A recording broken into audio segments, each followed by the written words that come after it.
In a small provincial estate, surrounded only by a dense green forest and the sun illuminating the lawns around the house, a child was born. The gods bestowed blessings on the young lady and rewarded her with great happiness, namely, that they had a boy. The baby was tiny, but looked like it already had the personality traits of the homeowner, and then the assistant asked the couple if they had chosen a name yet. The woman, who had just given the world a tiny baby, looked exhausted and even with sweat still dripping down her face, said that his name was Ruin Ardell. She looks at her child as if at some heavenly creature, and with confidence, yet anxiety, says that she hopes he will become the light of this world. Ruin Ardell, from a young age, grew up on an estate and was raised by loving parents, but from childhood he did not stand out as being particularly talented. Sitting on the floor, he overhears his father and his assistant talking about how he should try to get them good seafood, and the owner can have no doubt about that. Suddenly, the child calls out to his uncle Baggins, which causes him to look surprised, so he asks what happened to the young gentleman. The boy almost begs him, but says that he can't go outside at the foot of the southern mountain, because there was a strange flow of mana there. Baggins looks at the young gentleman's father and doesn't understand what this could mean, but he himself doesn't know what his son is talking about. The weather was incredibly bad.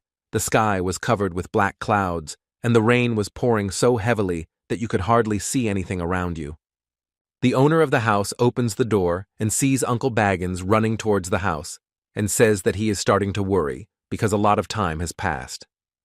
Entering the room, he apologizes and explains that he chose the longer route, and the man immediately, looking at the emotions of his interlocutor, asks what happened. He explains that he managed to escape trouble because he listened to the young master's advice, and the master doesn't understand what his son is doing here. So Baggins replies that because of his words yesterday, he did not cross the street at the foot of the South Mountain, and thereby saved himself. After all, I just found out that there was an attack by beastmen there, and then the man's eyes were incredibly alarmed because it was impossible to believe. And everyone who was there was in danger, but thanks to the young man, the uncle was not among them, and one could even say that the little boy saved him from death. They both thought for a moment, but Uncle Baggins broke the silence and asked the master if he thought Ruin Ardell could sense the mana floating in the air, but the master replied that it was hard to say. Suddenly, he seems to be lost in his thoughts, thinking about the question his interlocutor asked him, and can't even think of further actions if that's the case. But everything was already clear.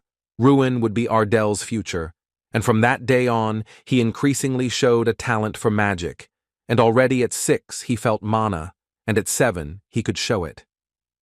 When he was 10, the representative of the first-year students gave his opening remarks and asked everyone around to congratulate the best among the applicants, Ruin Ardell. After all, the young man surpassed the large number of children from wealthy families who entered the Ignite Magic Academy because it was the best in the Radiant Kingdom. Therefore, Ruin was ranked as the best applicant among all the others and received the title of genius. In his eyes there was a misunderstanding and the thought of what he could achieve in the future.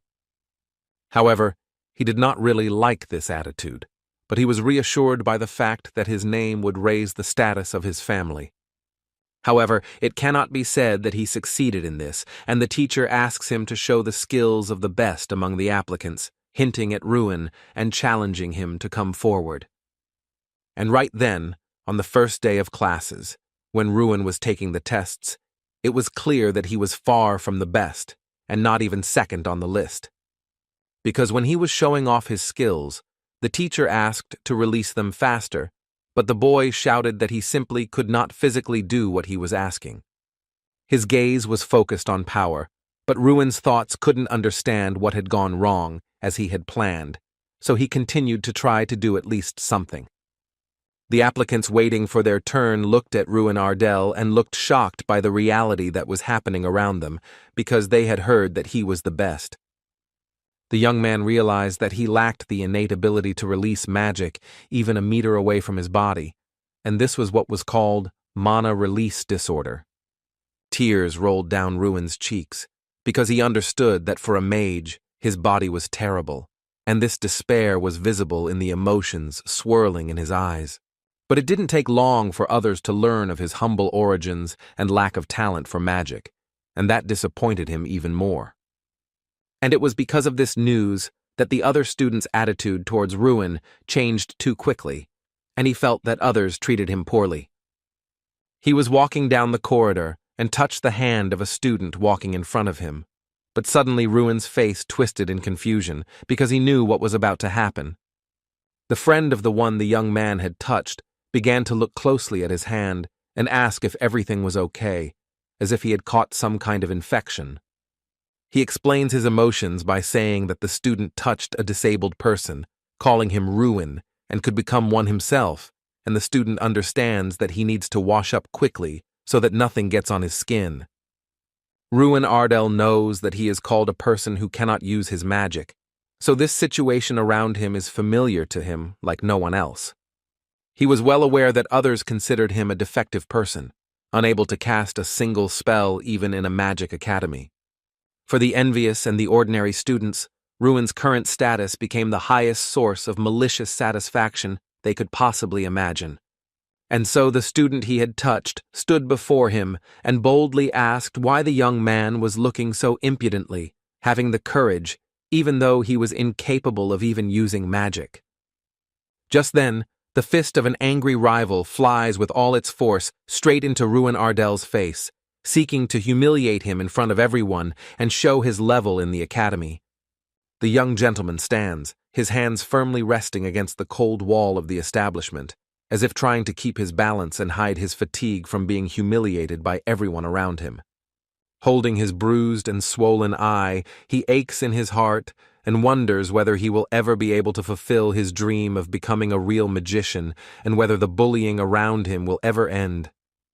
After all, it was Ruin Ardell who once entered the academy with the highest scores and was considered more promising than any of his peers and applicants to the institution in general.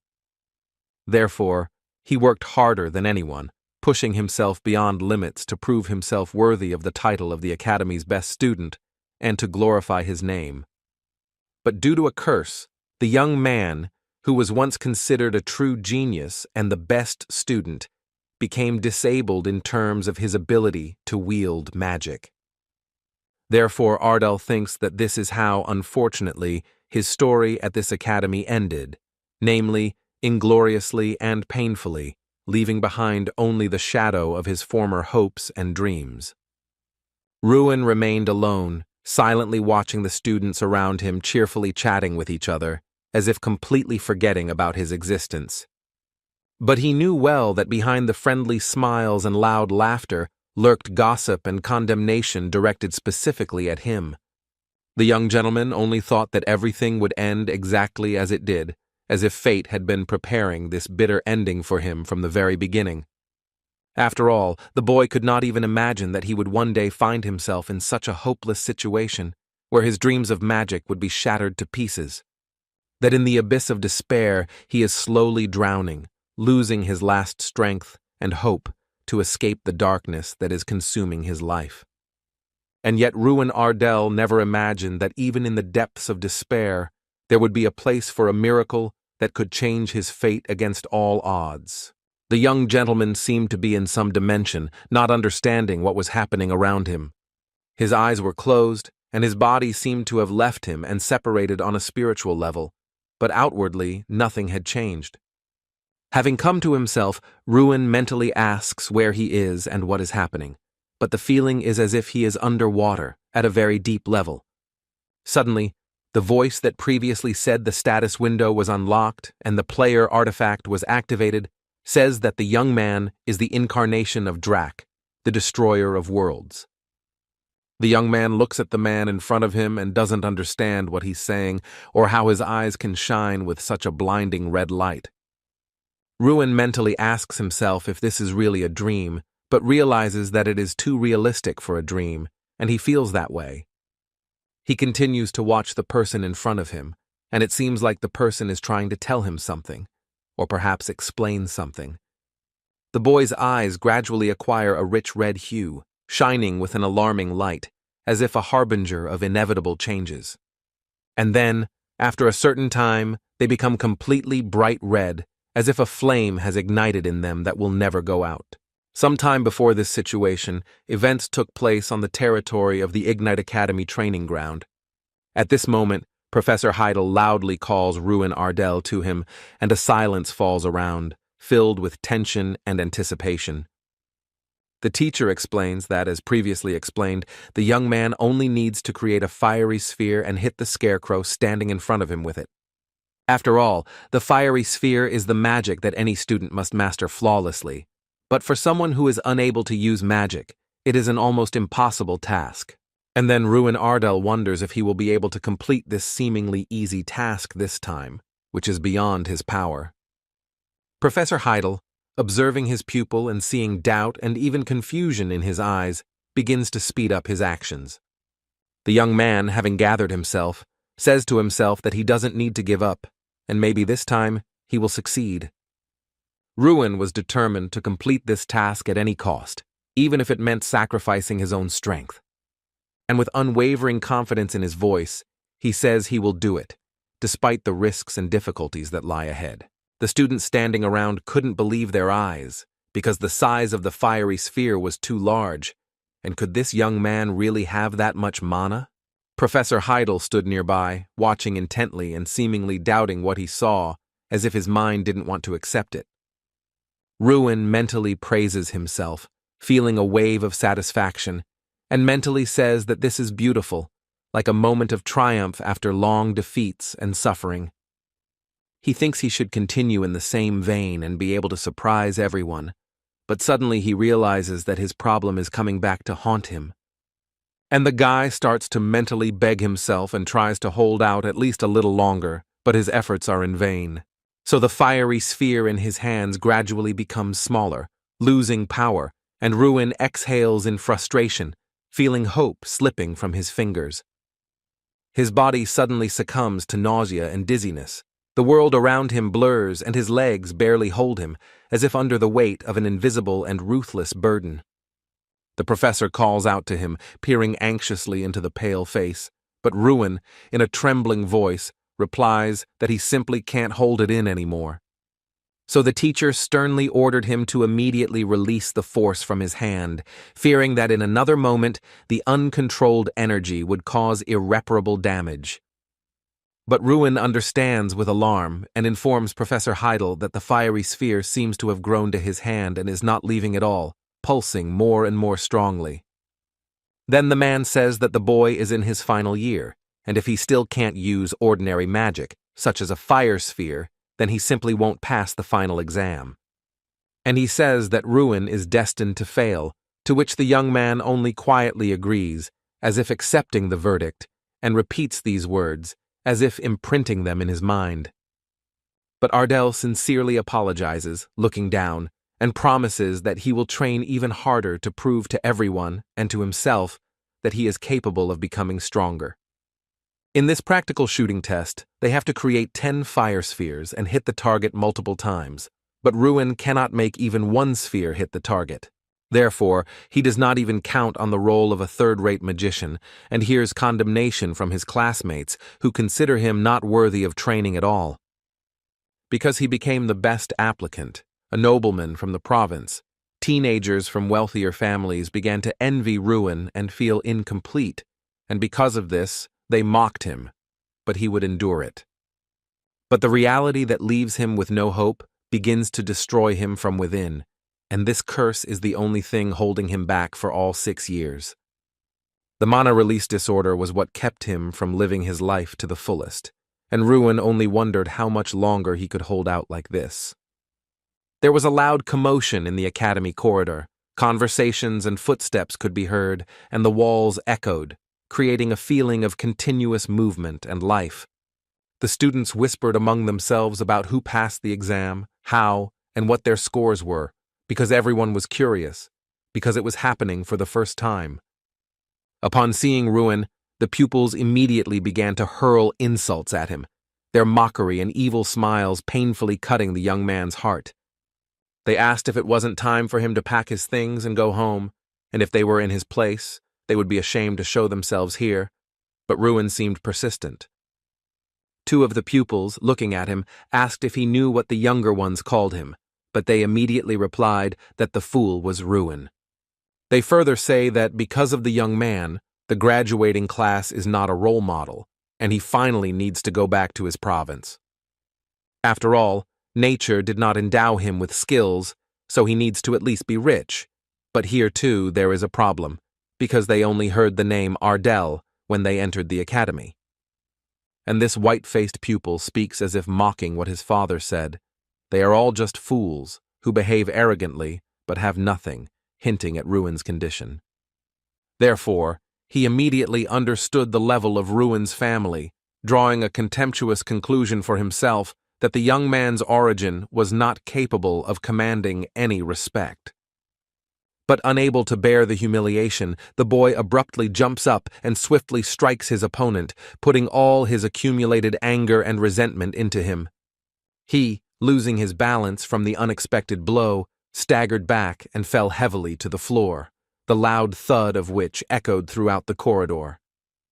Ruin, trembling with anger, leans towards his opponent and in a sharp tone demands that he repeat what he said earlier, pronouncing each word with cold fury. But the opponent, holding his broken nose, curses through the pain and cannot believe how Ruin dared to do such a thing in front of all the witnesses. Ruin looks at him and says that he needs to know when to stop and who is this Ben Folt to talk about his father and family. But Ben's friend, defending him, decides to direct his attack at Ruin, as if he doesn't even know who he's dealing with in this skirmish. Suddenly his eyes widen in shock, as if he had just seen something incredible, and at the same moment an expression of complete astonishment freezes on his face. After all, the young man was the first to deliver an unexpected blow, which caused the enemy to hunch over and not hold back. A sharp, suffocating cough burst from his chest. The opponent suddenly falls to his knees, trying to catch his breath, and his hands convulsively rest on the floor as if seeking support in this humiliating moment. The Ruin of Ardell looms over him, carefully observing his every move and reaction, studying his opponent's behavior with cold caution and a tension that hangs in the air. While his opponent's mouth is dripping with saliva from a strong blow, analyzing every reaction and tension in his body. The young man looks at him angrily and loudly calls him an insolent bastard, feeling both rage and contempt pulsing in his every word and movement. When Ben Folt rises and tries to use his battle magic right inside the academy walls, it gives Ruin a real shock, as he did not expect such desperation. He loudly calls him a piece of trash with a magic release disorder, not thinking at all about the fact that for such actions he could be expelled from school, showing insolence and anger at the same time. So Ben Folt directs all his energy at Ruin, feeling rage and hatred, and sincerely wishes him death, not hiding his desperation and determination in every move. Ruin realizes that he cannot even move to save himself, feeling helplessness gripping his body and danger looming over him with terrifying inexorability. Suddenly, Professor Heidel appears and with a sharp shout orders them to stop immediately, causing both fighters to instantly stop, the tension in the air abruptly dissipating under his stern gaze. As Ben's magic gradually consumes Ruin, he feels the enemy's power seeping into his body, limiting his movements and consciousness, and every moment is filled with terror and helplessness. The guy doesn't know how to act in this critical situation, feeling confusion and fear that paralyze his mind and make him hesitate with every next step. And then Ruin Ardell realized that this was exactly what his end looked like, when fear and helplessness completely engulfed his mind, and the enemy's magical power inexorably consumed him. And again, this mysterious man is in front of him, who says that the guy is the incarnation of Drak, the destroyer of worlds, and the artifact the player has activated. Ruin mentally asks himself what kind of delusion this is, feeling a mixture of surprise and annoyance as his mind tries to comprehend the absurdity of the situation unfolding around him. The young gentleman seems to be floating in midair when the stranger asks what is happening, and he feels a slight sense of surprise and alertness as he tries to assess the new situation. The man looks at Ruin and says his name, Dell, feeling both surprise and curiosity as the new encounter brings unexpected feelings and tension. But then he says Ruin Ardell again, and he instantly realizes that it is his own name, feeling a strange mixture of surprise, guesswork, and indescribable excitement. When he opens his eyes, the boy sees a completely different picture in front of him, which makes his heart beat faster, because reality suddenly takes on a strange, almost unreal form. Helen, a high-class healer, appears before him, watching him carefully and asking if Ruin has regained consciousness yet, her voice filled with concern and easy confidence. The young man's eyes reflect shock from the surprise and sudden change in his surroundings, as he barely has time to realize that everything around him has become completely different. And he immediately asks where he is, to which Helen calmly replies that it is the lounge, explaining his condition and at the same time trying to calm the confused young man. She assures him that he's fine and just doesn't need to get up, but Ruin replies that he's dizzy and just wants to sit down, trying to recover a little and regain his balance. The hero still doesn't understand whether he really lost consciousness, because the vision was too realistic, which makes him doubt his own perception and feel a little surprised.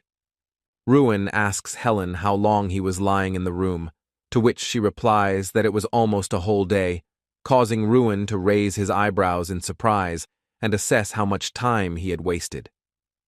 And he was lucky that nothing worse happened, so the woman feels that God protected him, giving him a chance to recover and regain strength after a terrible ordeal. When asked by the young man if he is okay, Helen replies that he needs to run a few tests, but he looks fine for someone who was struck by a lightning sphere, causing Ruin to be surprised. There are no wounds or burns, and even the internal organs remain intact, so Helen realizes that she has never encountered anything like this before, feeling surprised and curious at the same time. Ruin realizes that the lightning sphere is a terrible magic capable of burning the body in a matter of seconds, and he cannot understand how he managed to take such a blow, feeling both shock and surprise. But suddenly, Professor Heidel appears on the threshold of the room. His stern gaze instantly attracts Ruin's attention, and there is tension in the air, making everyone present wary. Helen says she needs to go check other tests, and asks the guy not to be silent if something bothers him, showing concern and attention to his condition. Professor Heidel approaches and asks in a calm but stern tone how Ruin is feeling, carefully observing his reaction and condition to gauge the seriousness of the situation.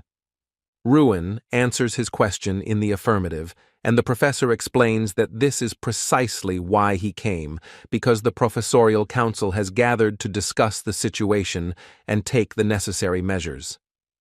The teacher explains that Ben Folt will be expelled from the institution, as using magic with intent to kill is an extremely brazen violation of the rules and endangers the lives of other students. He adds that unfair treatment and bullying of Ruin were also taken into account, and all of these factors formed the basis for the decision to expel Ben Folt from the educational institution. Ruin admits that he also hit Ben, to which the professor replies that he will also be punished and will do volunteer service for 1 month as a discipline lesson. And the teacher also wanted to ask his student something, approaching him with a serious expression on his face, ready to hear his opinion and assess his reaction to the question. He asks if Ruin has some kind of artifact, that is, a legendary weapon, which surprises the young man, because he did not expect that he could be asked about such a thing. After all, if he really had such an artifact, he would not have been mocked. To which the professor explains that, based on the value and rarity of such an item, the head of the Ardell family would have already used it for his people. Ruin doesn't understand why the professor asked him about this, feeling surprised and slightly concerned, because it seems to him that such a topic shouldn't concern his field. But the man gathers his thoughts together to explain the situation in more detail and make sure that the pet understands the real reason for his question. He says he is certain that before the young man was struck by the sphere of lightning, his body was enveloped in a red light, which makes Ruin wonder and suspicious about the nature of this magic. And he adds that he was seemingly protected by a high-ranking artifact that reflected Ben's magic, saving Ruin from a fatal blow and causing him a mixed feeling of surprise and disbelief. The student could not believe Professor Heidel's words, feeling a mixture of surprise, skepticism, and indescribable admiration that his life had been saved by a mysterious artifact. But suddenly he remembers a strange dream and begins to suspect that this may be connected to the events that have occurred, causing him a mixture of surprise and anxiety. However, he tries not to believe it, saying that he doesn't understand what happened and is sure that he doesn't have any artifacts, trying to ward off strange suspicions and remain calm. So the man asks him to rest, while the pet's thoughts are filled with complete uncertainty and lack of understanding of what happened. So he decides not to ask any more questions and just listens silently. He became curious about what the professor was thinking about now and tried to guess his intentions, watching every movement and facial expression, trying to discern his thoughts. The young gentleman realizes that this is an experience that is difficult to distinguish from a dream, and even the strange voice that echoed in his mind now seems to be part of some mysterious reality. Who spoke of the artifact of Drak, the destroyer of worlds, and mentioned a certain player, forcing Ruin to ponder even more about the meaning of these words and their possible connection. He also feels like there was another word, but he can't remember it, leaving a feeling of incompleteness and slight unease in his mind. But suddenly, from the depths of his memories, Ruin remembers that the stranger spoke about the status window, causing him to be surprised and curious about the meaning of these words and their connection to events. Ruin curses himself and still can't figure out if it really happened or if it was just an echo of a strange dream, mixing doubt with irritation. He sees this window in front of him and, raising his eyebrows in surprise, asks Helen if she sees it too, trying to share his surprise and understand the reality of what is happening. He pointed to this blue thing in front of him, but Helen only looked at him in surprise, not understanding what he was talking about, because in her opinion there was nothing ahead. Ruin mentally repeated that this simply could not be, because Helen, as before, could not see anything in front of her, and her gaze only wandered into emptiness. The guy realized that only he could see this status window, so he decided to quickly make up a denial and told Helen that he had just imagined it. So the woman, after reviewing the results, calmly reported that all the tests were normal, and he could return to his usual life in the dorm without any problems. Ruin looked at her and said a few polite words of thanks, although in reality his mind was somewhere far away, occupied with completely different thoughts. After all, that day he managed to survive a lightning bolt strike, meet a man with blazing red eyes, and learn from the window that he is the incarnation of Drak. There was even a possibility that the artifact of a powerful mage named Draka had somehow ended up in the young lord's hands, although that seemed almost unbelievable. But suddenly, without any warning, another mysterious window flashed and appeared in the air right in front of him, as if responding to his thoughts. The window had a task that required physical strength and punches and kicks, but Ruin couldn't see how it could be useful to a mage like him. However, there was no doubt when time was running out, and Ruin realized that he had to immediately try to complete the task, even without understanding its meaning. So he clenched his fist and struck, and the window instantly displayed the result, informing him that this was only the first blow of 100 he was to make. Ruin then struck with his other hand, and the window immediately updated, showing that this was the second strike out of 100 he was to perform in this task. The guy noticed how the number on the window was constantly increasing, so he realized that he had to speed up and reach his goal as quickly as possible, without wasting time. Therefore, Ardell once again punched the air with his fist, hoping for a result, but was surprised to notice that the number on the window remained unchanged, as if his punch had not been counted. Ruin realized that his shot had not been counted, and mentally decided that even the slightest inaccuracy in execution would instantly lead to the system not recording the result. The hero decided to go through the training as correctly as possible, carefully performing all the movements and blows so that each of them would be counted without a single mistake. In the deep dark night, Ruin, having finally completed his task, felt relieved, because all the blows were executed accurately, and the window confirmed his success. Drops of sweat rolled down the young man's face, but true satisfaction was visible in his eyes, because he had successfully completed the task and felt an inner pride in himself. A window appeared before him, clearly stating that it was his reward for successfully passing this difficult and grueling test. However, suddenly the young man felt strange changes in his hands, as if they had acquired new strength and sensitivity, and this made him stop in surprise and look closely. He couldn't understand what kind of feeling had taken over him, but he could feel it circulating through his blood, being much more fundamental and important than ordinary mana. So Ruin Ardell felt that he had become truly strong, and his new powers circulating in his body gave him a feeling of confidence and incredible power. So the boy decided to test his new powers in practice, feeling an impatient desire to use them take hold of him, forcing him to move forward without delay. He sharply struck his limb forward, and a powerful energy aura instantly rose around him, vividly demonstrating the power that now resided in his body. Ruin felt that the power flowing into the magic had become much stronger, and the resistance of the air provided driving energy, so everything around him seemed different and felt in a new way. The young mage's core strength had increased significantly, and now he felt it was time to test the second reward that awaited him after successfully passing the test. The boy looked again at the status window that suddenly appeared before him, and felt curious and tense, preparing to find out what new reward it would show.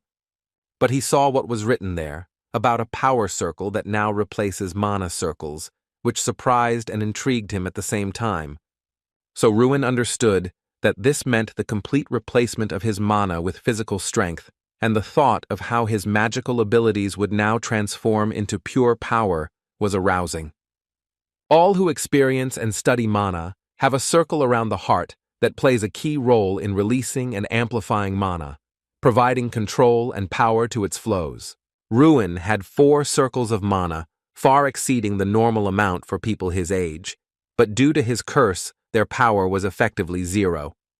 However, suddenly the boy's eyes widened in surprise as he felt something incredible inside him, making his heart beat faster and filling him with excitement. After all, he realized that his mana circles had actually disappeared, and now the circulatory force was filling his body instead, allowing him to control energy in a completely new way.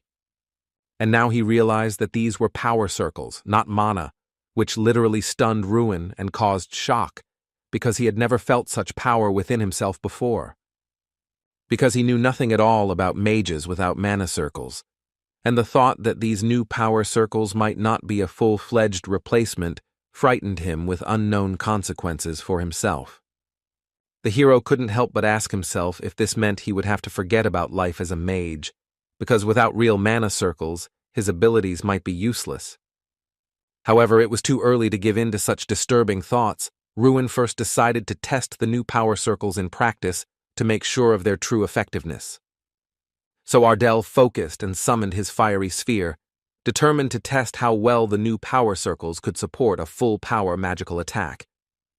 He was surprised to notice that the fiery sphere appeared extremely quickly, and could not understand how this was possible, because previously its formation took much longer. Ruin noticed with admiration that his fire sphere had become much stronger than before, and felt the new power circles giving it incredible power and stability. So after pondering for a long time how to explain such a drastic change in strength, it suddenly dawned on him. He finally understood the reason for the incredible increase in the sphere's power. That all this, the power of his artifact, and that he has been given a unique, once-in-a-lifetime chance to test and develop his new abilities to their fullest. The young man knows that there is a basic principle of work in magic, while liberation takes an average of 10 seconds. However, there was another option, to skip this stage and create a fiery sphere entirely through one's own inner power, testing the limits of one's new abilities. And Ruin was convinced that all this incredible power belonged entirely to the artifact. because without it, he would never have been able to create such a strong and fast fiery sphere. However, he felt confused and did not know what to do next, as new opportunities and powers opened up before him that he had never encountered before. He wondered how to fill his body with energy for a powerful attack, and it occurred to him that perhaps Draca had once suffered from a similar disorder and experienced similar feelings. I was surprised how Draca could even come up with such a method, because combining one's own strength with magical energy required extraordinary skill and understanding of the mechanisms of strength. However, Ruin suddenly noticed in the system window that a new task had appeared, and his heart raced as he realized that new trials and challenges lay ahead. After reading the task carefully, Ruin realized that to complete it, he needed to hit the target using pure physical force, and this forced him to tense up and concentrate. However, the guy hadn't even thought about this method yet, and it seemed to him that thanks to it he could reach a new level and become a real magician with incredible abilities. So the hero decided that he had to try to do it, because it was on his actions that he would be able to unlock a new level of power and possibilities. So Ruin aimed his fireball directly at the scarecrow, preparing to test the effectiveness of his new power and watching as his energy gathered for the attack. And with confidence in his eyes, he said that everything had worked, because the fiery sphere had accurately hit the scarecrow, confirming the correctness of his chosen approach and new methods. A new message suddenly appeared on the window, announcing that the task had been completed successfully, and Ruin's power had grown even more, opening up new opportunities and prospects for him.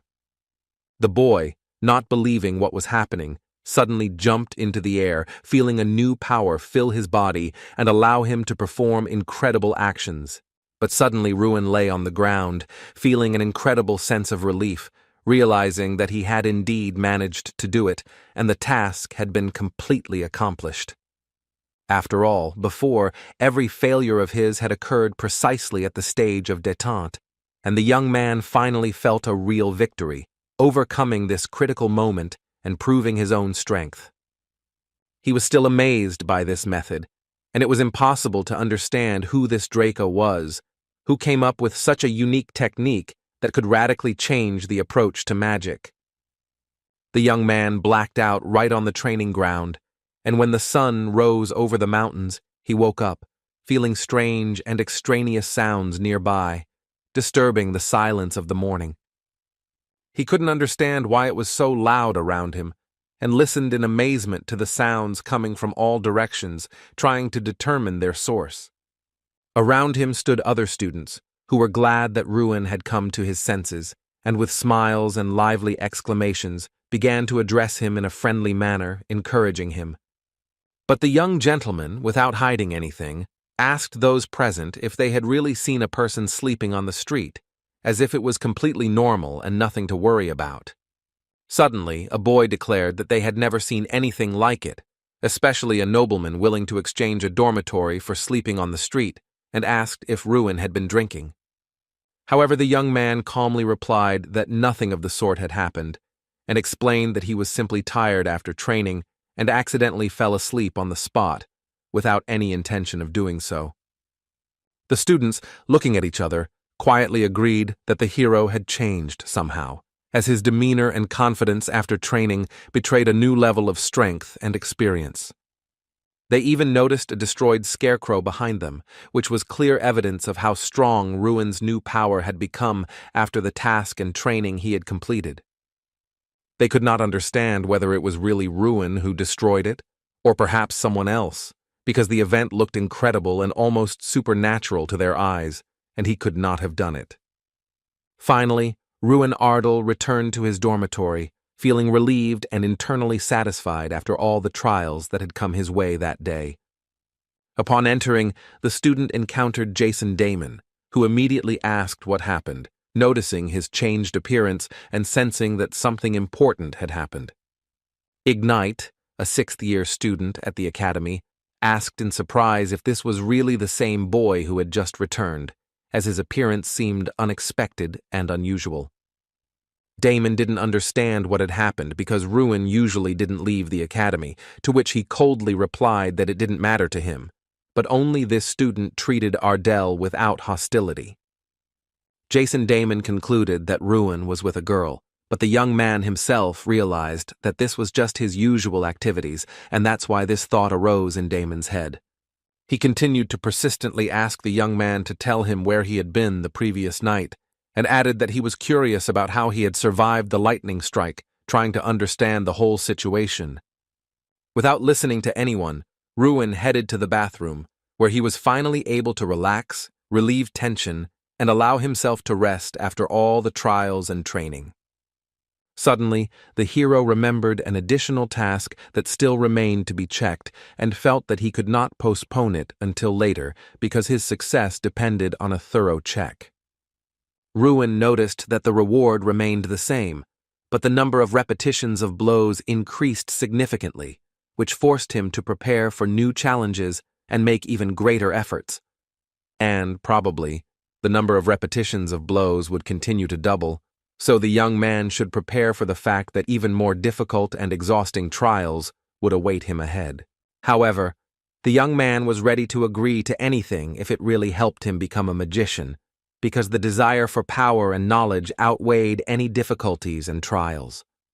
A month had passed since then, and Ruin had been performing the same task every day, but the number of repetitions had been steadily increasing, forcing him to train more and more intensely and with more endurance.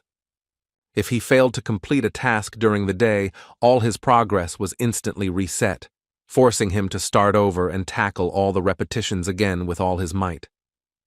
Therefore, the guy did not miss a single workout, feeling that even one loss of a day could ruin his progress, and worked diligently on every repetition of the task without exception. However, there was one plus in this situation, which made training a little easier for him, because he saw that each successful day noticeably strengthened his strength and confidence in his own abilities. The plus was that the requirements for completing the task never rose above 3,000 repetitions. Otherwise, Ruin might simply not be able to withstand it and die during the process. Every day, his leg or arm would rise in a blow, and the student would feel how each movement gradually strengthened his body, trained his endurance, and brought him closer to his goal of becoming a magician. And for the past month, Ardell has been going through these grueling workouts every day, never missing a day, gradually increasing his strength and endurance to incredible levels. And as a result of all this daily training, Ruin even acquired a new body art skill that allowed him to control his movements and strength during strikes even more effectively. Silence and tranquility reigned in the academy. A sense of peace was felt all around, while all the students sat in their classrooms. The students noticed that something was wrong with Ruin, as he constantly fell asleep in class, and this caused concern and surprise among his fellow academy members. Moreover, the guy actually settled on the training ground, where he relentlessly practiced punches and kicks, devoting all his time to developing physical strength and skill. But one of the students noted that Ruin was simply trying to compensate for his disorder through constant training, although he doubted that such an approach would actually work. So, for the past month, the teenager has been completing tasks every day while simultaneously searching for any clues that might shed light on Drax's personality and secrets. However, he could never find any mention of mages with that name in historical records, which made Ruin ponder even more about the mystery of Drax. The same went for the Destroyer of Worlds, the player, and the status window. There was no mention of them either, which made Ruin ponder even deeper about the unknown secrets. And he simply couldn't even guess who this Draka really was, because the lack of any information left him confused and forced him to look for answers. He could not understand who the person was who had given the young man such power, because the secret of her identity remained unrecognized, causing Ruin constant surprise and curiosity. However, suddenly, he heard someone calling him, and the voice made him raise his head sharply, full of surprise and tense anticipation of the one who had addressed him. Jason ran up to Ruin and, panting from running, asked if he had heard the news yet, because it seemed that this question urgently needed an answer and could not stand delay. Most likely, the young man had not heard anything yet, as he was just standing there quietly reading books, absorbed in the pages and not noticing any news or changes around him. Ruin Ardell looked up from his book and asked Jason if something serious had happened, as his peaceful occupation had abruptly disrupted the feeling of an ordinary day. To this, Jason replied that the head of the Ardell family had arrived at the academy, and Ruin felt his heart speed up a bit at the unexpected news and the importance of this event. And the young gentleman instantly realized that his father was indeed here, at the academy, and the thought of meeting him made his heart beat faster and caused a wave of tension. Therefore, the boy abruptly jumped up, his heart pounding with excitement, because the realization of his father's presence at the academy forced him to act instantly and without hesitation. Running towards the man and shouting as if calling him, Ruin felt a mixture of joy and anxiety, his heart pounding, and every step brought him closer to the long-awaited meeting. When the elder turned towards him, he still could not recognize who was standing before him, and the young man, running, filled the space around him with impatient anticipation of the meeting. However, suddenly the man's face changed as he recognized his son, and surprise and joy flashed in his eyes, mixed with excitement from the unexpected meeting. Ruin, sitting opposite, noted that his father had sent him here 6 years ago and asked how he had spent all this time, to which he calmly replied that everything was fine, as usual. The young man asked how his younger sister Ruina was, and his father replied that she had grown up and was now studying the martial art of swordsmanship, having made significant progress. He added that she wanted to protect her weaker older brother, and Ruin felt a little uncomfortable, to which his father remarked that his sister had always been more confident. However, suddenly the boy gathered all his inner strength and, full of determination, turned to his father, seeking to convey his thoughts and feel the support of his family. He calmly said that everything was fine with him, trying to reassure him and show that, despite all the trials and training, he felt strong and ready for further challenges. The father did not believe his son's words, but Ruin persistently repeated that everything was indeed fine, and no one was mocking him either physically or morally, demonstrating his own confidence. The elder Ardell seemed to not know how to properly explain the reason for his visit to the child, and his words got lost, leaving the child waiting for important and unknown information. He finally said that he had actually come to make sure the boy wasn't planning to leave the academy, and these words made Ruin feel anxious and responsible. After all, if he is having a hard time, the doors of his home are always open, and the father reminds him that his son has already overcome many difficulties that he cannot even talk about, demonstrating his strength. Ruin immediately understood why his father arrived 6 years later, but explained that during this time he had found his own way out and learned to cope with difficulties on his own. So he suggested that we make an agreement, because he would have to show excellent results on the next exam, and both understood that this would require concentration and serious preparation. But if he fails the exam, the elder Ardell himself will decide his future fate. So, seeing his son's determination, the head of the family returned to the estate. Here came the long-awaited day of the exam, for which Ruin had been preparing for the entire last month, with tension and hidden excitement in his heart, which begins with a written test of understanding magic, where every mistake or attempt to break the rules is severely punished, up to and including a complete nullification of the result. So Ruin, grabbing his pen, took a deep breath and began the exam, trying to concentrate so as not to waste a single second. The exam consisted of a written and practical stage. This part was divided into 4 more tests: target shooting, measuring magical power, real combat, and a one-on-one duel. Ruin coped flawlessly with the written part, as he had throughout his studies, but in the practical tests, Mikkel from the influential Gary Hill family always remained the undisputed leader. This time, the hero was convinced that everything would be different, because he had trained non-stop and finally felt a strength within himself that could challenge even Mikkel. And he was too confident in himself, because he believed that this thing would be able to win first place, despite all the obstacles on the way. After completing the written part, it's time to move on to the practical exam, where Ruin will have to prove his skills and strength in action.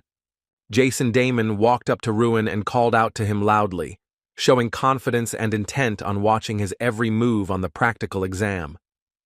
He asked if Ruin had any plan of action, because his strange behavior caused surprise and forced Jason to be prepared for any development of events. The hero replied that he would try a new approach today, to which his friend asked in surprise if the young man had really found a way that could challenge him in a practical duel. Their conversation was interrupted by another student, Mikkel, who called the boy over in surprise and asked what he was doing here, as if there was no point in being here. Suddenly, Mikkel Garyhill shouted at Ruin and asked if he really, despite his disorder, dared to participate in a practical duel, showing surprise and disbelief. The younger Ardal replied that he had actually only come to take the exam, and there was nothing wrong with that, demonstrating calmness and confidence in his abilities in front of Mikkel. And then Mikkel decided to give advice to someone who had not passed the practical part for 6 years, full of light sarcasm and a desire to emphasize his own superiority. So, instead of going out and subjecting himself to humiliation, Mikkel suggested that Ruin simply surrender, leaving him surprised and a little irritated. But the young man sharply replied that he would not need Mikkel's advice, demonstrating determination and unwavering confidence in his own abilities and intentions. However, suddenly Mikkel noticed that Ruin had misunderstood him, explaining that with the disorder, he was unlikely to be able to successfully pass this exam, leaving his opponent in his thoughts. The hero did not understand where Mikkel got such courage and confidence from, because he had never behaved so boldly and self-confidently before. The first part of the practical exam was aimed shooting at designated targets, where each miss could cost valuable points and affect the overall result.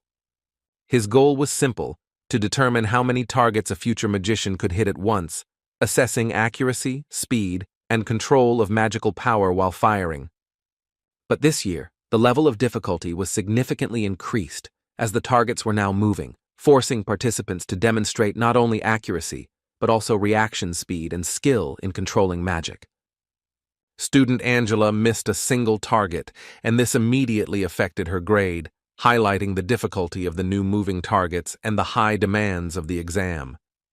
Other participants also struggled with the exam, and therefore the overall scores were simply terrible, demonstrating the incredible difficulty of the task. Because the next student was only able to hit 3 targets, confirming how difficult the exam was and how high the demands were on future magicians. And who would have thought that, because of such a seemingly insignificant difficulty, the performance would drop so much, and the quality of graduates would leave much to be desired. Professor Ellick, being Mikkel's uncle, noted that it was too early to be disappointed, because all the tests were still ahead and the main student could show potential. After all, it was Mikkel's time to demonstrate his abilities, and everyone was eagerly waiting to see how he would handle the moving targets and confirm his reputation as the best student. So Professor Ellick's nephew, focused and determined, steps out into the square where spectators, judges, and an uneasy silence await him before the test. As the test begins, Mikkel addresses the young man, urging him to watch carefully and not miss a single move, because every moment could be decisive. After all, he doesn't even realize what Ruin has planned, and how cunning the plan has already begun to imperceptibly materialize right before the eyes of everyone present. The professor, raising his voice impatiently, loudly shouts for Mikkel to begin, eager to begin the test as soon as possible and see what he is truly capable of. And he, agreeing, confidently said that he would show Ruin the difference between them, to prove once and for all which of them possessed true skill and strength. So the student, concentrating all his strength and skill in one powerful movement, hit several targets at once, making the audience gasp in amazement. The students watching this were not at all shocked, because every year Mikkel proved beyond doubt that he was the best among all who had passed such tests. Professor Ellick was sincerely happy, and barely holding back his emotions, said, "Isn't this young man a worthy descendant of the illustrious Garrikill family, whose achievements are remembered by generations? He turns to Tyrion Ignite and, with a faint smile, asks if he doesn't think that Mikkel is the true pride of their academy and an example for everyone. The head of the academy sternly tells him not to continue, emphasizing that it is enough to demonstrate his abilities and it is time to give the other participants a chance. After all, according to him, this time is quite enough to fairly assess the abilities of current graduates and understand who really deserves recognition and praise. Professor Heidel remarks that, why don't they sit a little longer because Ruin is next to speak, and Tyrion Ignite finds it hard to believe that he is capable of demonstrating any results. But despite his doubts, he agreed to give Ruin his due and to carefully watch how he would handle the exam and whether he could at least partially exceed expectations. Ruin realizes that things are going well and sees this as the perfect opportunity to test his own strength and show everyone what he is capable of to the fullest. So the teacher, observing intently, asks him to begin, signaling that it is time to show his mastery and confirm the skills he has acquired. To this the student agrees, intently preparing his fiery sphere, feeling the energy building up inside, ready to explode with a powerful, devastating blow. Suddenly, the force around him rapidly increases, forming a powerful flame that completely engulfs Ruin, causing everyone present to freeze in admiration and alarm. All the professors and the head of the academy could not believe their eyes, watching the incredible speed of the call, which exceeded all their expectations and imagination. The students, watching Ruin, were also in complete shock, because no one expected him to demonstrate such strength and skill at the very beginning of his performance. Mikkel, despite everything, calmly notes that he has a disorder and emphasizes that the main thing is to hit the target accurately, because only the result matters. And Ruin, in fact, turns out to be almost powerless, because his attempts to resist Mikkel's efforts, in his opinion, have no effect, leaving him vulnerable. The new skill instantly adds acceleration to Ruin's movements, making his every step and maneuver faster and more unpredictable, perhaps even powerful enough to surpass Mikkel. He recently acquired this skill, and it is thanks to it that the guy is able to move abnormally fast, literally outpacing the expectations of everyone around him and gaining an advantage in a duel. In other words, Ruin Ardell is now moving like a real typhoon, carrying with it improbable speed and force, breaking any obstacles in its path. His face shows absolute self-confidence, which seems to radiate self-confidence and a willingness to overcome any opponent without hesitation. After all, he sincerely believes in his own strength, which has grown incredibly high, giving him a feeling of invincibility and confidence in every movement. Looking at Ruin, sweat dripped from the professors' faces, because even they could not hide their surprise and excitement at the incredible strength and speed that the young man was demonstrating. And the students couldn't help but cover their mouths and turn away, watching in fascination as Ruin passed the exam, as his skill and speed left them in awe. Finishing and carefully looking at the result of his work, Ruin realizes that everything turned out exactly as he planned, and feels deep satisfaction from the success achieved. Watching the young magician successfully pass his difficult exam, the teachers and mentors present begin to carefully count his scores. So, Ruin had 27 goals, each of which he carefully considered, planning his actions and choosing the most optimal path to achieve them. The students realized that this was the greatest result in the history of the academy, and their faces reflected admiration and surprise at the incredible achievement. Even Tryon Ignis himself rose from his seat and, not hiding his admiration, began to sincerely clap his hands, supporting the student's incredible achievement. He turned to Ruin, looking at him with sincere admiration, and said that this was a stunning result that exceeded all the academy's expectations. All the students also started shouting at Ruin, encouraging and praising him, loudly exclaiming that he was truly a good boy and deserved recognition. But only Mikkel remained confused and could not understand how it happened that the enemy achieved such an incredible result, remaining deeply impressed. Ruin realizes that he is now receiving general recognition and praise that he has never received in all 6 years of study, and he feels strangely moved by this. And this warmth spreads in his chest, filling his heart with joy, because he has long dreamed of feeling such sincere support and recognition from those around him. Professor Ellick could not accept this, and with obvious surprise, said that for the first time in his life, he had seen such a reception that exceeded all his expectations. But Professor Heidel, standing up for his student, indignantly asked whether the nature of magic really did not open up limitless possibilities, expressing surprise and support. And if everything happens strictly according to expectations, he added, then it's no longer magic, but simple mathematics, because true magic always contains an element of surprise. But Professor Ellick, disagreeing, continued to argue, defending his point of view and trying to prove that the situation could not violate the usual rules of magic. The head of the academy interrupted him, sternly and at the same time enthusiastically saying that today he had witnessed a real magical miracle created by the student himself. However, he immediately noticed that the other professors had a completely different opinion, and their faces reflected doubt and restrained surprise that could not be ignored. Professor Ellick, listening to the main character, mentally reflected that everything had gone awry because of Ruin's actions, and his heart was filled with anxiety and irritation.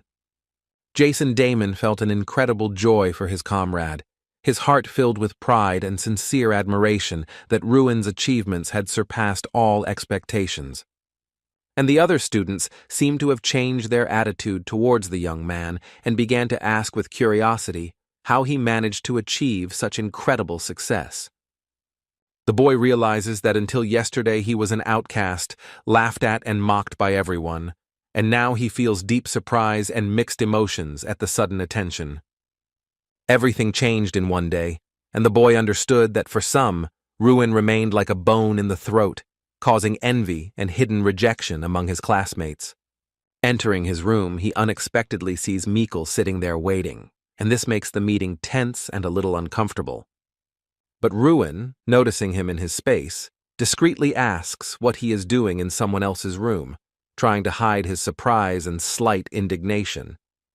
Mikkel explains that he came to warn Ruin not to show off, but the young man himself thinks that the reason for all this is that Mikkel simply lost and is jealous. Grabbing the young magician by the collar of his shirt, his opponent shouts sharply in his face, his voice trembling with anger, and his face turning red with emotion and irritation.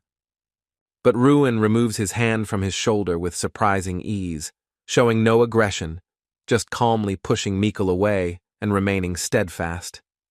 This calm gesture only further irritated his opponent, provoking genuine anger in Heracles and a desire to prove his superiority at all costs.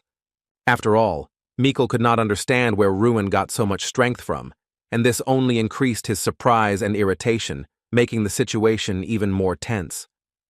Ardell calmly states that it is important for both of them to complete their training, and if he wants to defeat him, let him do it honestly in a one-on-one battle, without outside interference. After his proposal, Ruin calmly releases his hand, remaining calm and demonstrating confidence that now everything will be decided in a fair battle. Mikkel challenges him by asking if Ruin really considers himself worthy of fighting him, since throughout his 6 years of study, he has consistently failed exams and appeared weak. The young man calmly replied that he just had to wait, and then all doubts would disappear, and the truth would become clear, showing who was truly worthy of the battle. Mikkel warns that Ardell should not even think about taking the next exams before their battle, emphasizing the seriousness and audacity of his intention. But the student mentally believes that in today's exam, the young man will not be able to overcome even the first stage, confident in his weakness and doubting his chances. Pulling his hand out of his pocket, he does so slowly and confidently, demonstrating calm and readiness for any upcoming development. Looking at her, he thinks that whatever the circumstances, Ruin is truly a magician, and this certainty causes him surprise, admiration, and respect at the same time. The second stage of the practical exam consisted of measuring the students' magical power, testing their abilities and level of control over magic under the close supervision of their teachers. The treasure of the academy, the ancient ogre Kingram, was transformed by the Archmage Freud 500 years ago during his lifetime, so the students need to direct magic at him and show a high result. Ruin asks Damon if he really needs to cast the spell he is sure of on the statue and receives an affirmative answer, which only strengthens his resolve.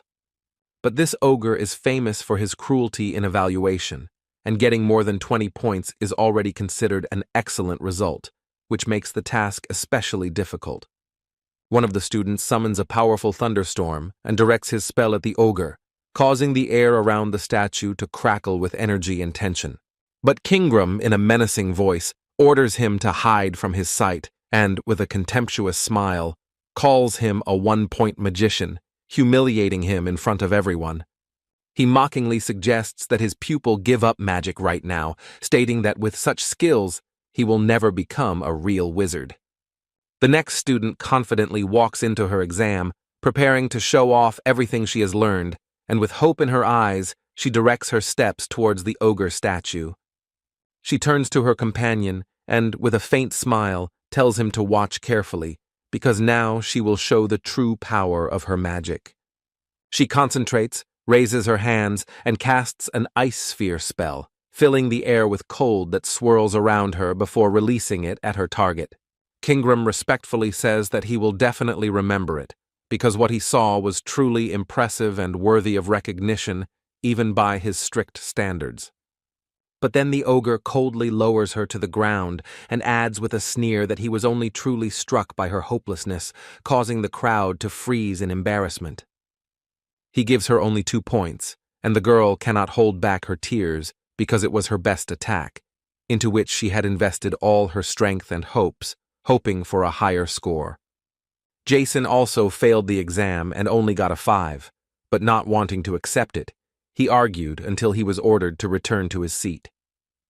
Mikkel Garahill is called up next, and all the students watch with interest as he confidently takes the exam, preparing to show off his abilities. The student gathers all his strength together, filling himself with determination, and looks as confident as possible, ready to demonstrate his true strength in front of everyone. He focuses his magical power on the statue, feeling the energy pulsing in his hands, ready to strike the target with maximum accuracy. And suddenly the ogre Kingram, loudly and sternly, declares that he is disappointed and suspiciously asks if Mikkel is not the son of George Garahill, causing surprise among all present. To this, Mikkel calmly replies that he is indeed his proud third son, looking confident and seemingly enjoying revealing his family connection. Kingram laughs loudly at the young man and disdains that his father was a worthless person who begged for points, emphasizing his contempt for Mikkel's family. But even the student doesn't have much talent, so Kingram gives him only 27 points, and the boy sharply disagrees with the assessment, feeling indignant. He is asked to calm down, and after that, Ruin Ardal is called next, who prepares to show his abilities, watching the reaction of those around him. The young man realizes that he is a little nervous before the exam begins, feeling a little anxious, but he tries to pull himself together and set himself up for success. But he sincerely believes that he can handle this challenge, and this gives him determination and confidence, allowing him to focus on the task despite his anxiety. He approaches the statue, says that it is nice to meet him, introduces himself as Ruin Ardal, demonstrating calm and confidence before the start of the exam. To this, Kingram replies with curiosity and slight surprise that this is the first time he has seen this student, carefully observing his behavior and magical abilities. However, he dismissed it with disdain and said it didn't matter, sternly ordering the exam to begin, forcing the students to focus on the task. Ruin casts his spell, and suddenly the professor notices that he is using explosive burning mana that radiates incredible energy and threatens the entire statue.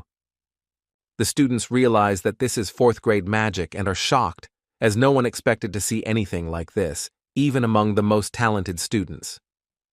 Kingram himself cannot understand where the young man gets such steadfastness from, and his astonishment only grows, for he has never before encountered such unwavering confidence and control of magic. But the young man does not hesitate and begins to advance, confidently moving forward, demonstrating skill and control over magic, which makes everyone around him hold his breath.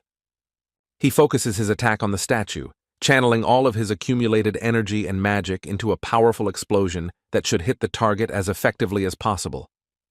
He stands before him, looking composed and calm, as if he knows that his strength and mastery of magic allow him to overcome any difficulty. The professor is surprised and says that this is impossible, because the young man transferred the magic from his fist to his leg and exploded it in just 1 second, demonstrating incredible skill. The students realize that they are facing a 5th-grade spell, and their surprise grows because no one expected to see such power on a practical exam. But Ruin paid no attention to anyone, completely focused on his work, his gaze and movements indicating maximum concentration and self-control. And he was relieved to realize that his spell had worked as it should, radiating the control and precision he had long sought to achieve. But Kingram's reaction seems strange, and the student begins to doubt whether everything really went as it should, or whether something might have gone wrong during the spell. Suddenly, the ogre sharply asks Ruin who he is, his voice full of surprise and undisguised interest, because no one has demonstrated such strength before. He adds whether he is Draco, which instantly confuses the young gentleman, forcing him to hold his breath and ponder the meaning of these words. After his words, Kingram says that he was exactly what he expected, emphasizing that everything that happened was predictable and he was looking forward to meeting Drac. He watches Ruin carefully, intently studying his every movement and gesture, while simultaneously pronouncing the name he has decided to call him, as if trying to figure something out. The students cannot figure out who Kingram is talking about and wonder if he really just confused people, because his words sound too definite and mysterious. Ruin realizes that in 2 months he has read every book he could find, but none of them mentioned a word about Drac, leaving him deeply surprised. So he turns to the statue and asks if it knows him, and is surprised to receive a clear, positive answer, which only increases his surprise and curiosity. He looks ahead and speaks to the ogre, asking him to tell him more about Drac, hoping to gain some clarity in the mysterious and confusing situation. To this, the ogre replies that all of this is extremely interesting, as if he is interested in the very essence of it and the situation unfolding around Ruin, causing a slight admiration. And who would have thought that Kingram would notice his incarnation right at the academy, causing Ruin to feel both surprise and a slight excitement from the surprise. He asks the young man to repeat his name again, and the young man, a little surprised, answers clearly and confidently, Ruin Ardell, which forces the listeners to listen more carefully. So the statue says that it will remember him, as if imprinting Ruin's name in his memory, leaving the young man with a sense of the importance of the moment and its mysterious significance. He says he will answer his question later because there are many people around and the ogre is expected to score points, leaving Ruin slightly surprised and impatient. Kingram announces that the evaluation is complete, as the student's magic does not match that which allows for an accurate determination of the result, leaving everyone present in mild surprise. But the professor reminds us that according to the rules, an estimate must be made in any case, and this contract must be fulfilled within 5,000 years.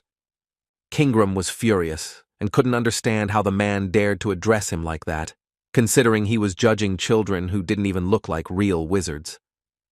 But knowing that a contract is a contract, the ogre is forced to agree and give an assessment, albeit with obvious dissatisfaction and internal resistance. Kingram asks Ruin how much he wants to get, 0 or 100 points, watching his reaction carefully, as if testing his courage and determination.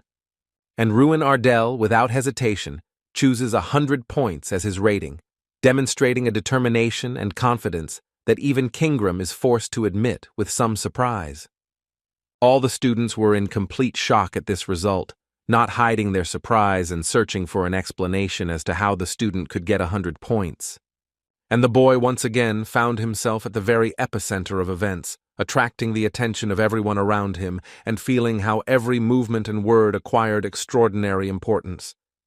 Professor Heidel reports that the head of the academy has already learned of his result and that the young man deserves the award, causing Ruin to feel a sense of pride and unexpected excitement. He hands the young man a roll of paper, and the young man, slightly surprised and at the same time interested, carefully takes it in his hands, feeling the weight of the moment.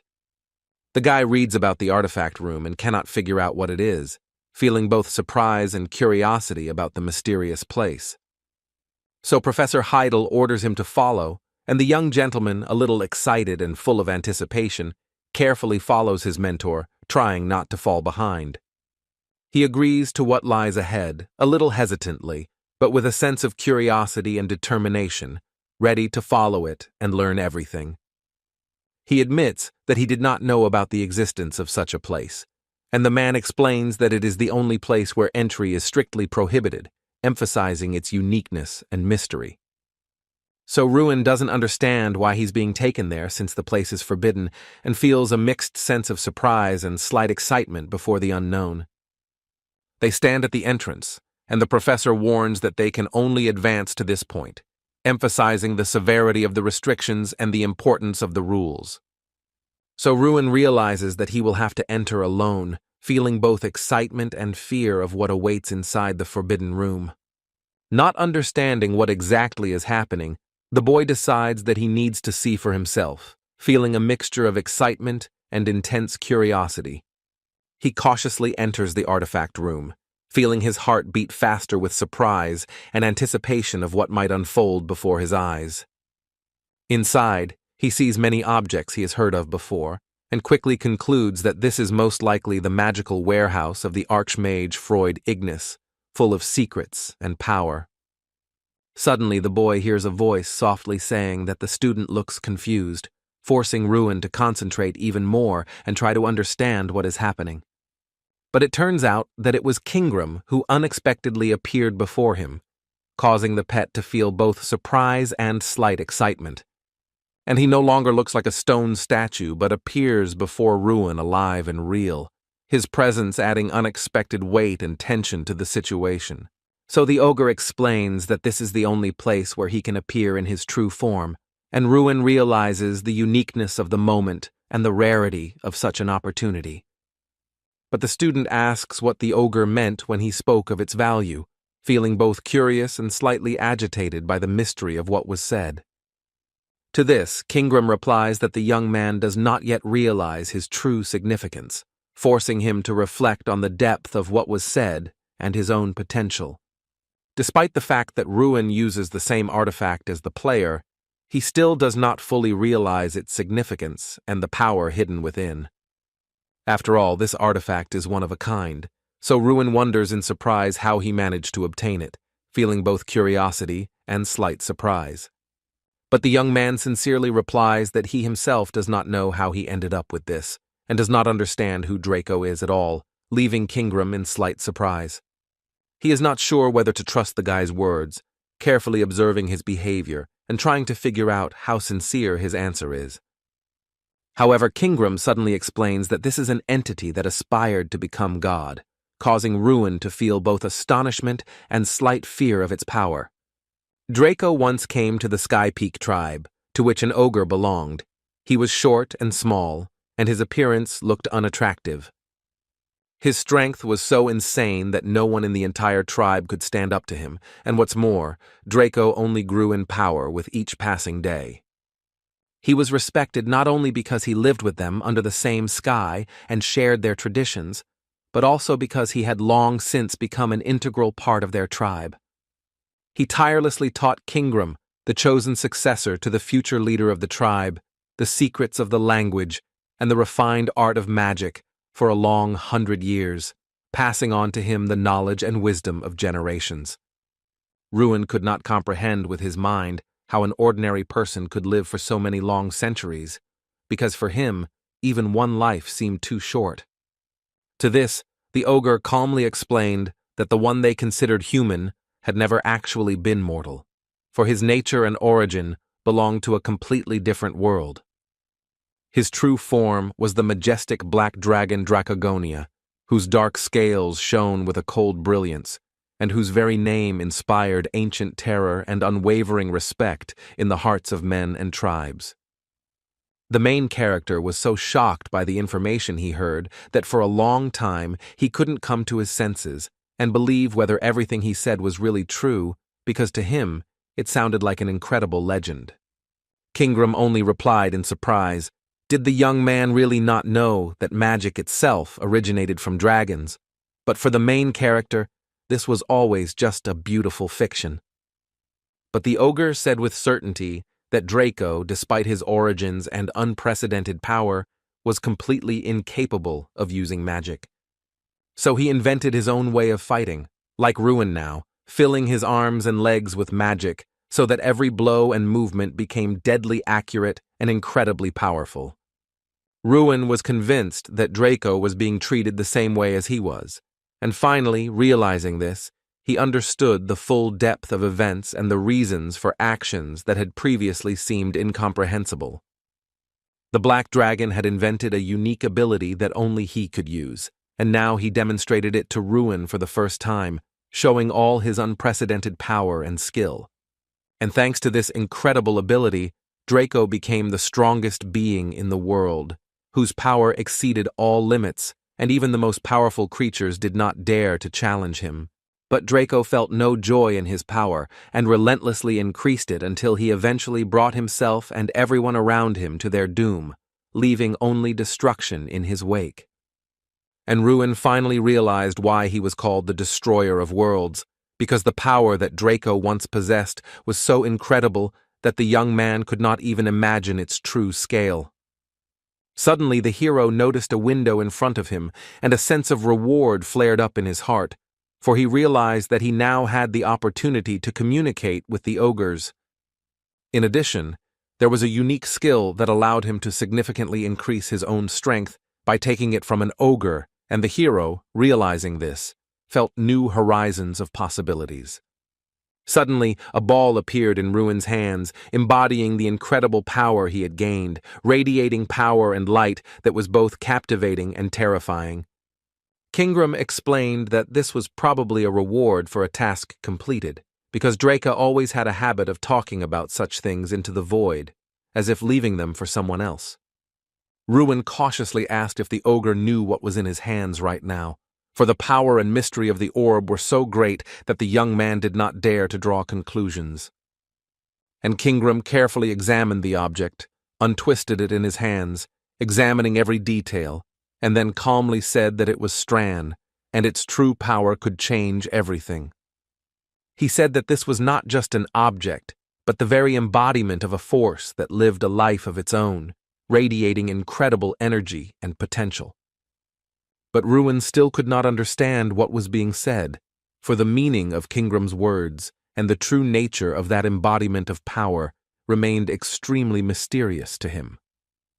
The ogre explained that this power had always been with Draco, and given his current state, he had most likely sealed it within the Spirit Stone at the time of his death.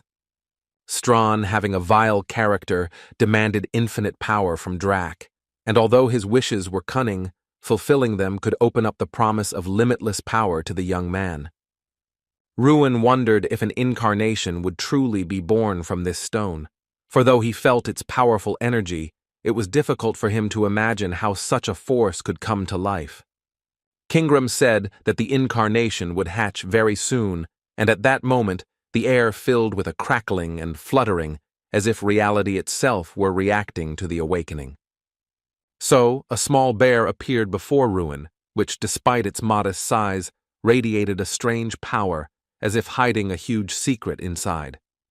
And this strange appearance of this animal caused the young man deep confusion, because he could not understand why the embodiment of incredible power looked like this. But suddenly, Strawn abruptly said that Ruin was a scoundrel because he had dared to call him a bear, and his words came out with such force that the young man felt surprised. The young man still could not understand how such an ordinary-looking animal could suddenly speak in a human voice, and his mind was filled with surprise, doubt, and a slight fear. Suddenly, the little bear, who had turned out to be extremely angry and domineering, sternly ordered Ruin Ardell never to call him that again. Ruin, surprised and slightly confused, asks again how it is possible that this unusual creature can speak and tries to understand the meaning of what is happening. Strawn sternly and angrily replies that he does not understand how the young man dared to call him an animal, because he is not one at all, and this offends his dignity and pride.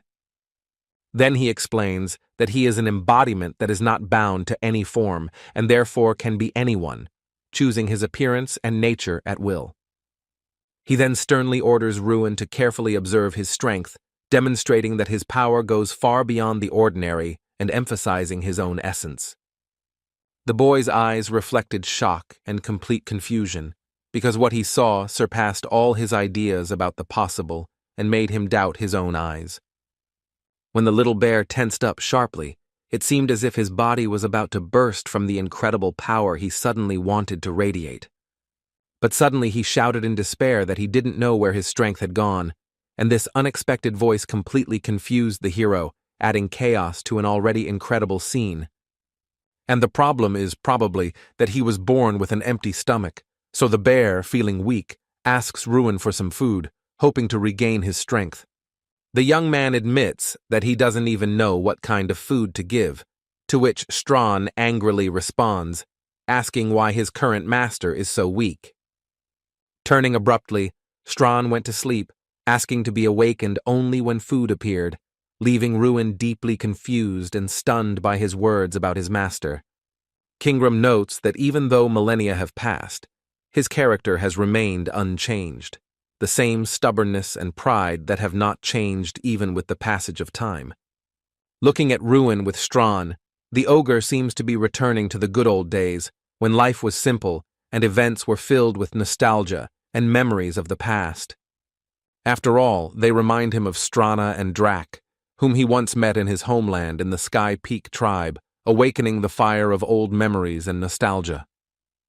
He asks what Ruin Ardell, a young destroyer who carries the will of Drak, is going to do next, seeking to understand his intentions and future path. With this force that makes him extremely powerful, standing on the edge, it can either destroy him or guide him on the right path, shaping his destiny and choices. Ruin realizes that the true reason for his quest for power was to protect his people from demons, realizing that his goal was always noble. He also understands that he sought to glorify the Ardell name and show himself to those who had previously insulted him, proving his own dignity and strength through courage and actions. He realizes that this is enough, because he still has a lot to protect, and the young man firmly decides not to give up on his goal, despite all the difficulties. So he answers that he will live according to his own will, standing up for himself, protecting his people and family, and will not allow anyone or anything to guide his path. Kingram says that's good, and will look forward to the future the young mage will bring, hoping that his actions and decisions will define a brighter path for all. After learning the information, his daily routine remained unchanged, except for Strana, who stubbornly refused to wake up, creating a little chaos in the usual order. But as soon as he heard the word food, Strawn suddenly jumped up, forgetting about his tiredness and sleep, and his energy instantly returned, causing everyone around him to look at him in surprise. And Ruin realizes that feeding has now been added to everything else, becoming a new daily obligation capable of bringing chaos to his routine. After all, this little bear seemed to live only on food, and each meal was a source of intelligence and strength for him, which made his behavior completely dependent on nutrition. But more than that, he consumes too much, so that even large food supplies quickly disappear, forcing Ruin to constantly monitor his appetite and replenish supplies. Ruin realized that this food in question was actually a kind of power that the young man gained from completing his tasks, and that consuming it directly affected his power. After studying the status windows, Ruin realizes that Strawn is useful to him because the companion skill accelerates the guy's development, providing additional support and improving his abilities. Its owner gains 100 strength points each time it becomes stronger, and 200 when it gains 2 stars, and this process repeats itself endlessly.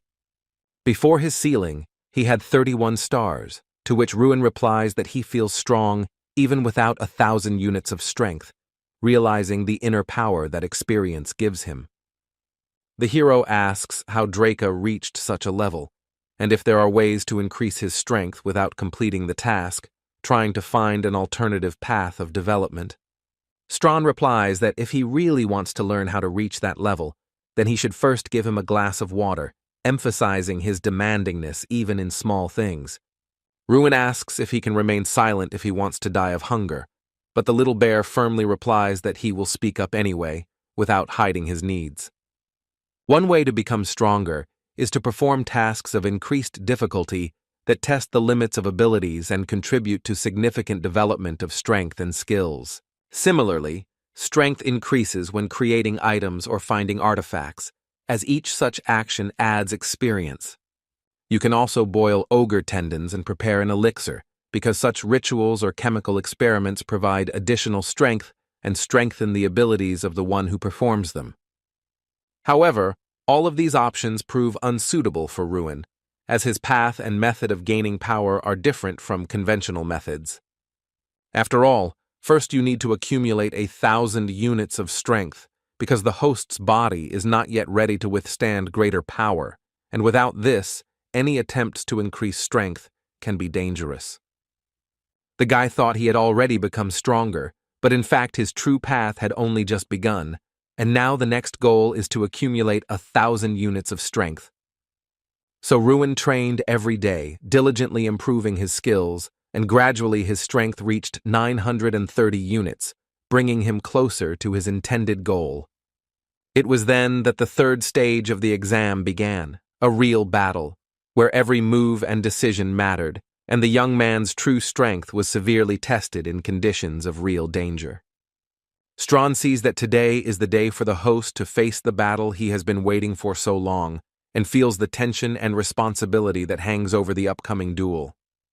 The potential for chaos is high, as the spell can even affect your own, and this test primarily tests how well magicians are able to control risks and act with precision under pressure. Jason, using a fire sphere, suddenly targeted the students nearby, and this instantly created a dangerous situation, forcing everyone to closely monitor his actions. Therefore, due to such a mistake, Jason Damon is eliminated from the test, as his carelessness could have caused serious harm, demonstrating how dangerous a fight without control over magic is. The Knights of Foldren were invited to assist in conducting the exam to ensure the safety of all participants and prevent possible emergencies.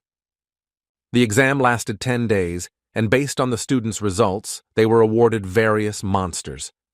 At the end of the exam, 13 students received high scores for their achievements.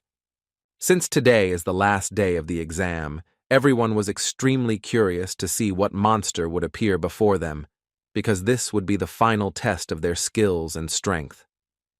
Suddenly, everyone around hears a strange noise that echoes throughout the area, causing surprise and alarm among participants and observers. A huge orc suddenly appeared before them, his presence instantly causing fear and tension among the students, forcing them to prepare for a dangerous duel. They are much larger than humans and have high intellectual abilities, which is why wars are constantly taking place between them and humans. The students ponder whether it is right to fight him as part of the exam, and worry about what will happen if someone dies at his hands, realizing the danger and seriousness of the test.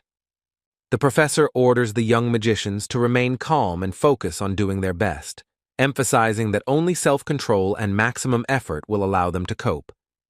The orc, without wasting a moment, swiftly attacked the students. His movements were quick and ruthless, forcing the magicians to react instantly and use all their skills. Covered by shields, they try to come together, organize defense, and prepare a joint strategy to counter the powerful orc. Mikkel, standing behind, prepares his attack, carefully assessing the situation and choosing the most opportune moment to deliver an effective blow to the orc. Using an ice arrow, Mikkel concentrates magical energy to direct it precisely at the orc, hoping to slow or seriously damage the enemy. However, this does not bring success. The attack flies to the wrong place, missing and forcing Mikkel to quickly adjust his tactics to prevent danger. Because Mikkel sees his opponent from above, he realizes that the trajectory of the ice arrow is wrong and he has to urgently reorient himself. Professor Heidel immediately orders the student to quickly dodge to avoid the danger of the orc's attack and maintain control of the situation during the fight. However, Mikkel realizes that his body is frozen in place with fear, and he cannot carry out the order, feeling panic paralyzing his every movement. Professor Heidel then casts his wooden prison spell, quickly creating a barrier of solid wood to contain the orc and protect the students from direct threat. The spell envelops the orc, and he is instantly frozen in place, unable to move, giving the students a chance to regroup and prepare for further action. His eyes seem to burn with anger and an undisguised intent to kill his pet, reflecting the wild rage that boils within him, despite the fact that he is frozen in a wooden trap. Trying to grab Mikkel, he shouts incomprehensible sounds that sound like a roar of rage and anger, emphasizing his aggression and dangerous mood even at such a moment. But suddenly the student hears his name and the message that he is failing the exam, which instantly shocks him and causes a feeling of confusion and anxiety. His fist clenches in anger, because such a decision was completely unexpected for him, causing a storm of emotions and a sense of injustice. Professor Ellick, who was Mikkel's uncle, is deeply unhappy because his nephew has failed again, and this causes him a mixture of disappointment and anxiety for his future. Realizing that he needs to somehow prevent Ruin from passing the test, he turns to Tryon Ignis and asks if he plans to continue the exam in the same spirit. But the man doesn't understand what exactly the professor wants from him, because Ruin is next in line, and his attention is focused on the upcoming test. Ellick agrees and adds that Ruin is the only student to receive the highest grade from Kingram, highlighting his exceptional abilities and potential among the other students. He adds that it would be unfair to evaluate Ruin on a par with other students, because his achievements far exceed the standards of a regular test. Tryon Ignite understands what is going on, but points out that they do not have any other monsters prepared, so it is currently impossible to change the conditions of the exam or choose an alternative. However, Professor Ellick notes that they still have something that can be used, hinting at the availability of certain resources or ways to influence the course of the exam. When the Knights of Faldrin brought the orcs, the atmosphere instantly became tense, and all the participants in the exam realized that an extremely difficult and dangerous test awaited them. Together they also brought an ogre, a huge and formidable creature whose presence greatly increased the level of danger for the students during the exam. It is extremely dangerous to use, but with Professor Heidel and the knights present, you can even observe the ogre without risking your own life. So they will have the opportunity to see what Ruin Ardell is capable of, to evaluate his skills and strength in real combat under the supervision of experienced mentors. Professor Heidel stood in the academy corridor, impatiently waiting for Ruin, preparing to direct him to another test and monitor his actions. The student, approaching, did not understand what had happened, feeling confused and surprised by the unexpected events unfolding around him. Before the test began, Professor Heidel intended to explain that today's exam would be much more difficult and dangerous for Ruin Ardell than for the rest of the students.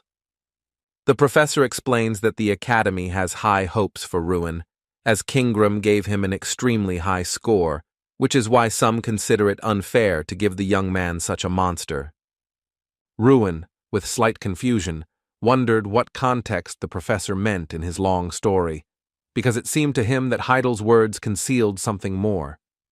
Professor Heidel replies that the young magician must face a real ogre to prove his strength, endurance, and willingness to live up to the Academy's expectations. Strawn replies with a sly smile that the fight will be extremely fun to watch, because he will find himself in a situation that will reveal his true capabilities. His opponent stood before him, bound by heavy steel handcuffs that rattled with every movement, reminding him of his power and at the same time his limitations. He looked extremely aggressive, as if with his whole being he only wanted the death of his opponent, and in his eyes burned an uncontrollable desire for battle. The other students at first did not realize that Ruin was not an orc, as they thought, but a real ogre, and this difference immediately made the situation much more dangerous. Jason exclaimed in confusion that this simply could not be, because he had not expected to see a real ogre, and this made his face look extremely confused. The invited knight explained that he had been specifically asked to bring this monster for testing, and he stood firm, ready to carry out the Academy's orders. However, he noted that he does not consider it right to use an ogre to test students' skills, as such a dangerous practice can lead to unpredictable consequences. Outwardly, ogres resemble orcs, but they are physically much stronger, and one of their blows can shatter a skull, making them extremely dangerous opponents for anyone. The man wondered if they were sure of their plan, because even experienced knights found it extremely difficult to capture this monster.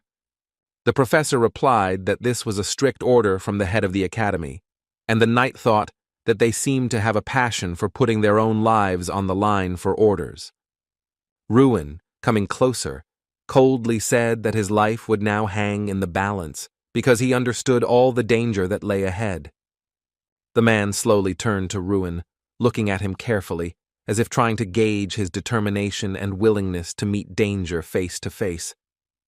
Our hero firmly stated who he was and why he was taking part in this difficult test, emphasizing his own determination and willingness to face danger. The knight could not believe that this young man was pitted against an ogre, and doubted that he could defeat such a powerful creature, for the difference in strength was extremely great. But in any case, he knew that together with Professor Heidel, they would stand by him and protect the young man from any danger, no matter how terrible it might be. Suddenly Ruin moved forward, and the man immediately called him back, trying to hold the young man back and draw his attention to the danger that loomed nearby. But the boy explained that he was simply preparing for the exam, although he had to stand behind, demonstrating discipline and willingness to follow the academy's rules.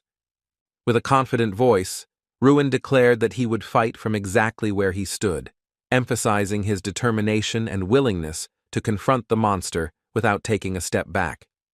After all, his spells are significantly different from ordinary ones, possessing unusual power and effect, which makes his combat techniques much different. But the knight noted that he would not be able to help Ruin then, emphasizing that this was no ordinary orc but an ogre, and that joking with such an opponent was extremely dangerous. He wondered why Ruin dared to risk his own life like that, because every step towards the monster could turn into mortal danger. However, Ruin did not answer the question, only silently began to prepare for battle, concentrating on tuning his magic and preparing to confront the powerful ogre. Ruin turned to his interlocutor and briefly said that he was simply determined, emphasizing his confidence and readiness to boldly enter into a dangerous battle with the ogre. The knight concludes that the young magician does not feel fear at all because his determination and calmness during preparation for battle indicate unusual courage and confidence. Professor Heidel sternly orders the student to prepare for the duel, emphasizing that it is time to show all his strength, skill, and willingness to confront the ogre. After all, his exam is about to begin, and every minute is crucial, so Ruin must fully concentrate to pass the test successfully. At that moment, the shackles that bound the ogre suddenly collapsed, and the huge monster unleashed its power freely, ready for battle. Like lightning, Ruin's opponent approaches in an instant, his massive body rushing at incredible speed, ready to deliver a devastating blow. However, the young man, preparing his attack, does not lose a single drop of confidence. His gaze is calm and his movements are clear, demonstrating his determination to confront a huge opponent. The knights could not understand what exactly the apprentice was doing, because without hesitation he simply rushed straight at the ogre. His determination and courage looked incredibly bold. The knights shouted at him from behind, demanding that he stop, because they understood how dangerous his reckless dash straight at the ogre could be, but the young man did not listen. Ruin ignores their cries and continues his determined charge towards the ogre, fully focused on the fight and confident in his own powers and spells. casts a fire sphere spell, releasing a flaming projectile with extreme force and accuracy that races straight at the ogre. Ruin meets the ogre one-on-one, standing fearlessly before the huge opponent, ready to test all his strength, skill, and spells. The atmosphere was extremely tense, as no one knew whether the young man would be able to win, and everyone present held their breath as they watched the fight begin. The knights realized that Ruin Ardell had used a close combat spell, as his movements became extremely fast and precise, and his attack was aimed directly at the ogre. Professor Heidel sat tensely, his eyes carefully following Ruin's every move, for even the slightest mistake could cost the young man defeat or injury. All the students also couldn't take their eyes off each other, watching Ruin's every move with fascination, as the duel with the mighty ogre kept them in suspense from beginning to end. Professor Ellick could not believe his eyes and was amazed by the power of Ruin's spell, as the young man demonstrated extraordinary skill and control over magic during combat. The knights saw that the student of the Magic Academy had launched an attack on the ogre, but they could not determine whether he remained alive after this risky step. In front of them was a thick layer of dust, through which practically nothing could be seen, and their vision became zero, creating a sense of chaos and complete unpredictability of the battle. When everything cleared up, the knights were surprised to realize that Ruin was still standing, despite the dangerous battle, demonstrating incredible resilience and courage. Professor Heidel said not a word, watching the events with deep concentration, for he was both surprised and troubled by what he saw. The knight touched the young man's shoulder, as if not believing in the reality of what was happening, and his movement betrayed surprise and undisguised admiration for Ruin's unyielding determination.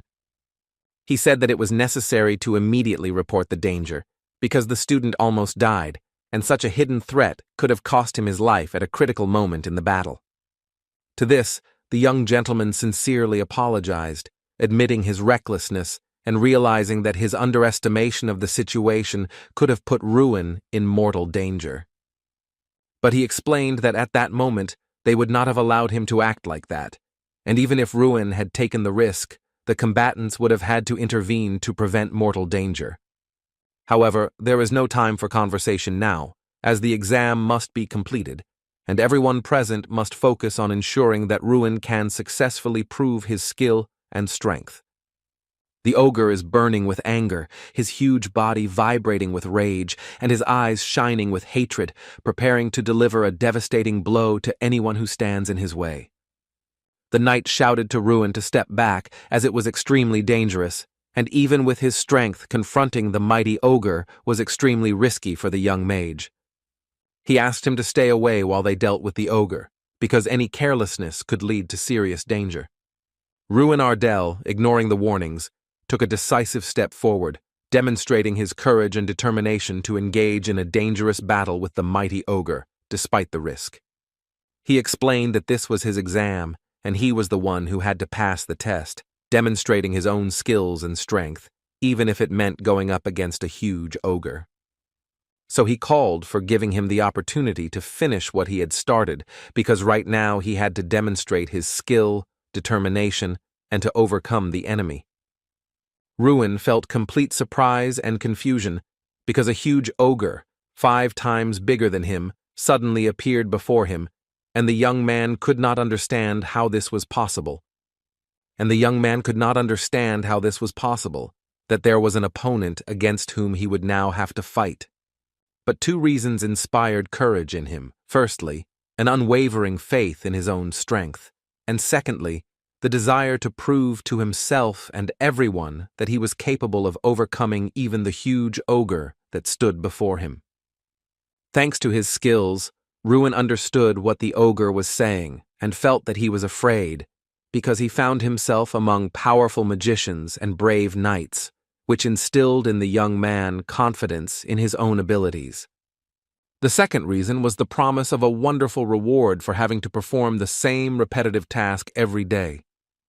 Therefore, Ruin had no reason to hesitate, for his confidence was based on his own skills, his ability to understand the frightened ogre, and the tempting promise of reward for his daily labor.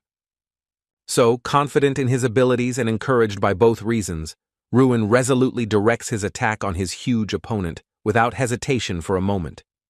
The ogre looked extremely evil and menacing, his massive figure and angry gaze making even the bravest tremble before him. At the same time, he stepped on Ruin with his huge figure, which forced the young man to act with utmost caution. The status window in front of Ruin displayed the objective he had already completed, as his fist had hit the enemy, confirming the effectiveness of his actions in battle. Looking at the student, the ogre angrily declared that he was going to kill him, radiating a dangerous threat with his huge figure and fierce anger.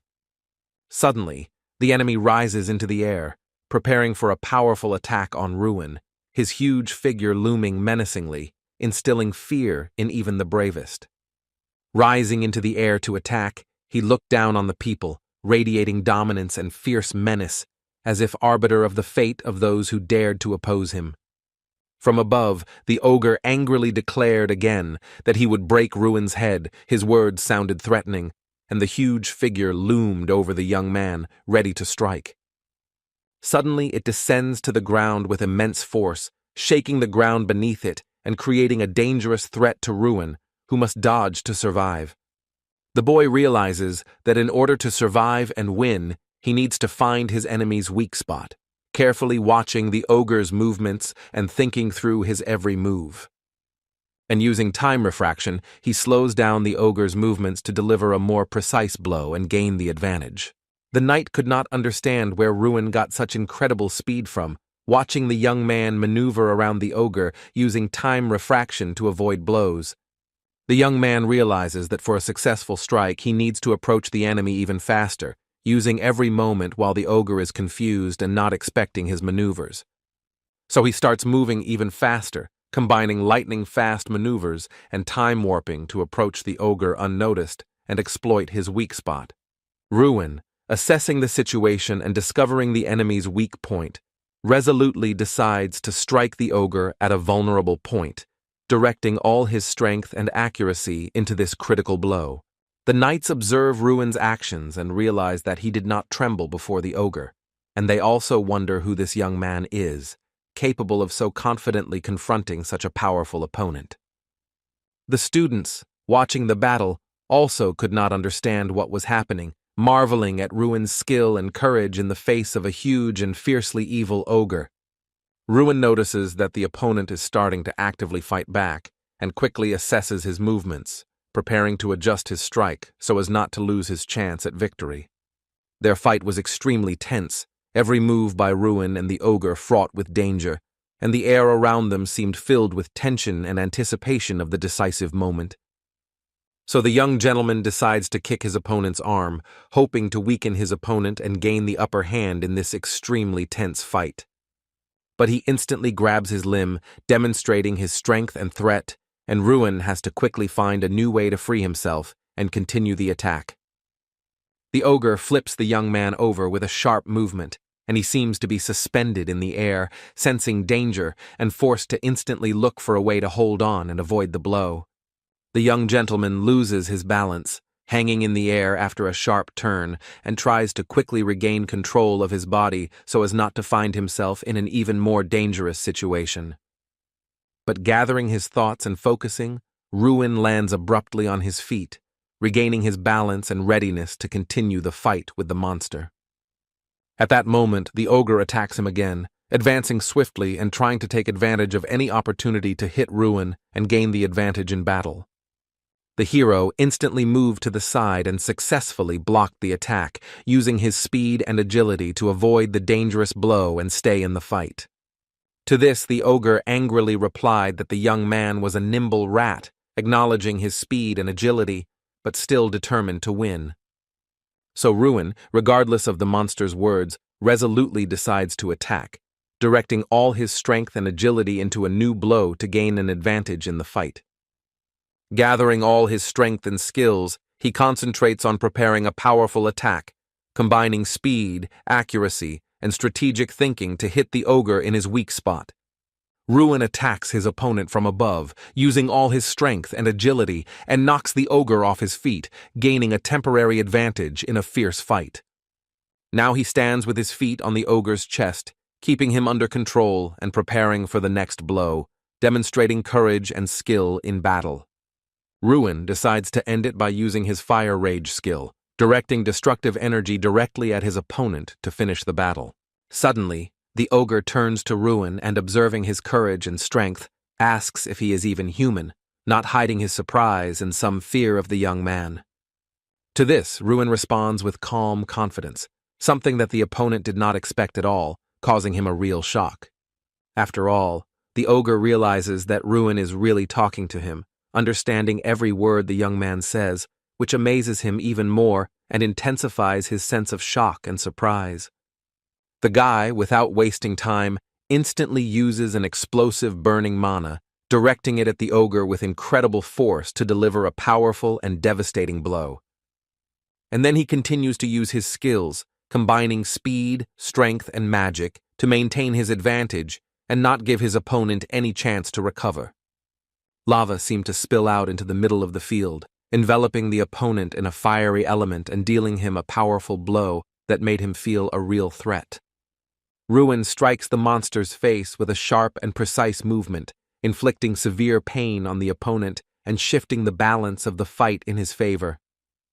Strawn, observing the fight, says that the master did much better than he expected, acknowledging Ruin's skill and courage in the face of the huge ogre. All the observers around could not believe that the young magician was able to defeat such a powerful opponent, marveling at his strength, agility, and skill in battle. The students, amazed by Ruin's feat, began shouting words of congratulations and admiration for the young man, paying tribute to his courage and incredible victory. Professor Ellick held back his anger, unable to believe his eyes that his student had been able to deal with such a powerful opponent, and his heart was filled with a combination of amazement and incomprehension. However, Tryon Ignis looked ahead with a slight smile, as his pupil had single-handedly defeated the ogre, dovandfshi his skill, courage, and maturity in battle. And although it seemed that it was simply impossible, Ruin was still able to cope with the powerful monster, pokazavshi incredible strength, agility, and determination even in the most difficult situation. The knight approaches Ruin, watching him closely, and asks who taught him to fight so skillfully, marveling at his skill and agility in battle with the mighty ogre. But the pupil replies that he learned on his own, and his words cause real shock in the man, reflected on his face, who did not expect such independence. Ruin said this with complete confidence, and his determination shocked the knight even more, emphasizing the young man's strength of character and independence. He turned to Professor Heidel and calmly asked about his results, awaiting his grades after the incredible battle with the ogre he had just defeated. But due to his own confusion, the man could not utter a single word, frozen in the face of the young man's incredible achievement and confidence. He finally says that he didn't even think Ruin could do it, and yet the young man managed it himself, without giving him any chance to help him, which further emphasizes his skill. Once again, Ardell exceeded all of Professor Heidel's expectations, and his skills, determination, and courage far exceeded any of his mentor's predictions. So, gathering his courage, the man loudly exclaimed that Ruin Ardell had successfully passed the exam, recognizing his incredible abilities and courage in fighting the mighty ogre. Hearing these words, the young gentleman smiled lightly, feeling relieved and proud of his own success and victory over his opponent. Ruin understands that he has received the player's mysterious eye as a reward, but despite this, he has no idea of its true purpose and hidden power. When Strawn explains that from now on his master has officially become a real player, he is surprised to realize that the eye he received opens a new path in his destiny. Strawn reports that he is well aware of this unique skill, as it can only be possessed by someone who has truly earned the right to be called a true player. Enemies that hide themselves with magic will now be visible to Ruin, as Ziavladamitsa, there is a faint, glowing outline around their silhouettes, making it clear how useful this ability is. A new message also appears in the status window indicating that a mini-map has been unlocked for Ruin, capable of showing the terrain and nearby enemies. Strawn explains that thanks to it, Ruin will be able to see everything that is happening within a radius of 500 meters around him, including enemies and obstacles. Ruin also gains the ability to view the selected target's status window, allowing him to learn about its strength, skills, and level of danger. The bear orders its master to use the player's eye and look at the defeated ogre with it to test the new capabilities and verify their strength. So Ruin, feeling excited and somewhat unsure, tries to use his newly acquired skill for the first time, directing its power at the fallen ogre. The guy quickly realizes that thanks to the player's eye, he can see the target's condition, assess its health, strength, and obtain other important information about the opponent. Ruin instantly decides to test the eye's capabilities on Professor Heidel, eagerly wanting to learn its condition, power, and hidden information about it. However, he notices that some items in the professor's status window are closed, and the bear explains to him that it is forbidden to read information about people whose rank is higher than his own.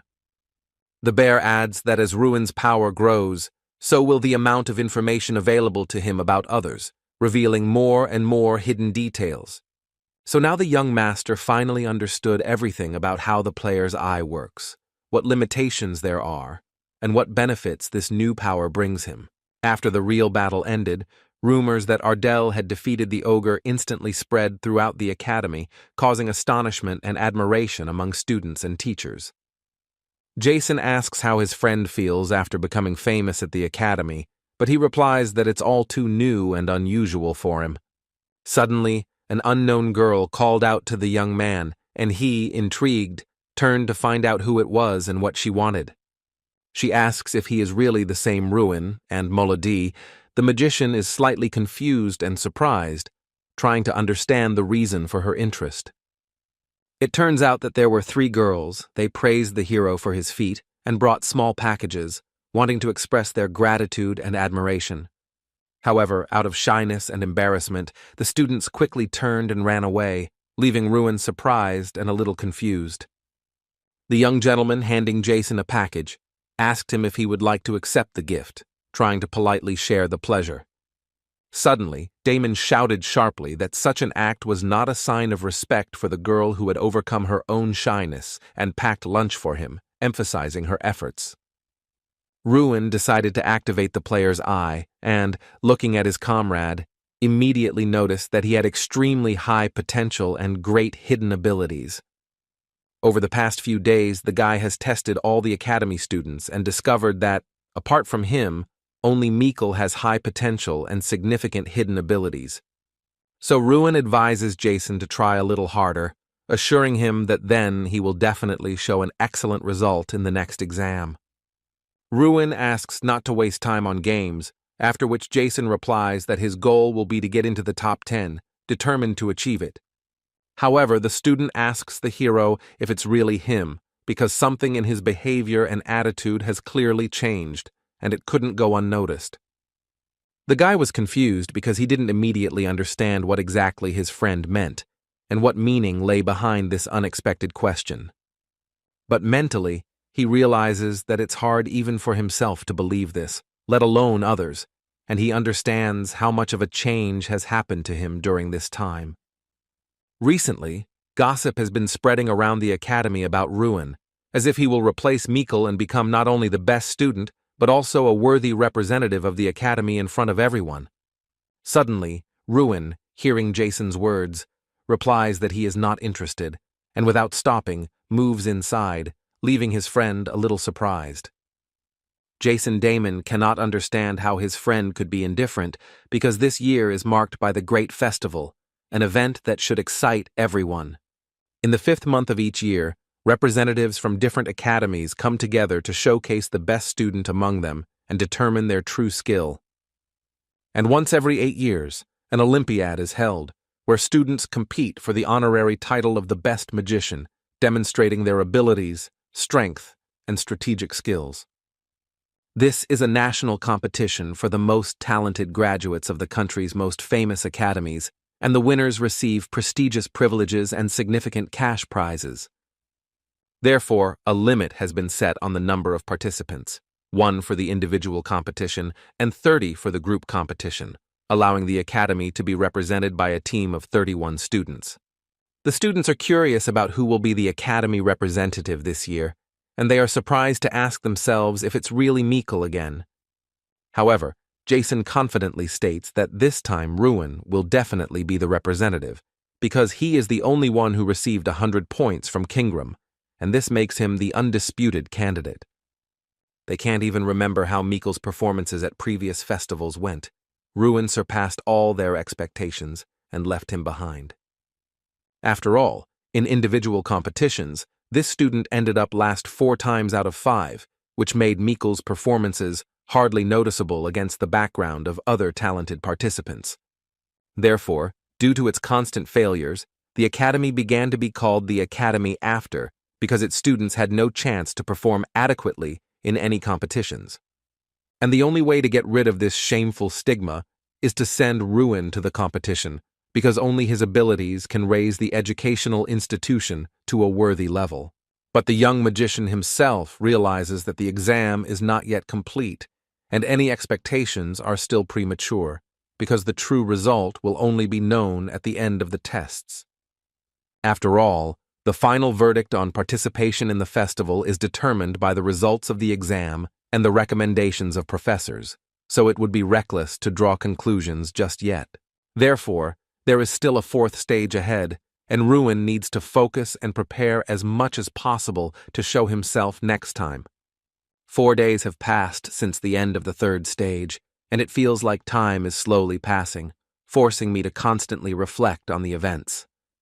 Ruin Ardell received 1,000 powers from his desire, and a feeling of power filled his body and mind, making his every step become confident and decisive.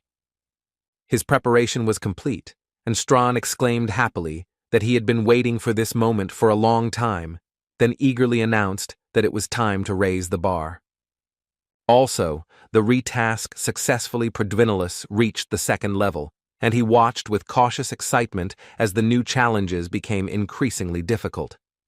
Ruin was absolutely confident in his incredible strength, feeling that his body had become significantly stronger and more resilient than even a few days ago. The difficulty of the repeated task had doubled, but with it the reward had tripled, and with a mixture of excitement and determination he prepared for the new challenges. Even the Guardian himself, legendary in his power, could emit flames that revealed his newfound power and made him awe-inspiring to watch. Ruin was surprised and looked at the little bear with curiosity, trying to understand how such a tiny creature could cause him so much emotion and surprise. He couldn't understand what was happening around him, and what this mysterious fire was that suddenly flared up, casting a bright light and increasing tension. His eyes widened in shock and surprise as he tried to comprehend what was happening around him and grasp the full grandeur of the unexpected spectacle. Professor Ellick watched the student from the window, carefully analyzing his actions and reactions, trying to predict how he would cope with the new challenges. He still couldn't understand how this had happened to Ruin and his power, and thoughts of it haunted him, forcing him to ponder every moment of the event. He knew that in the end, this brought the student extra points, and he watched his progress with a certain dissatisfaction and anger. The professor wondered if Mikkel could truly defeat Ruin, as the latter's strength and determination seemed virtually invincible at this point. Uncle Ellick believed that his nephew had very little chance of success here, and his thoughts were full of doubt and cautious skepticism about further events. Now, not only was his participation in the festival at stake, but also his place as the best graduate. But the Garrickhill family, as always, must remain at the top of the academy. No matter what, Professor Ellick was willing to do anything to support his student and ensure that his nephew did not miss out on his chances for success. Ruin understood that Strawn had successfully advanced to the 2nd level, and this information forced him to ponder his next steps and his own strategy. And as a reward, the master received 200 units of strength, which significantly increased his power and gave new opportunities for further trials. Ruin turned to him and noted that he seemed to have grown, noticing changes in his posture and confidence that indicated a new level of development. And thanks to the little bear, the young magician now possessed 1,200 units of strength, feeling incredible power and confidence in his further actions. To which Strawn proudly remarked that this was just the beginning, and added that the difficulty of the task had also increased, emphasizing the level of new challenges and trials. He asked the young man to carefully study the status window, emphasizing every detail, because understanding the situation and successfully completing the subsequent task depended on it. Ruin understood that he had already performed an increased number of repetitions before, so now the task did not seem difficult to him, and he prepared to complete it with ease.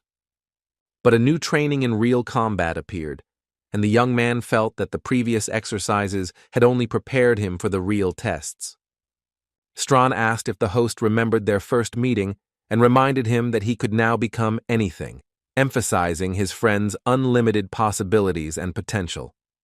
So, now, it is possible to transform, but for now, there are certain limitations that do not allow it to fully reveal its full power and potential. Only when he reaches the 5th level will he be able to transform into a human. But now he will demonstrate what he is capable of in his current form, impressing his master. And then the little bear began to transform, his body changing before our eyes, causing surprise and admiration. It seems to spin around its axis extremely quickly, creating a swirling effect that captivates the eye and adds to viduvishnosti's transformation. Transforming, it took on an as yet undefined form, something incomprehensible and mysterious, making the observer hold his breath. When Ruin finally gets a clear picture, he realizes it's a scarecrow, and his gaze is filled with surprise mixed with a certain wariness. He laughs a little and explains his reaction by saying that he expected something completely different, and his light humor adds a bit of levity to the situation amidst the tension. To which Strawn replied that he should not be looked down upon, because when Draka began training, he proved to be extremely useful and capable in learning. And then Ruin realized that he was acting as a mannequin and assistant in completing tasks, helping, and at the same time becoming part of the learning process. This meant that he would have to undergo training in real combat with a scarecrow every day, which would require him to have endurance, concentration, and constant improvement. But since he was still weak, his strength was equal to that of a third-class mage, which limited his capabilities and made training particularly demanding. Strawn proudly declared that when he could fully utilize his power, anything would be possible, emphasizing his belief in his own abilities and future achievements. And if the owner wishes, he can even turn into a demon or a dragon, demonstrating the incredible flexibility of his power and enormous potential. So Ruin suggested starting training right now, feeling ready for action and determined to immediately move from talk to real challenges. They began training like magicians, each focused on their actions and watching their opponent, feeling the tension and excitement of a real battle. Strawn's eyes sparkled, reflecting the fire of determination that filled him during training, preparing him for each new challenge. And the little bear was ready for battle, his body filled with energy, ready for every move and every challenge that lay ahead. He explained that even if his power accidentally hit the host, it would at most knock him back, but would not cause any damage. And Ruin can attack him as much as he wants, because even the most powerful blows do not cause damage, which makes him an ideal partner for training and honing skills. Warning: Strawn attacks first, demonstrating determination and speed, ready to test his control over the force and hone his skills in combat. Around them, as if burning, the sun spread its rays, flooding everything around with warm light and creating the effect of a magical atmosphere of battle. Ruin thinks that right now Mikkel is probably also training, intensely preparing for the upcoming battle, improving his skills and strategy. However, Mikkel was with his uncle and asked what he should do, trying to get advice before the upcoming trials. Which made Professor Ellick angry, because couldn't Mikkel have been a little stronger? And the thought of his weakness caused a mixture of irritation in his mentor. Mikkel replied that the uncle had no right to argue, because it was he who proposed what Ruin received high marks for, emphasizing the fairness of his position. It was Professor Ellick who suggested that try and pit Ignis against an ogre apprentice deliberating the course of the trial and testing each of their abilities in combat. Thanks to this, the young man received the best possible result, and if the family finds out about this, Professor Ellick will definitely not have it easy. The man realized that his nephew was blackmailing him, and a feeling of irritation and caution immediately overcame him, forcing him to think through his next actions very carefully. To which he suggested coming up with something and finding a way to rectify the situation, demonstrating ingenuity and willingness to quickly respond to a difficult situation. After all, if Ruin becomes the Academy's representative at the festival, the professor suddenly remembered that he had an idea that could affect the course of the battle. He hands Mikkel a small flask with a liquid substance inside, carefully watching his reaction, and at the same time preparing him for further action. The nephew understands that this is the awakening herb-burning flower, and a sense of importance and responsibility instantly overwhelms him because further success depends on it. The herb is used to create elixirs and is a valuable medicinal plant that can significantly enhance the magical and healing properties of any potion.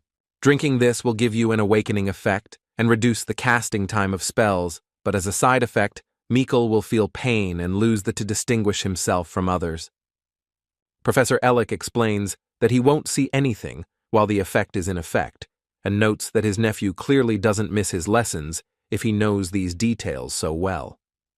However, the pet doubts whether he really wants to drink it, hesitating because of the possible pain and unpredictable consequences that could affect his consciousness and condition.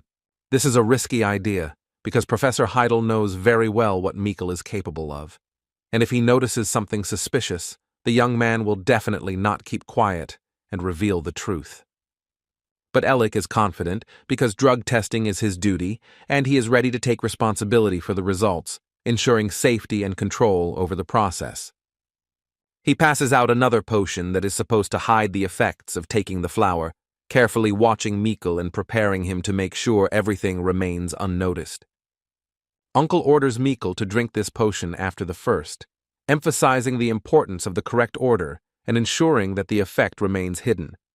He also asks not to be afraid, reminding them that they are a family, and that this approach is their way of moving forward, overcoming difficulties, and becoming stronger together. Looking him in the eye, he asks his nephew if he is really ready to do this, testing his determination and willingness to take on responsibility. Finally, the day of the important one-on-one battle has arrived, and this decisive stage of the exam is held in a specially equipped room, the Barrier of Mana. Every year during the event, the stands are completely filled with spectators who eagerly watch the events and emotionally support the participants. After all, today the long-awaited battle between Ruina and Mikkel will take place, and everyone is eagerly watching their fight, full of tension and emotions. The young man carefully steps across the floor, feeling each step under his feet, his gaze carefully scanning the room, and his heart beats in anticipation of future events. He knows full well that today will be the final exam, and Ruin fights against his opponent full of determination and skill while everyone watches the battle intently. Strawn notes that the opponent understands well that the home team will try to close the gap, and because of this, Ruin will have to make every effort to maintain its lead. But if he manages to get close enough, a single precise strike is enough to change the course of the battle and put Ruin in a good position. Since this battle is marked by extreme realism, various geographical features were placed in the room, adding real tactical complexity to the battle. They are carefully asked if they are ready for battle, and each of the participants prepares intensely, feeling the excitement and responsibility for the upcoming duel. But Ruin, carefully observing his opponent, immerses himself in his own thoughts, trying to predict his moves and choose the most effective tactics for the battle. Ruin listens intently and stares at his opponent, trying to understand whether this is truly a sign of danger or just a deception of his perception. After all, Mikkel's condition was far from normal. He moved chaotically, his eyes shone with anxiety, and it was obvious that he was not fully in control of his actions. And he wasn't as brazen as usual, so I had to carefully check his actions with the sharp eye of a player so as not to miss any tricks. So Ruin decides to use this skill, focusing on his opponent and trying to predict his next move to gain a tactical advantage in battle. It's obvious that something is wrong with him. As usual, his movements are more cautious, his gaze is more alert, and his usual confidence seems to have disappeared somewhere, causing concern. Through the window it is visible that he is in a hidden state, and the young man understands that he is trying something zrobiti, probably a drug that could affect the battle. He realizes that Professor Ellick conducted a test before the exam, and, surprisingly, helped the opponent with it, which makes the young man doubt the fairness of the upcoming battle. The judge declares that the use of black magic is prohibited, while all other types of magic are permissible, and the exam scores will be given based on the level of magic. There's no need to worry about your opponent, as mana barrier reduces the effectiveness of magic by almost 99%, making attacks significantly weaker.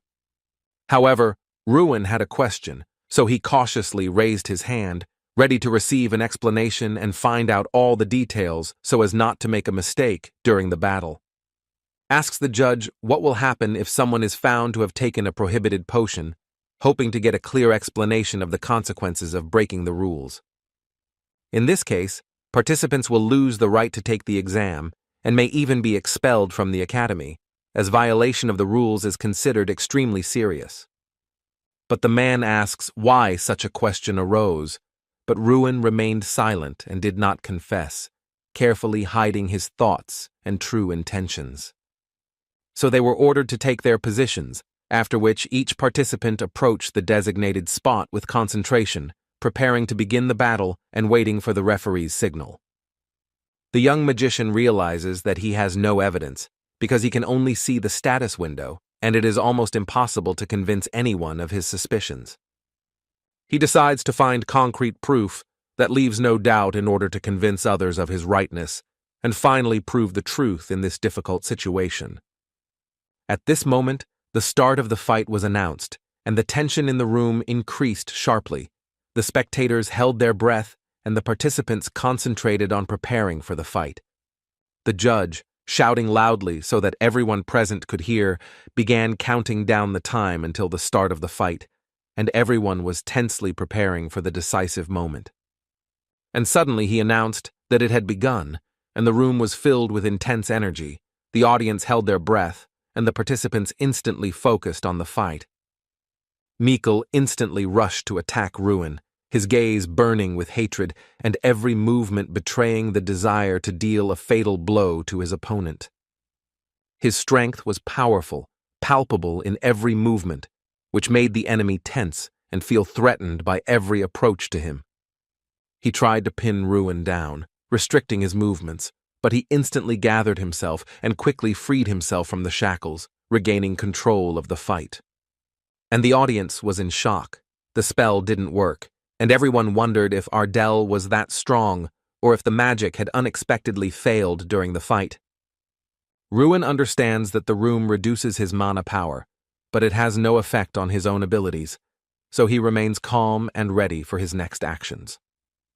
However, Mikkel, as if unable to stop, attacks Ruin again, his blows carrying dangerous energy, and the tension in the battle growing with every moment.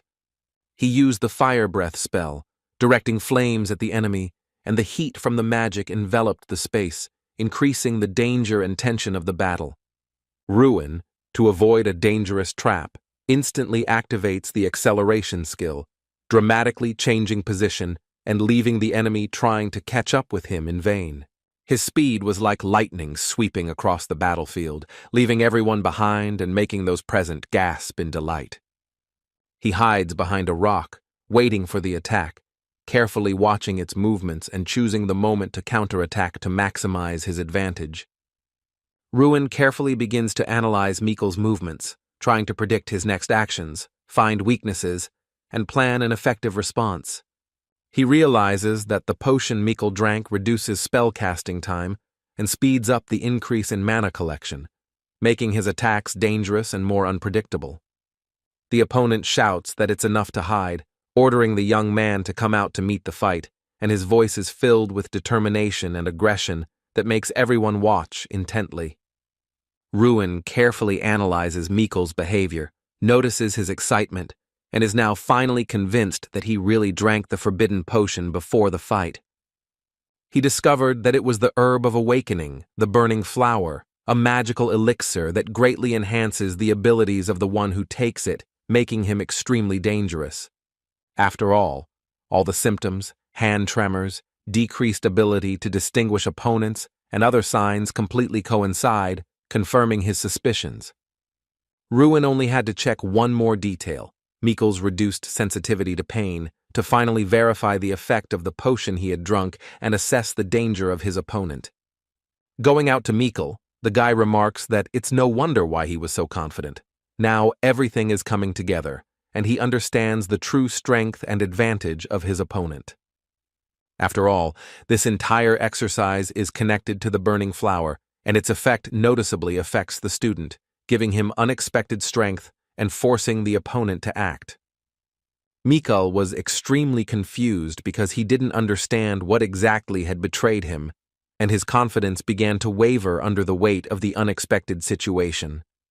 Ruin, confidently raising his voice, tells the enemy to prepare, his determination felt in every word, increasing the tension before the battle begins, and instantly uses the time refraction spell, changing the speed of movements and perception of space to gain a tactical advantage over the enemy.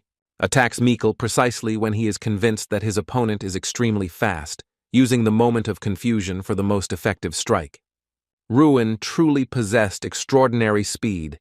His movements were lightning fast and precise, allowing him to control the course of the battle.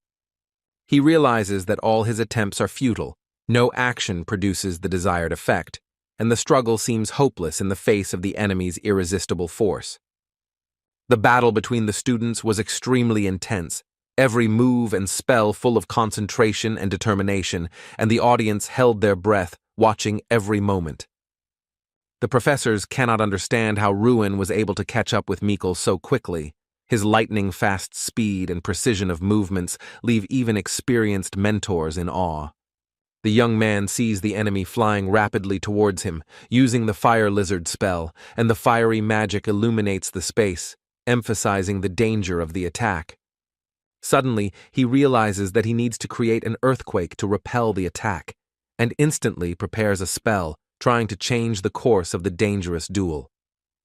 The strength of both academy students was extremely powerful, their magic and physical abilities creating an explosive combination that made the duel tense.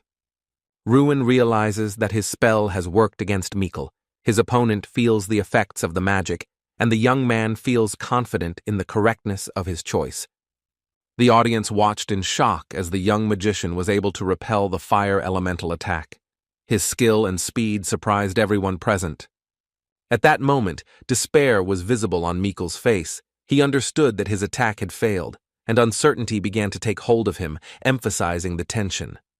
As Ruin began to approach, Mikkel's eyes widened even more, reflecting fear and surprise as he realized who was standing against him.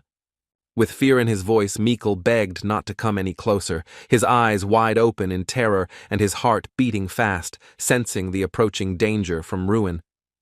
Ardell said with cold confidence to Mikkel not to be such a wimp, his voice full of determination and steadfastness, adding to the tension. And he prepared his strike using only 2 fingers, demonstrating incredible precision and skill that made his attack unreadable. However, it was in these 2 phalanxes that all of Ruin's power was concentrated, and he was preparing to unleash incredible energy that could turn the tide of battle in his favor. So the young magician, gathering all his strength into one swift burst of energy, decisively struck his blow, hoping to break his opponent's defenses. All the spectators present were shocked, because none of them, even in their wildest thoughts, could have predicted such a powerful display of strength and courage. However, Ruin's eyes clearly shone with unshakable confidence in his own abilities, as if he had long foreseen this moment and already knew that victory would certainly be his. Mikkel begged the young man not to look down on him because in every word he said he could feel anxiety, fear, and at the same time a faint hope for sympathy. He wanted to continue saying something, but he didn't have time to say a word because Ardell, without hesitating for a moment, swiftly outpaced him and launched a surprise attack. And from this crushing force, Mikkel was abruptly thrown up like a defenseless doll, his body hanging in the air for a moment before falling back down. He landed on his back, and the sharp pain didn't pierce his entire body, make him writhe in agony and gasp for air, or even make him lose consciousness. However, he did not give up and, gritting his teeth, defiantly declared that Ruin's blow was too weak, and that it did not cause him any pain at all. Ruin understood that it was dangerous to continue the test, because his opponent could die from the injuries he received, because after drinking the potion he felt no pain at all. So, using the binding tree spell, the boy decided to act decisively, restricting the student's movements and taking control of the situation. Raising his hand and full of determination, he loudly exclaimed that Mikkel Garihill had taken a prohibited drug, thereby endangering his own life and the exam. The judge quickly approached the student, his gaze sharp and stern, and he immediately asked if it was true that Mikkel had taken a banned drug. Ruin stated that he was sure of this, because the drug he had taken could be hidden from others, and any attempt to deceive others would not be in vain. And perhaps the inspector simply turned a blind eye to this violation, deciding not to intervene and leave the situation without official punishment, even though everything was obvious.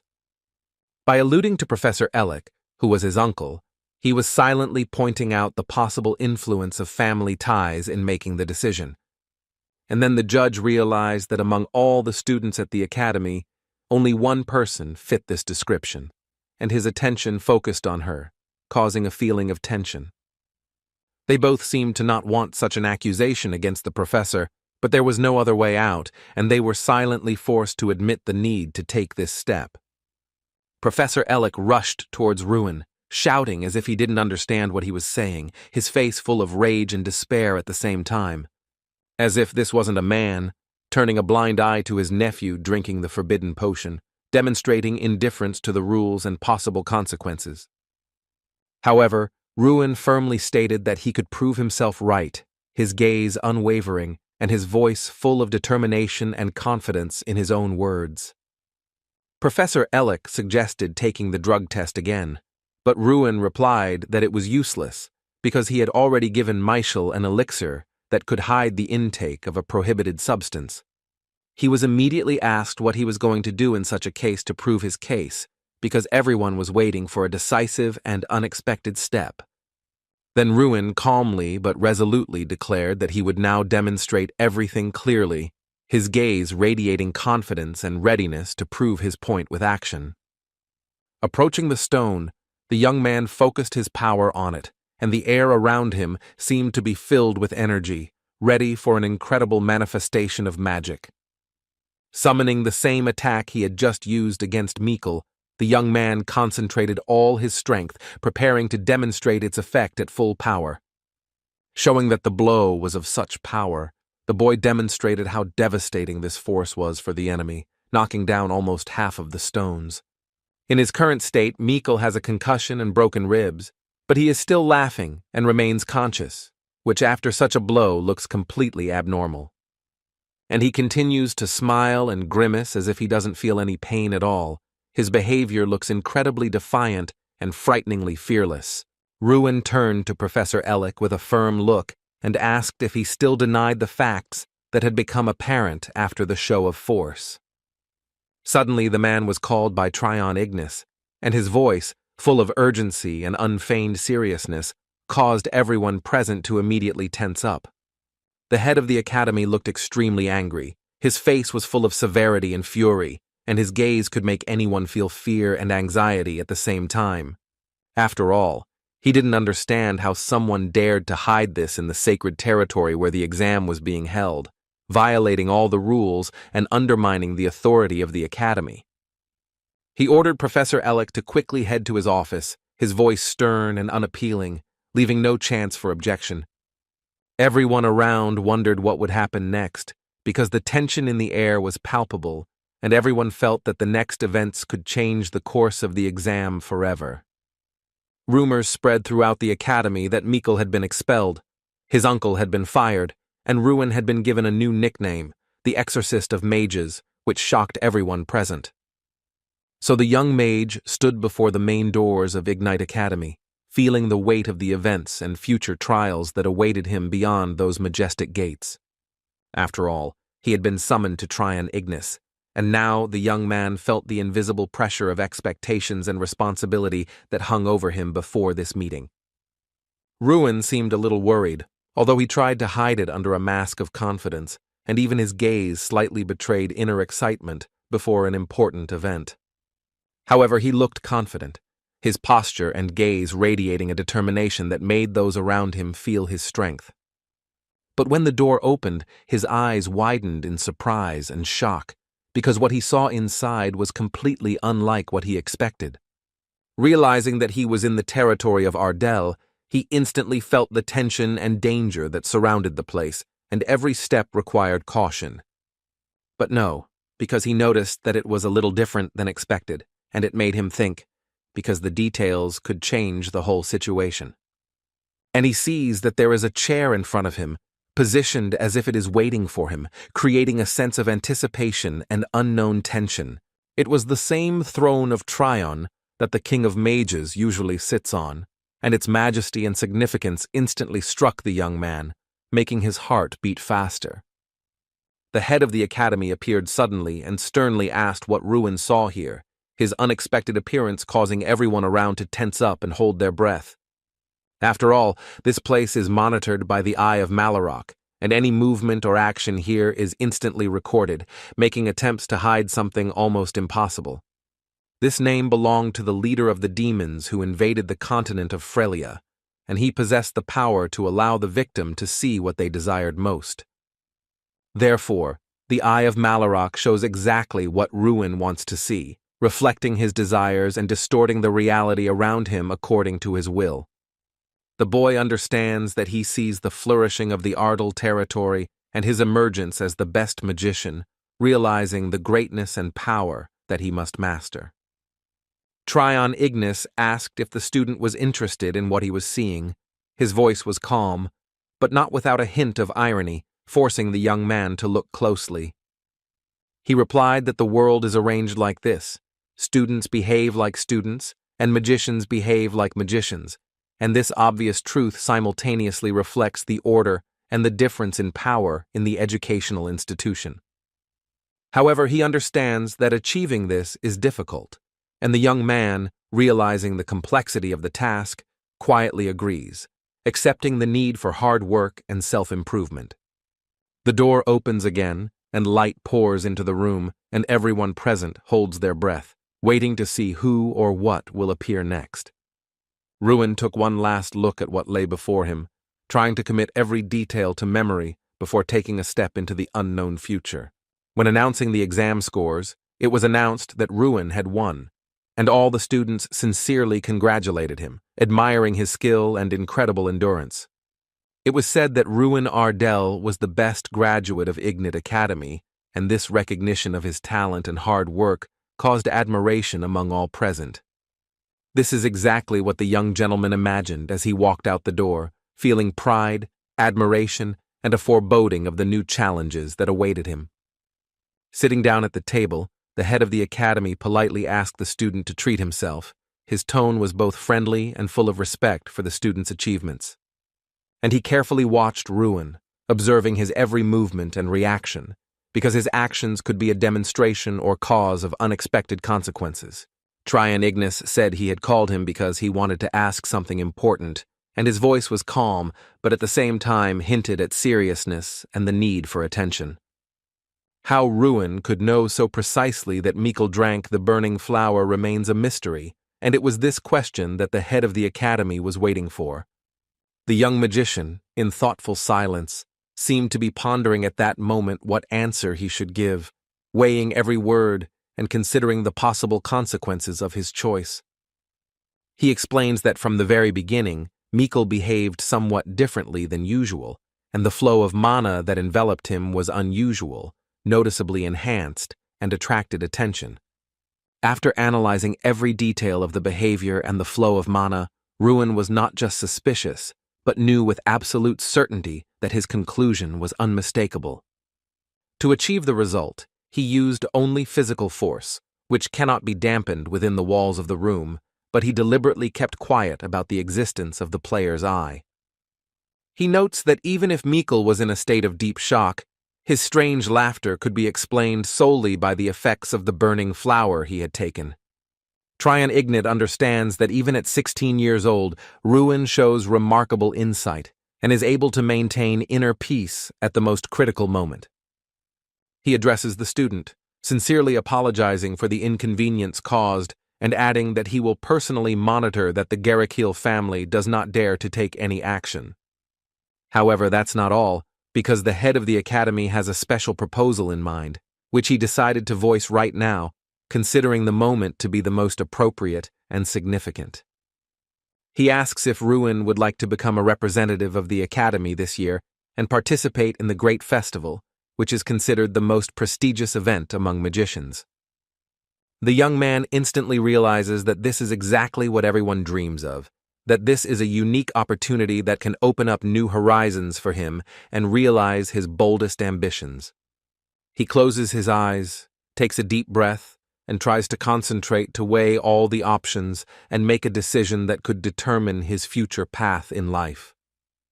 But in the end, he sincerely thanks Tryon Ignat for the generous offer, feeling gratitude and respect for someone who has so closely followed his path in the academy.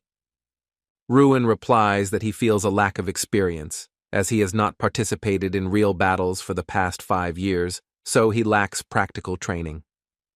Due to an internal disorder that prevented the free release of mana, all such events remained closed to him, and therefore he was not sure whether he would be able to perform worthily at the Great Festival. To this, Tryon Ignat calmly replies that this is not a problem at all, assuring that any doubts Ruin may have will not be an obstacle to participating in the Great Festival. After all, the head is convinced that the student is more than worthy of being considered a candidate for victory, and his abilities, experience, and insight make him a real contender.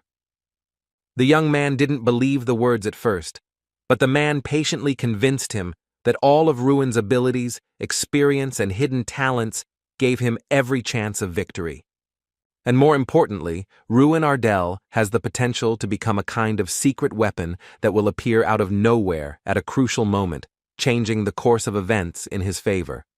After all, opponents know absolutely nothing about him and his combat strategy, which makes Ruin unpredictable and gives him a huge advantage at crucial moments. Ruin realizes the truth of the magician's words, because it is thanks to this unpredictability that it will be easy to catch enemies by surprise, gaining a decisive advantage in battle.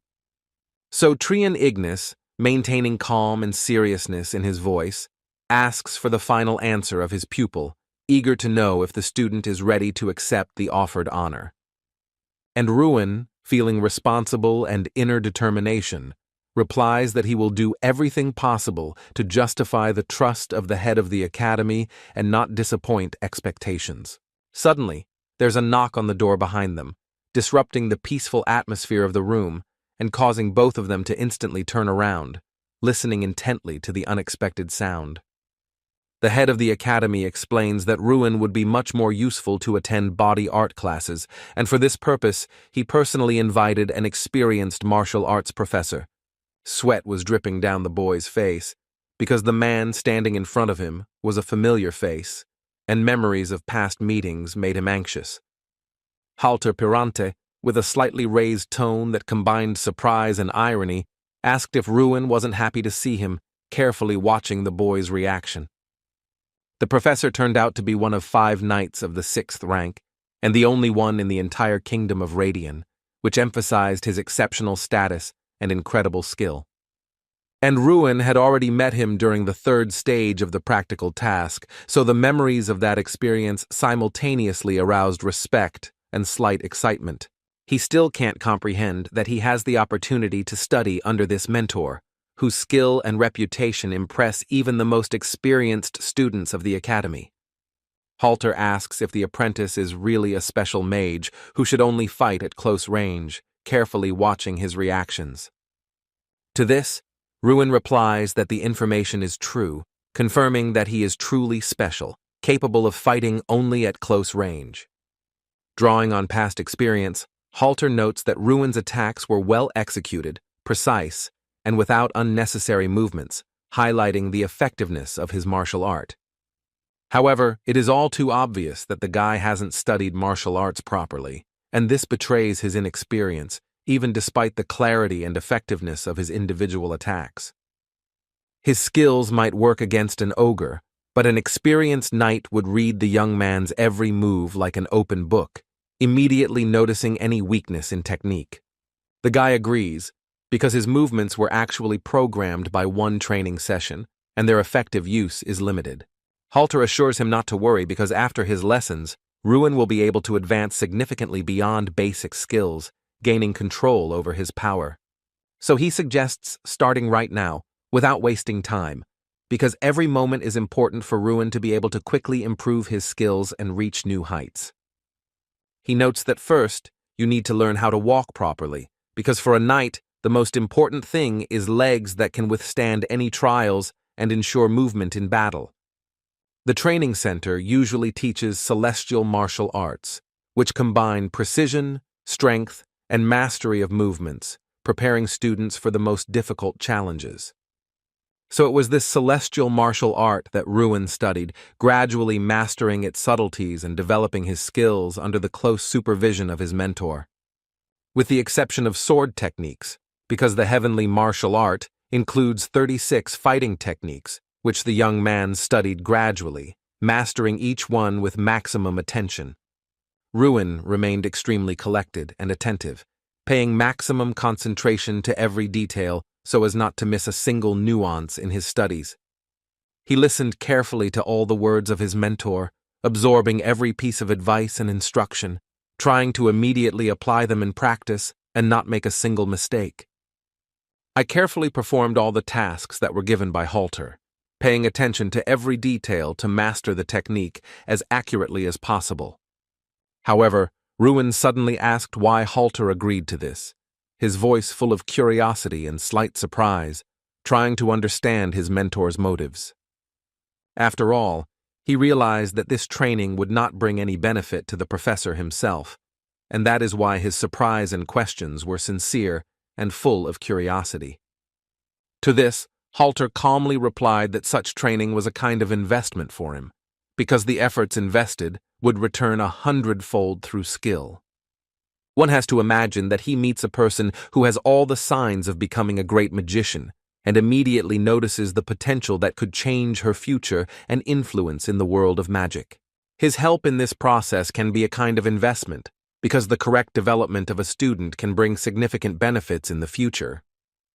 Therefore, Ruin, bowing respectfully, said that he was at Professor Halter's service, demonstrating his willingness to listen, learn, and devote all his strength to the benefit of learning.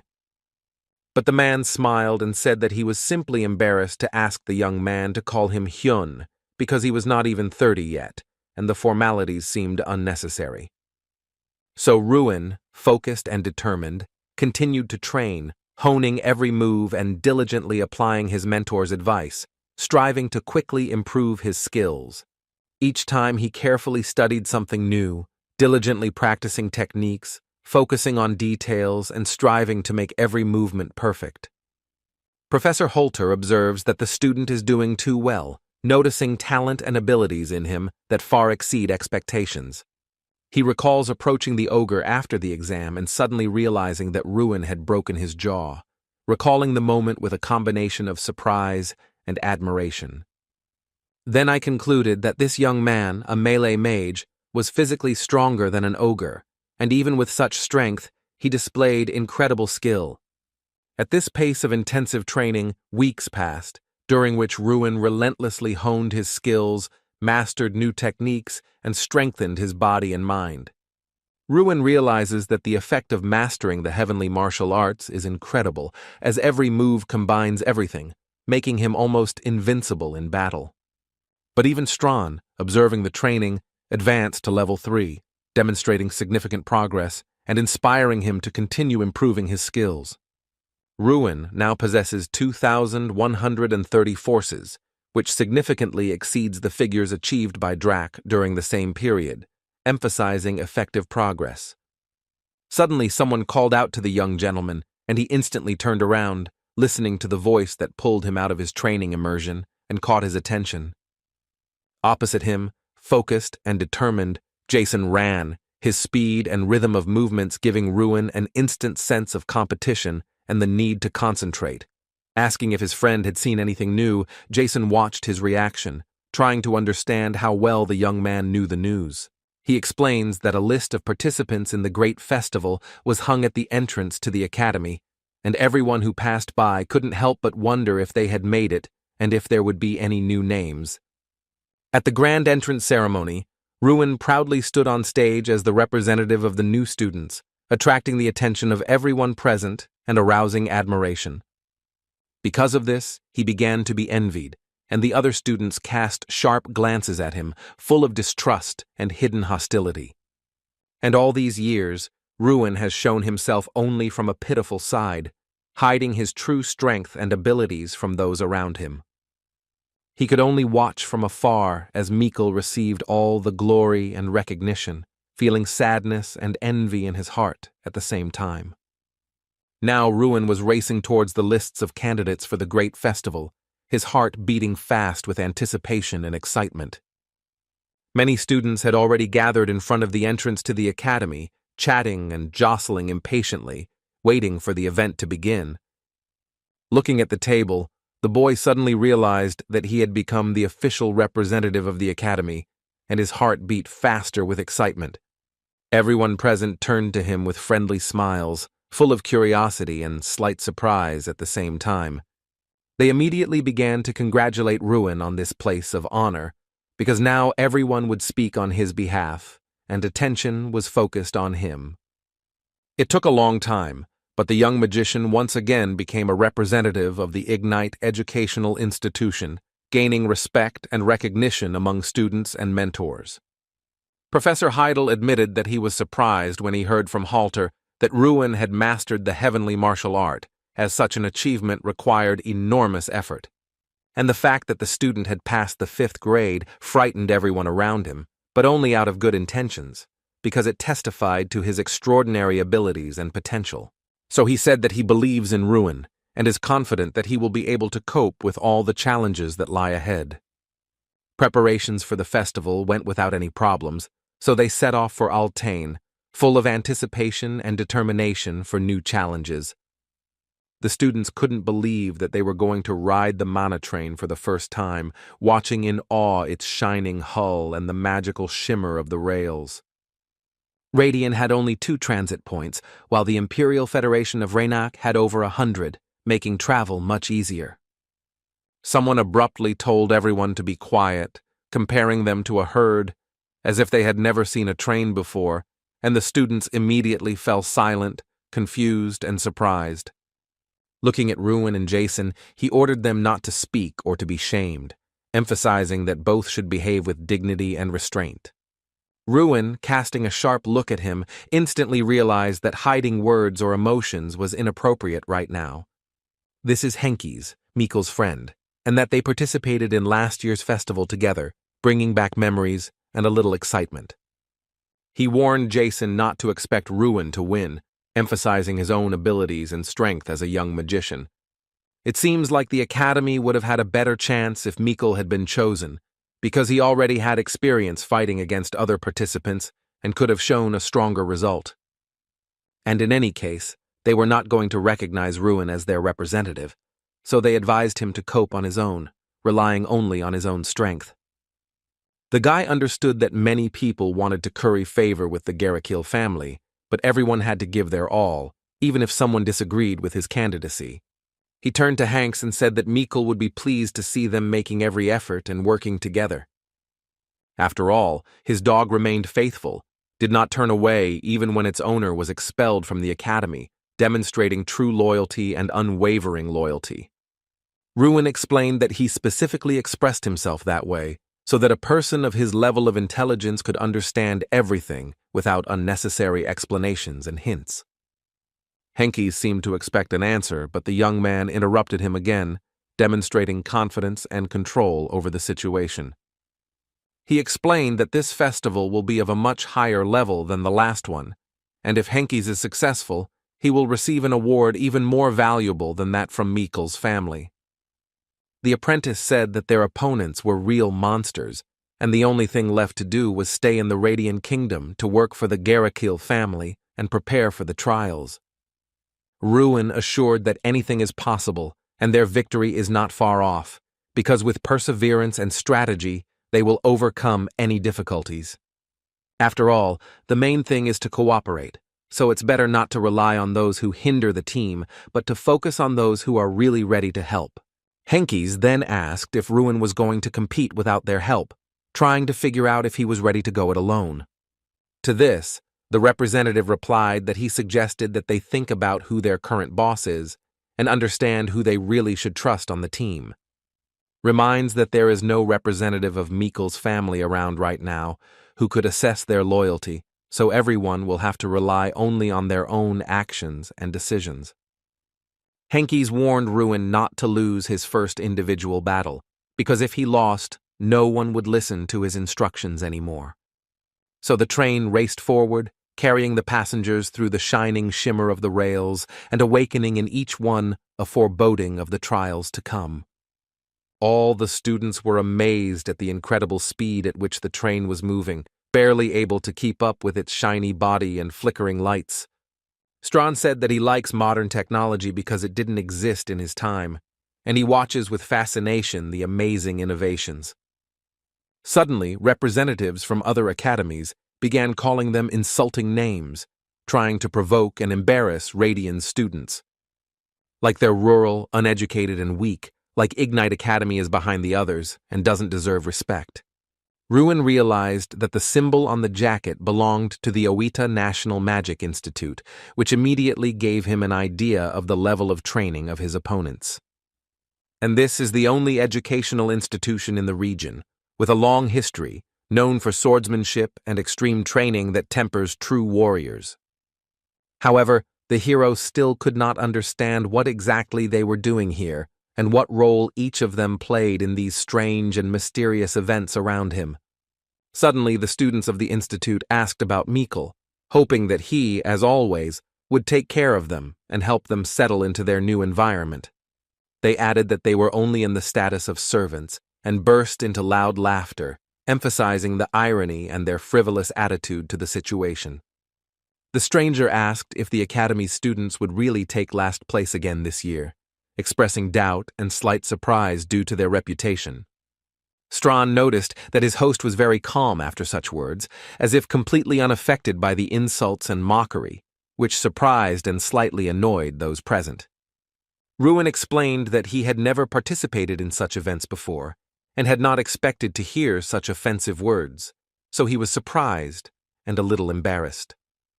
I began to watch Professor Heidel closely, trying to notice any signs or clues as to how to properly respond to the situation. He understood that the professor would not intercede, because the festival was intended for students, and Heidel himself only played the role of an escort, observing the events from the sidelines. Now the power and responsibility for the team lies entirely with Ruin, as the official representative of the academy, and it depends on him how the students cope with all the tests. The institute student approached Henkes and asked where Mikkel was hiding, hoping that he would help find his friend and shed light on his absence. But Ruin replied that, most likely, Mikkel was lying in bed and praying that his broken ribs would heal properly, demonstrating mocking concern and observation. At that moment, all eyes were on the academy representative, Ruin Ardell, because it depended on him how the team would perform and whether it could win the festival. Henkes, looking at the student, explained to everyone that this was their new representative, emphasizing his status and responsibility to the team and the academy. Strangers instantly realized that they were seeing him for the first time, assessing Ruin's appearance and posture, trying to form a first impression of the new representative. So they tried to get closer to get a better look at Ruin and see his abilities and determination as a new opponent. He said he was a representative from Oyet, Seth Mulcair, and asked what the guy's name was, trying to make initial contact and assess the new opponent. So the young man replied with a confident voice that his name was Ruin Ardell, demonstrating determination and pride, because from now on he represented the academy and was not going to back down in the face of any difficulties. He explained that this was enough for a first acquaintance, so he asked Seth to leave their car so they could discuss matters calmly and without unnecessary witnesses. Before that, he ordered Seth to apologize for all the offensive words he had said earlier, emphasizing that respect and politeness were mandatory in communication. The institute student's face, which was usually calm and focused, this time turned red, turning crimson with anger and barely contained rage. He shouted angrily because he couldn't believe a single word Ruin had said, and he felt as if he were being humiliated with an unfair lie. For the young man had just ordered him to apologize, and it was this unexpected humiliation that angered him even more than the words themselves. He suspiciously asks Hanks if he didn't tell his new representative anything about Seth because he was afraid of being exposed and betraying his trust. He coldly said that he would now hit him again, so that his pupil would remember this lesson forever and never dare to argue again. And it was at this moment that Ruin suddenly understood what the whole matter was, as if the pieces of a puzzle had come together and revealed the true picture before him. Most likely, these were the students who participated in the great festival, because their faces shone with confidence and a sense of self-importance. And fear is precisely in the presence of Uta, because their authority and incomprehensible power put pressure on everyone so much that even the bravest lose confidence.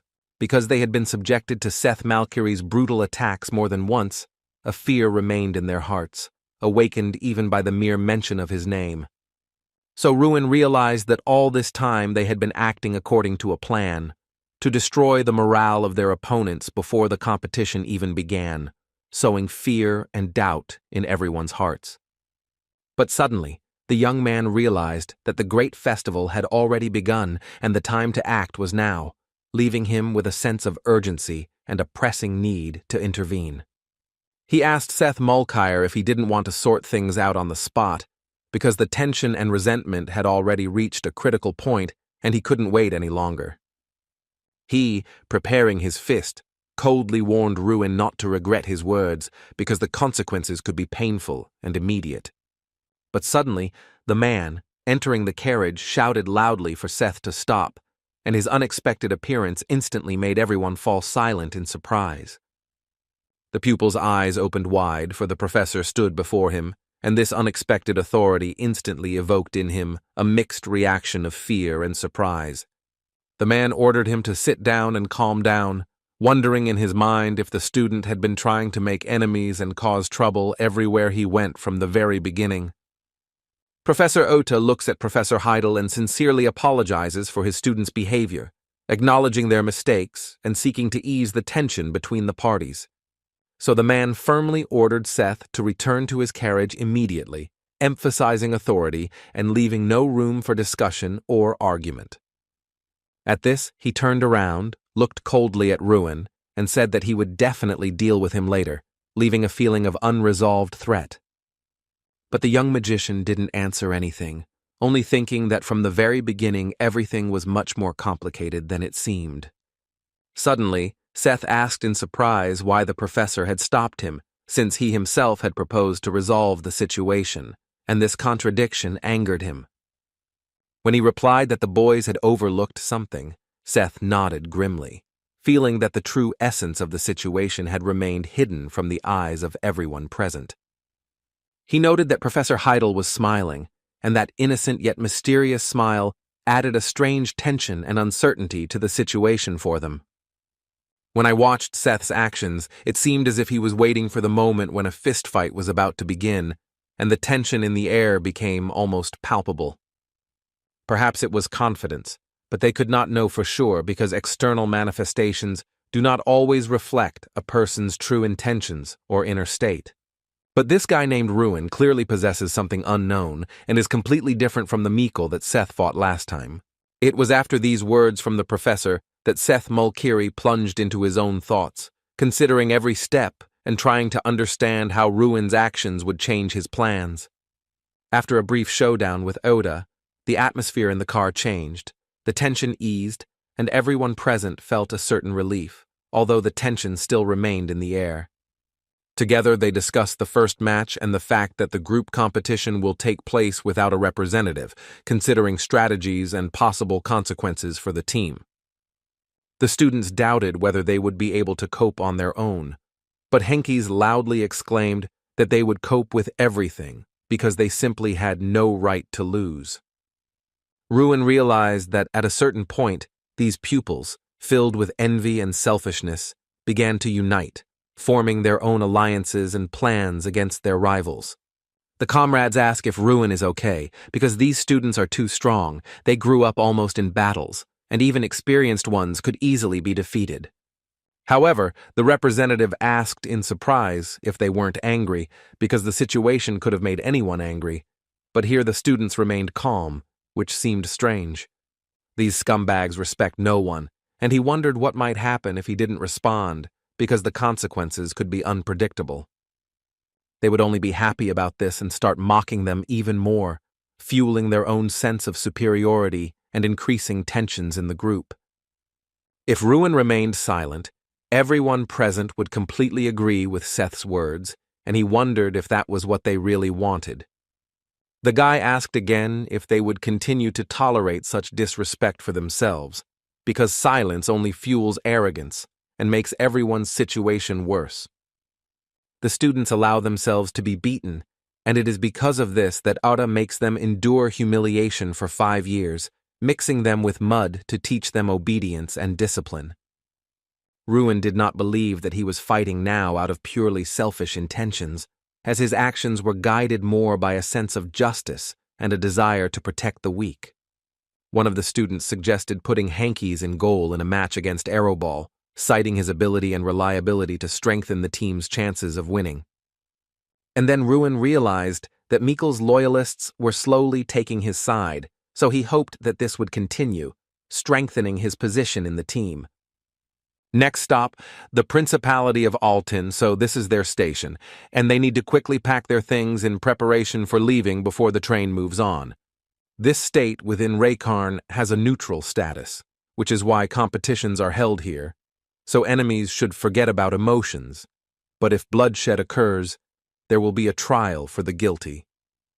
All the students were delighted when they saw Raynak in front of them, because his majestic figure and authority aroused admiration and sincere admiration among those present. After all, everything is completely different here, Jason explained. He is from Daemon territory, a rich region, but his native land cannot compare to this place. Ruin mentally analyzed the city of Altin he had seen, assessing its scale, buildings, and atmosphere, trying to understand how it differed from his native lands. And he realized that this was exactly what was expected of the capital of the kingdom, because the grandeur, order, and atmosphere of the city fully met the high standards of the government. Everywhere there is a feeling of noble antiquity, and residents walk carefree through the streets, creating an atmosphere of peace and harmony that contrasts with the everyday worries of the city. And this sight made it clear once again that they had come from a very tiny city, where the scale and splendor of Althine seemed almost unbelievable. Now they are heading to their destination, so they must board carriages to get to their destination comfortably and safely, preparing for new events. Professor Heidel wanted to say something to his students, choosing words to convey an important message while at the same time maintaining their attention and respect. He expressed his hope that none of them would dare to visit participants from other educational institutions, even by mistake, as this could cause unforeseen conflicts. After all, nothing good will come of such an endeavor. A fight will only create problems and unpredictable consequences for all participants. Ruin didn't understand why the professor said that, looking straight at him, and his mind was filled with surprise and slight concern. Suddenly, Strawn shouted loudly to the owner to look immediately, and his excited tone attracted attention. At first, Ruin didn't understand what had happened, because everything had happened so suddenly and unexpectedly that his mind was trying to quickly comprehend the situation. But Strawn explained that there was a very interesting smell coming from that place, which immediately attracted attention, causing him and the young man to look closely with interest. So the little bear moved from the hero's shoulder to his knee, leaning in and carefully observing everything that was happening around him. He began sniffing again, trying to fully understand what the smell was, and every movement of his nose betrayed a remarkable curiosity and concentration. Analyzing, he told Ruin that it felt as if there was a relic of Drac here, and this immediately aroused both of them with heightened curiosity and cautious respect.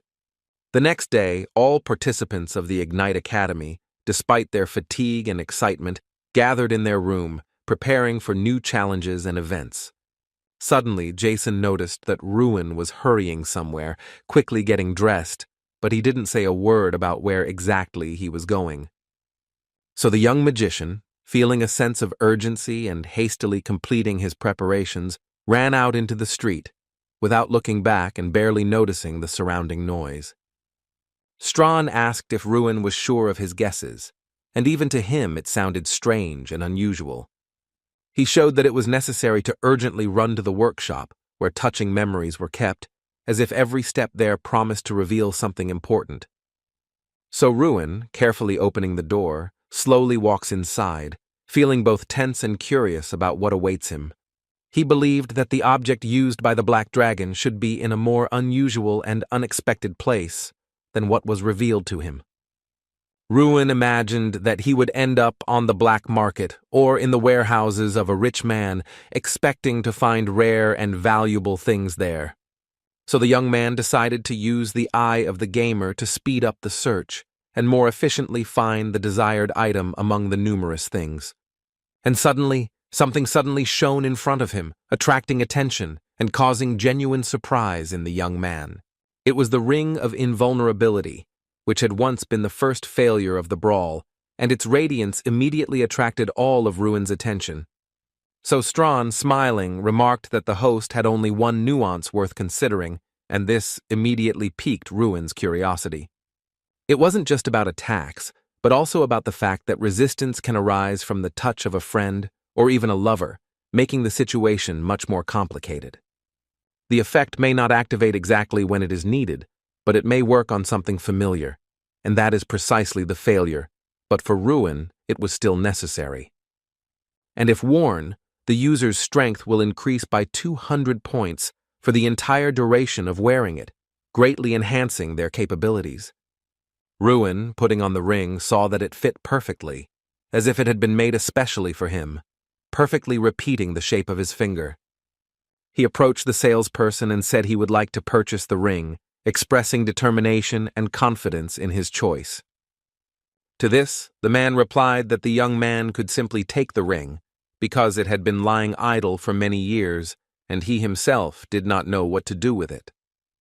So Ruin decided to buy some more, and as he walked back, he thought about the incredible usefulness of the player's eye skill and its possibilities in the future. After all, with its help, you can even determine the true value of any item, making search and evaluation extremely effective. And suddenly something appeared before his eyes that made Ruin hold his breath, causing both surprise and admiration. It was a book about the quantum mechanisms of magic and swordplay, extremely rare, and its appearance instantly captured Ruin's attention.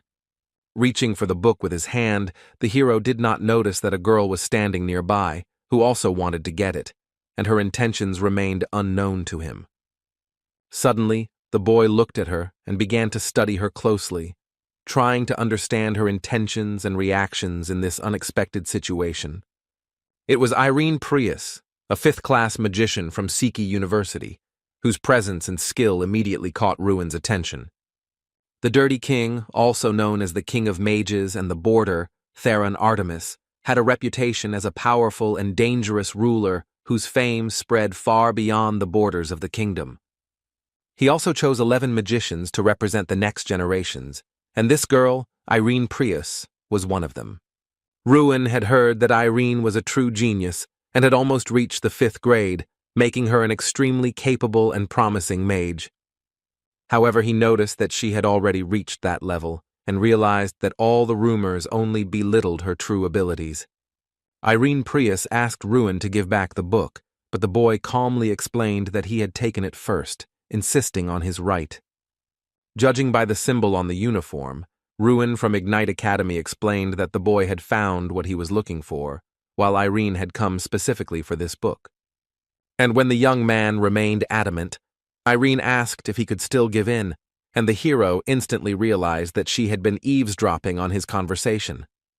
He asked the girl to explain why she needed this book, because such publications are not sought after just like that, and anyone who seeks them has a serious reason. But Irene was instantly confused, not knowing how to immediately answer such a direct and unexpected question. She replied that the book was part of her individual assignment and the details could not be disclosed, so she asked Ruin not to ask about it again. The young gentleman thought that this was unlikely to be a task from the institution itself, and perhaps it was simply a personal assignment from the Dirty King. So Ruin told her to take the book because it was important to her, and his words caused a real shock to the student. As he walked further between the counters, Ardell pondered what else he should buy, considering the possible use and value of each item. At that time, Irene Prius watched him closely, trying to understand his intentions and what exactly caught his attention among the goods. In the room where they lived, his comrades surrounded Ruin, pressing him with questions and trying to find out everything about this girl. Jason was very jealous, because his dream was to touch Irene's hand at least once, and now he felt a mixture of irritation and desire.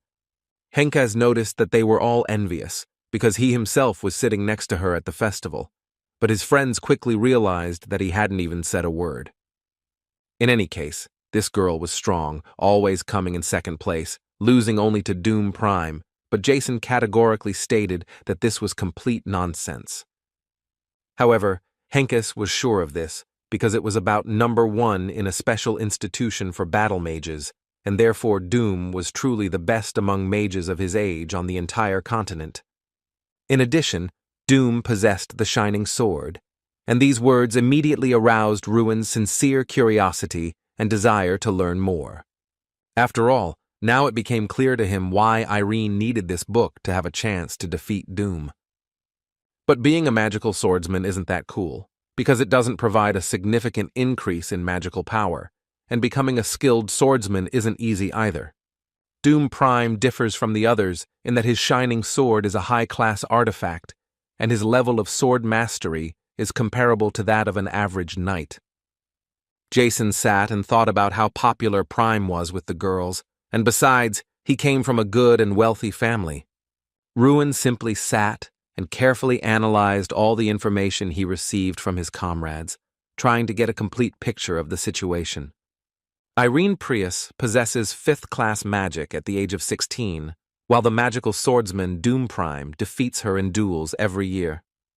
And Ruin Ardell wondered if he could win if he ever found himself in battle against these famous and extremely capable heroes.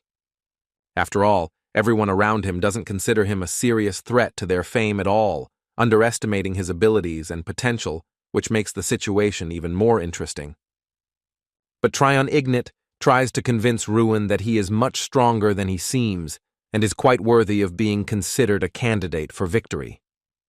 Suddenly, a student runs in and announces that the first squad must gather outside immediately on the opening day of the great festival, because time will wait for no one, and preparations have already begun. So Ruin tries to overcome his self-doubt and emerge confident in his own strength, demonstrating his readiness for the challenges of the great festival. He rises and confidently heads for the exit, preparing for the new trials and events that await him outside. Mentally, the hero carefully considers his every step, planning a strategy for the entire period and trying to foresee all possible scenarios. After all, the great festival begins right now, and success in future trials depends on the accuracy of each step. It was time for the opening matches of the grand festival, and all the participants entered the arena with excitement and impatience, preparing to show their true strength. And Ruin is visibly anxiously awaiting the moment when their opponents will be announced, because the first step towards his future victory depends on this. It turned out to be the Oyet National Magical Institute, whose representatives were confident that a duel with Ruin would be an easy and undisputed victory for them. Seth Mulcair noted with a smile that they were extremely lucky with their opponent, so they didn't even have to waste time preparing for the fight. At that very moment, Ruin realized that these opponents were the worst for them because their self-confidence hid the real danger. Because these students were known for their unfair play, using underhanded methods and tricks to gain victory at any cost. Moreover, in their academy, most of the students were injured due to dangerous interactions with Oyet, which only emphasized the harshness and insidiousness of their methods. Seth Mulkiri declared that they were so weak that they wouldn't even be able to warm up, and concluded that this match would be the most boring of all possible. The opponents simply began to mock him, believing that the Ignite Academy was incapable of opposing them, and this frightened them even more because of the young man's unpredictability. Ruin, smiling, realized that he would take this opportunity to demonstrate his true strength to his opponents and surprise them.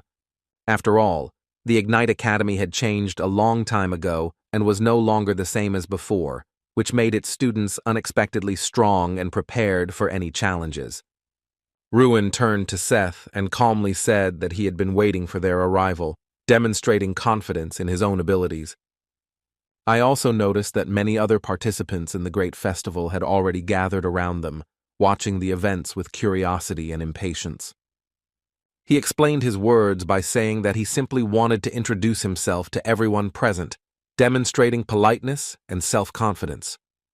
Announcing loudly, he introduced himself as Ruin Ardell and said that he was a representative of the Ignite Academy, which everyone was so actively discussing after graduation.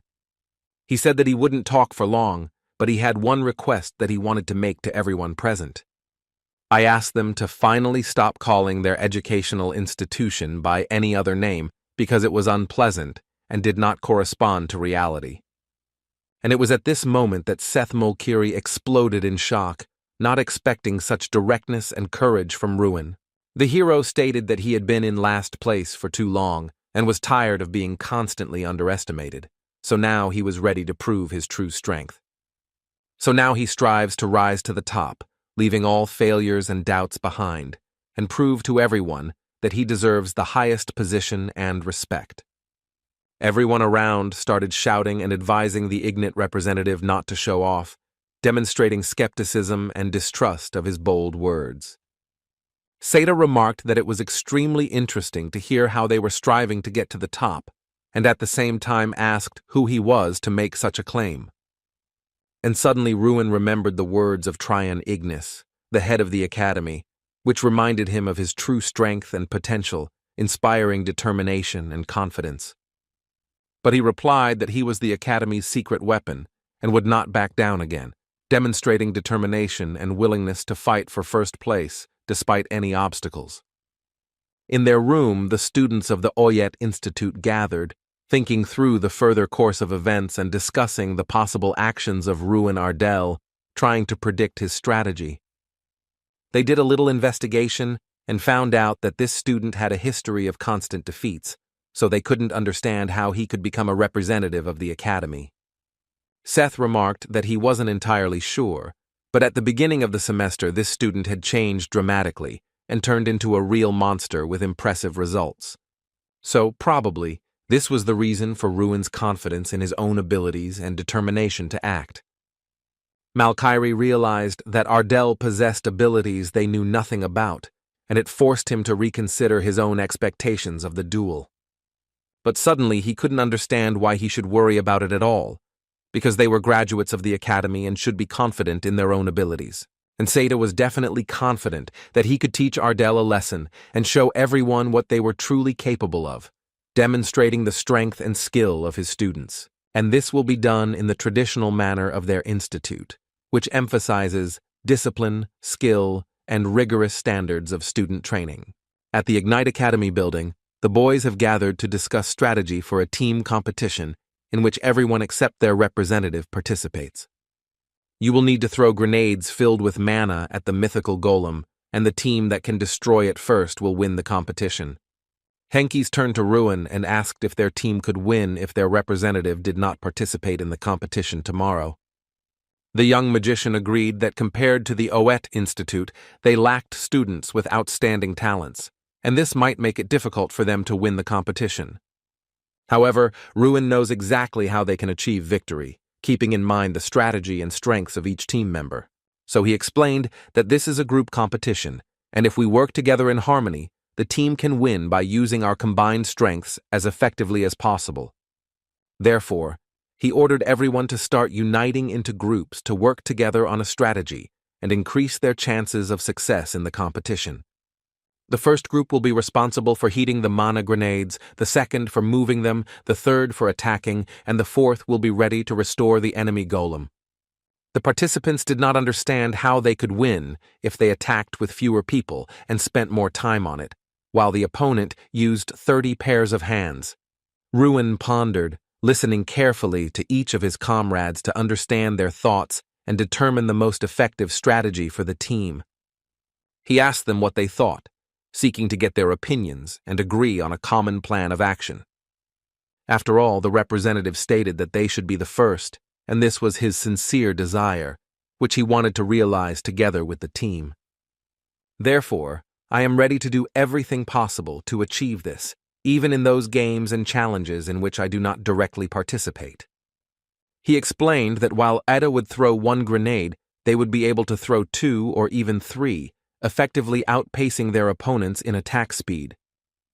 Jason and his companion stated that they fully trust their representative and are confident in his abilities in the upcoming competition. All other participants also supported Ruin's idea, agreeing to act in a coordinated and joint manner to achieve victory. So, under Hanks's leadership, Zola, Mill, Mora, Ayake, and Freya will work, responsible for heating the grenades before attacking the golem. Taemons will be responsible for moving heated grenades to the attack site, ensuring a smooth supply for his team. Ruin distributed his comrades based on their strengths while using his ability to optimally organize teamwork. He used the player's eye, the very skill that allows you to see the essence of the goal, to determine exactly how to most effectively distribute tasks among his comrades. With its help, the young magician was able to minimize his own weaknesses and focus the team's attention on their strengths, increasing the effectiveness of joint actions. Everyone around them realized that this approach would provide them with the best chance of victory, and agreed to act on Ruin's plan. Once everyone was in their ideal group, even those who had previously doubted him began to understand his plan and were determined to act in harmony. So, proud of himself and his decision, Ruin stood and watched everyone, feeling satisfied with how the team was preparing for the competition in an organized manner. He understood that the team members had become much more confident in themselves, and this gave him even more optimism about the future victory. And all the participants began to feel a hope that they could truly win by acting in harmony and using their strengths. Suddenly, a battered Fulham entered the room, and all the participants were immediately embarrassed, struck by his appearance and the seriousness of the situation. Ruin, quickly approaching, asked what had happened to him, trying to understand the reason for his battered appearance and anxious behavior. Fulham said that Oyet's representatives brought their comrades with them, and then took him out and beat him, leaving the impression of a serious threat. Seth Malkyrie sat in his house and behaved too brazenly, demonstrating self-confidence and contempt for those around him. I was waiting for the Ignite representative, and suddenly Ruin entered the room, unexpectedly appearing in front of the Oyet representative. And Sita asked mockingly what Ruin was going to do, only if he really thought he was capable of something against him. Ruin Ardell, raising his hand, calls Seth Malkyrie to him and orders him to appear before him immediately, demonstrating confidence and authority.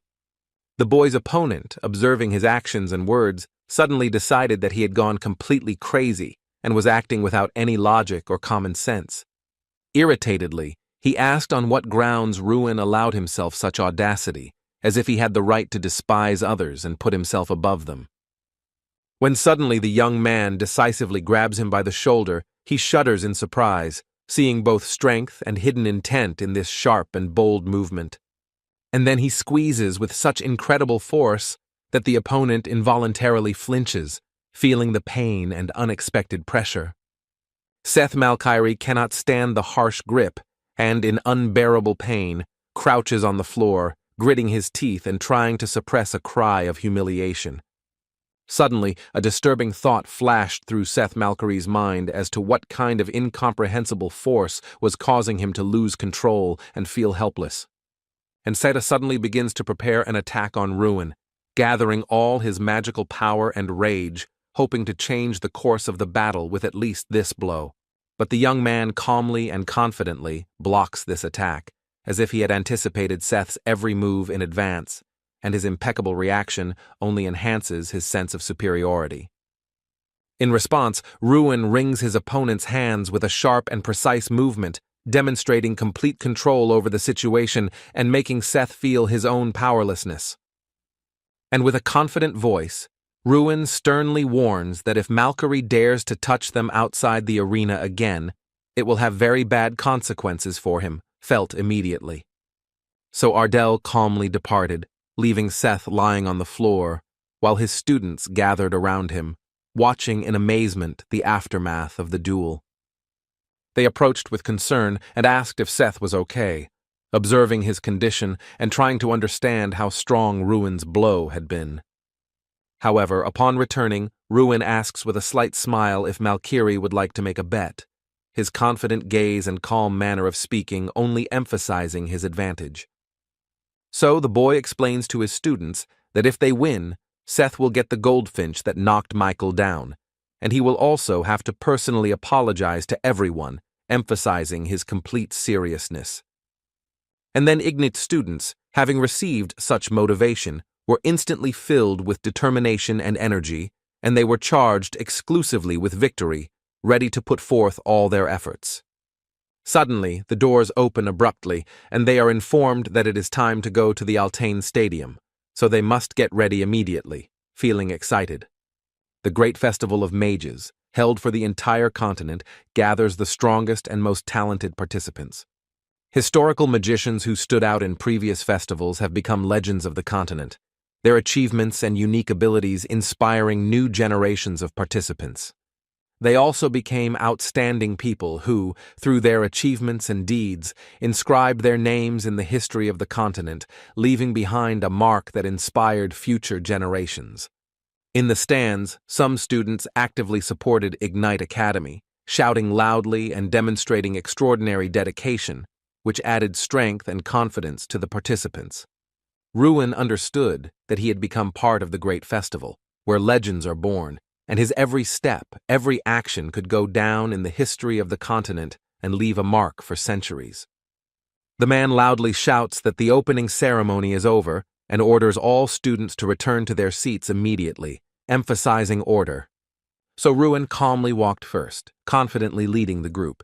His determination and confidence felt in every step, and the academy students followed him closely. Suddenly, as he walked forward, Ruin noticed the representative of Oyet in front of him, and his gaze instantly became more alert, sensing potential danger and tension. Seta addressed him sternly and ordered him to be ready, warning that this time he would not relax his vigilance and would watch his every move carefully. Upon returning, he quietly left, leaving the hero alone with his thoughts revolving around events and future challenges. Ruin understands that his task today is not to analyze Seth Malkery, but to focus on his own actions and strategy, anticipating possible events and consequences. His gaze shifted to the side, and his attention instantly focused on the details of his environment and the movements of his opponents, preparing him for quick and precise actions.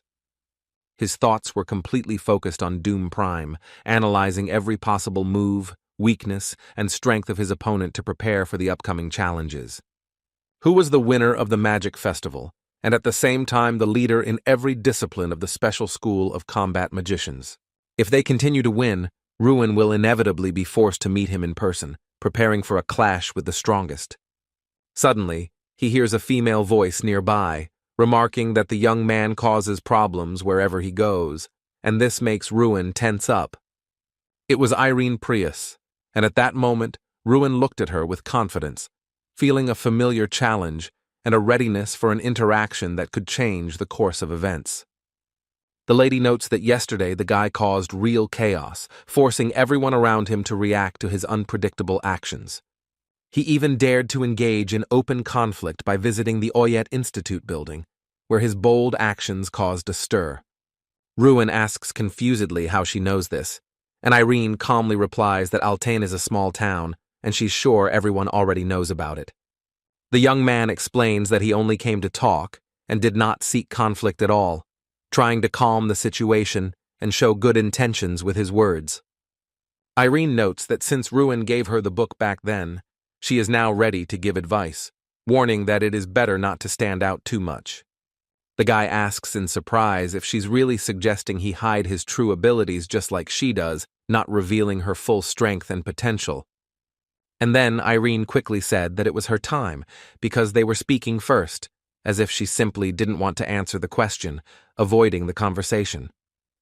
So, on her way back, the young lady thought about her conversation with the young man, going over every word and intention, trying to understand his motives. The participants are getting ready because in just a few minutes, Ignite Academy and Oyeta Institute will be the first to enter the arena, feeling excited. Jason addresses everyone and calls on them to demonstrate their strength, warning that after this, they no longer have the right to appear after the academy. So they moved forward, each with their minds fully focused on victory, feeling determined, excited, and ready to give their all. So the first competition finally began, but the spectators were left in awe as they watched the participants take bold actions. Because previously, those who had the support of prominent people won, and the division of participants into teams, which was common for knights, was never applied to magicians, which made the competition unique. So people didn't quite understand why they did it, but they were sure that Oyet's Institute would win, watching the preparations and feeling the strength of its participants.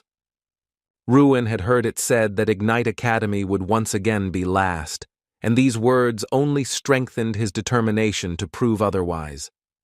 Irene Prius carefully watched the action, meticulously analyzing every move of the participants and anticipating the possible consequences of their actions during the competition. She couldn't understand how this was possible, and her gaze was filled with astonishment as she tried to make sense of the incredible events unfolding right before her eyes. After all, the Academy's Golem Ignite had already lost his arm, and watching them continue to act was incredible, causing surprise and undisguised admiration. Jason loudly shouts to everyone to continue in the same spirit, encouraging the participants and reminding them of the importance of determination. Ruin loudly shouts that Henkes is doing great and orders Jason to aim for the golem's right hand to weaken its control and give the team the advantage. So they didn't hesitate, and the golem's right arm was destroyed, surprising the spectators and giving the team a significant advantage in the fight. While Seth Mulcair was overly irritated, his actions became impulsive and careless, giving opponents the opportunity to take advantage of his mistakes. After all, he didn't understand why his students were losing after the academy, and this irritation only increased his frustration, forcing him to act impulsively. They explain that the academy is behaving unusually, as some of the students are healing the golem, which is why the enemy is not weakening in any way. And Seda realized that Ruin Ardell was involved in all of this, and his irritation grew even more, because now he realized who was behind the academy's cunning actions. Irene Prius, observing the events, understands that the spectacle is captivating, as the participants demonstrate incredible skill and determination. The reason why Ignite Academy wins over Oyeta Institute is solely due to a carefully thought-out strategy. But Irene understands that this approach will only work if each student's strengths are well known, because only in this way can strengths be distributed as effectively as possible. She remembers how Ruin easily found the book she had been looking for a long time, and realizes that his observation and ability to foresee events are truly impressive. And he also divided his comrades into groups according to their skills, using strategic thinking to maximize efficiency. Irene doesn't understand who he really is, and how it happened that she hadn't seen him at any of the previous competitions.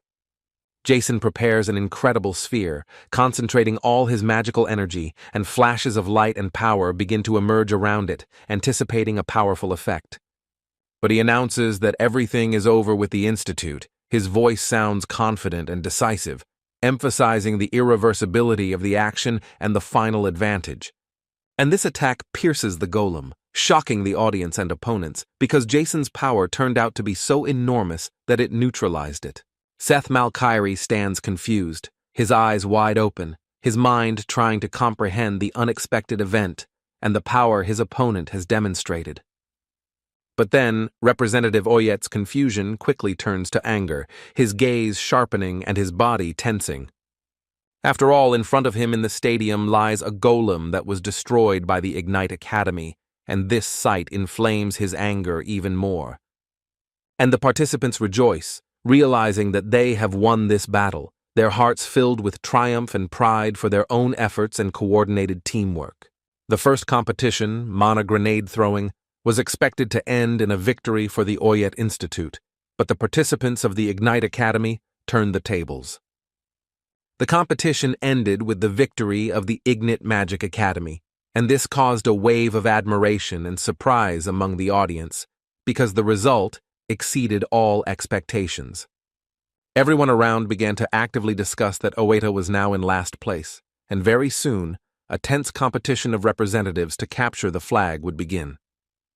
The team actively supported Ruin, because his opponent at that moment was Seth Malkyrie, and everyone understood that the fight promised to be fierce and intense. The two of them felt an unwavering confidence in their abilities, knowing that they could overcome any obstacles in their path through determination and experience. Strawn asked the host if he was feeling nervous, trying to discern behind his calm exterior a hint of inner anxiety before an important event. Ruin responded calmly, considering that they were ranked 20th among 32 educational institutions. The situation was not bad at all and even quite ideal. After their latest victory, they are showing renewed interest in them, but this is not yet enough to remove the label attached to them due to the failures of previous years. So the young man realizes that he needs to win a convincing victory that will leave no doubt about his abilities and allow him to change the attitude of those around him towards him and the team. After all, in this case, other people will begin to look at them in a completely different way, recognizing their skill and the importance of victory.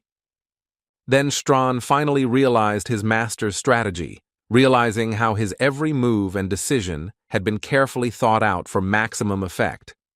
And the young man looks up and realizes that new horizons of opportunity are opening up before him, and that his next actions will determine success.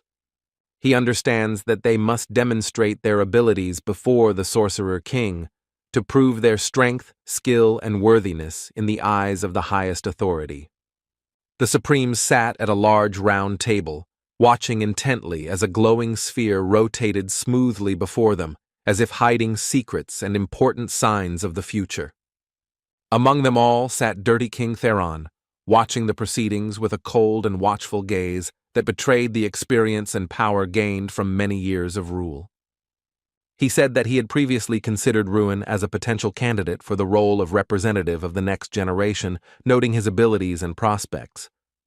He adds that he has the ability to remember talented young men, and that Ruin was born with such a great gift that he was able to master magic at a young age. So Theron was deeply disappointed when he learned that the hero had a disorder in the release of mana, which limited his potential and made the path to full mastery of magic much more difficult. Tryon responded in surprise, asking if the Dirty King truly considered Ruin a useless child, hinting that his talents and abilities clearly contradicted such an assessment. However, suddenly Theron smiled slightly, as if hiding his own thoughts and emotions, leaving those around him to guess the true meaning of his smile. I asked if Ruin becoming a representative of the Academy meant that he had overcome his curse by showing incredible willpower and mastery of magic. Tryon closed his eyes and calmly said that he would soon see everything for himself, leaving room for personal experience and his own awareness of the approaching events. Ruin looked extremely confident on the competition field, his posture and gaze radiating determination and readiness to overcome any challenges. Strawn asked what the host planned to do next, trying to understand his intentions and prepare for any unexpected actions in this difficult situation. Ruin replied that they weren't very smart, so the plan remained the same as always, relying on proven methods and his own confidence in the team. And the young man explained that he would fight Seth head-on, demonstrating his strength, skill, and determination not to back down in the face of direct confrontation. The referee loudly shouted that the match was starting, and the tension on the field instantly increased as all the players and spectators realized the real confrontation was about to begin. And Ruin instantly rushed at his opponent, his movements quick and precise, demonstrating determination and impeccable preparation for a direct clash. But Seth does not give up, preparing a counterattack, and loudly declares that he will pay for what happened earlier, ready to exploit any weakness of the opponent. So he called out to his combat defender, urging him to join the fight and support the attack, preparing his opponent for a dangerous confrontation. And suddenly a huge knight appears before Ruin, his armor gleaming in the light, his posture radiating strength and menacing power, ready for battle. So the young magician realizes that he will have to use the refraction of time to get ahead of his opponent and gain a strategic advantage in this critical situation. He begins to move, dodging attacks with incredible speed, his maneuvers becoming almost inaudible, creating the impression that time around him has slowed down. Suddenly, he unexpectedly appears behind his opponent, using a moment of inattention to gain an advantage and control the course of the battle. And Seta, not understanding how this happened, screams loudly, expressing surprise and confusion at the sudden appearance of Ruin behind him. Malkyrie attacks with a fist, but Ruin suddenly intercepts the blow, blocking it with incredible speed and precision, demonstrating skill and control in combat. But Ruin instantly squeezes his limb with incredible force, forcing Seth to feel the full power of his blow and control over the situation. He asks in surprise if the boy is going to let go of his hand, feeling the irresistible force and pressure that Ruin is exerting on his limb. To this, the hero calmly replies that now is not the time for conversation, focusing on the fight and maintaining control, preparing for the next step. For it is at this very moment that his own defender is tearing at Malkyra, and Ruin understands that he must act quickly to neutralize the threat and maintain his advantage. And the representative of Oida tries to stop him, but all attempts are in vain, because his strength and skill make him practically invincible. When the defender was already very close, drops of sweat ran down Seth's face, betraying his excitement and awareness of the danger that was approaching instantly. Because he realizes that he cannot simply move, paralyzed by fear and the pressure of the force that Ruin applies, leaving him with minimal chance of reaction. And the young man, looking at him with a sneer, says that Seth should try to escape on his own, emphasizing his own superiority and the inevitability of the situation. And suddenly, Malkyrie realized that the power in the house that the young man had used was real, and this discovery struck him, forcing him to rethink everything. Turning his head with apparent reluctance, he is forced to admit that he has lost, realizing Ruin's overwhelming strength and skill in this fight. His eyes closed in fear as he felt the full danger of the situation and the inevitability of defeat in the face of impeccable strength. But suddenly, expecting a blow from his defender, Seth opened his eyes and was surprised to see that it hadn't happened, feeling a mixture of relief and incomprehension. He sees Ruin attack the defender, who instantly loses his balance, unable to withstand the young mage's agility and strength. The Oeta representative understands that this is simply impossible, realizing that Ruin's strength and skill exceed all expectations and the limits of their capabilities. After all, Ruin hit a defender armed only with steel armor with his bare hands, demonstrating incredible strength and control that leaves everyone around him in awe. And he simply stood there, motionless, stunned, and paralyzed by the unexpected power and ruthless precision. Ardell's gaze was determined and confident, reflecting his unwavering will and willingness to act without hesitation, regardless of the complexity of the situation. The young gentleman confidently walked towards his opponent, his every movement radiating determination and readiness to meet any danger head-on. When Malkyrie, looking at him, asked in surprise if he had really saved him, there was a mixture of surprise, uncertainty, and respect for the young magician in his voice. Ruin resolutely replied that he would never allow the one who bullied his classmates to go unpunished, emphasizing his principled nature. He explains that he simply wants to finish him off personally, without intermediaries, wanting to settle the score directly and prove his own strength and determination. And asks if Malkiri has forgotten about their bet, reminding him of a promise or condition that still remains unresolved, emphasizing the importance of this moment. So Ruin prepares a single goldfinch, concentrating all his strength and skill in this powerful maneuver, ready to use it for the decisive blow. And from such a powerful blow, Seth is thrown back several meters, his body is struck by the force, and the air is filled with the echo of the collision.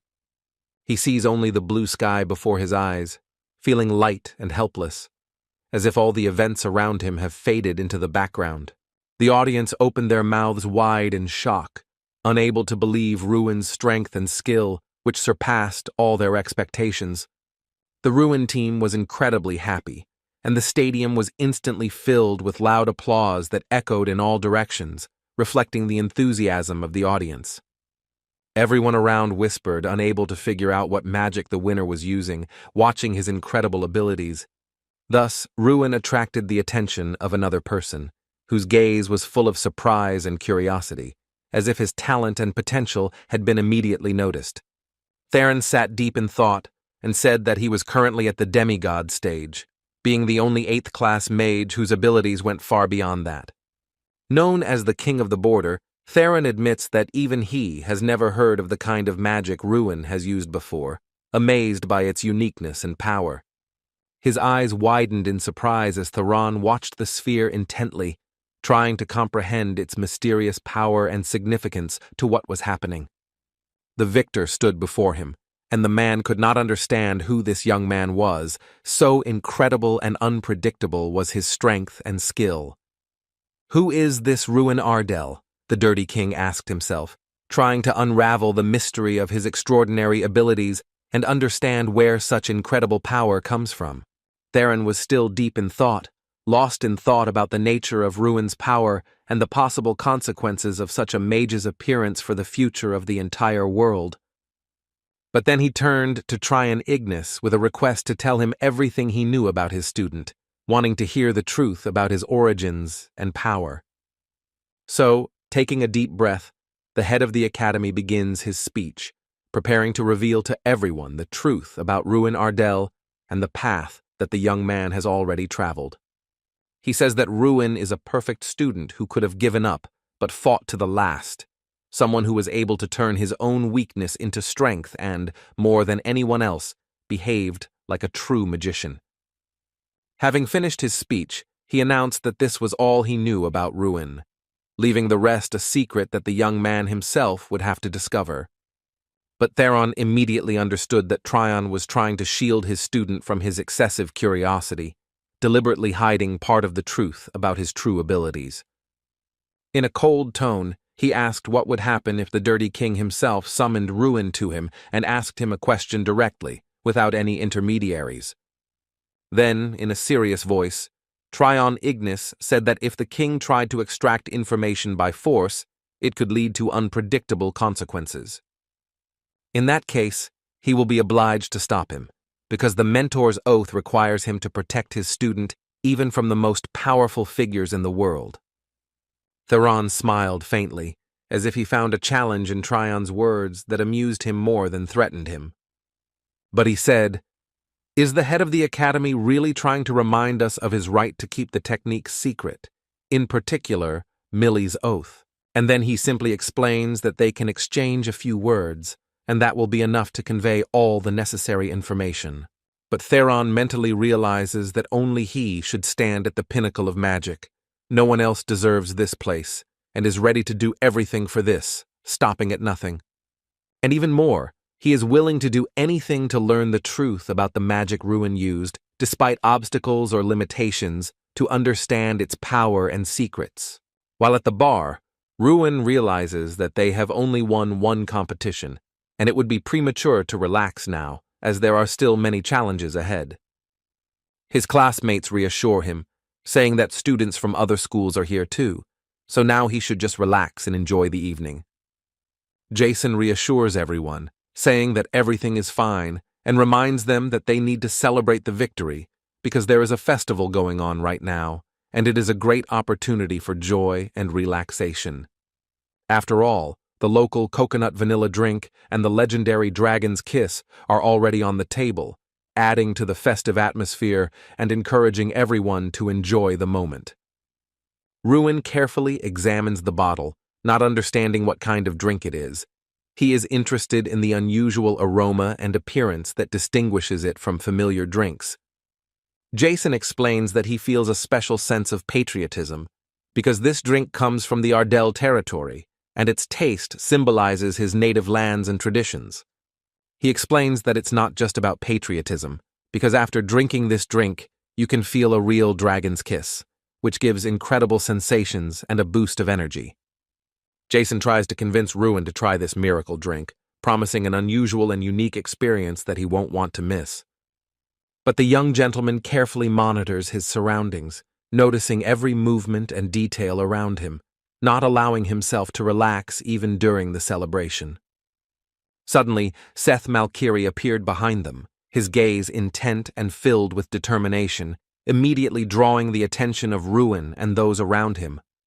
The friends, rising, froze in shock, because they could not understand why Seth was here and what brought him to them at this moment. Jason asks Seth to leave them alone for now because they've just started having fun and want to enjoy the moment without too much stress. Ruin doesn't understand what brought his rival here, and mentally asks himself if he really intends to start a fight again, spoiling the festive atmosphere.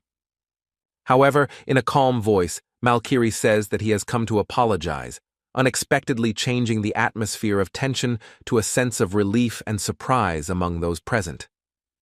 Then there was no emotion on the boys' faces, except for deep shock, because they did not expect such an unexpected turn of events from their opponent.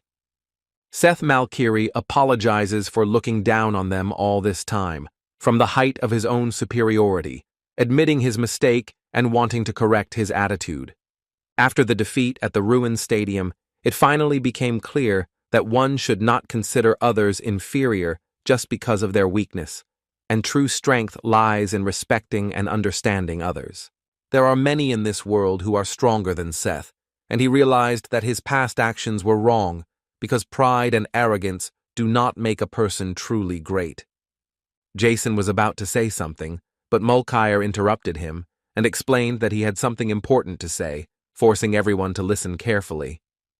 So, in a frank voice, he says that he is very sorry for everything that happened before, sincerely admitting his mistakes and wanting to mend relations with everyone present. Ruin looks at him intently, but remains silent, focused on observing the sincerity of the words and true intentions. The guys at the table commented that the situation seemed a bit awkward, as the unexpected apology created a strange combination of tension and a slight, uncomfortable sadness.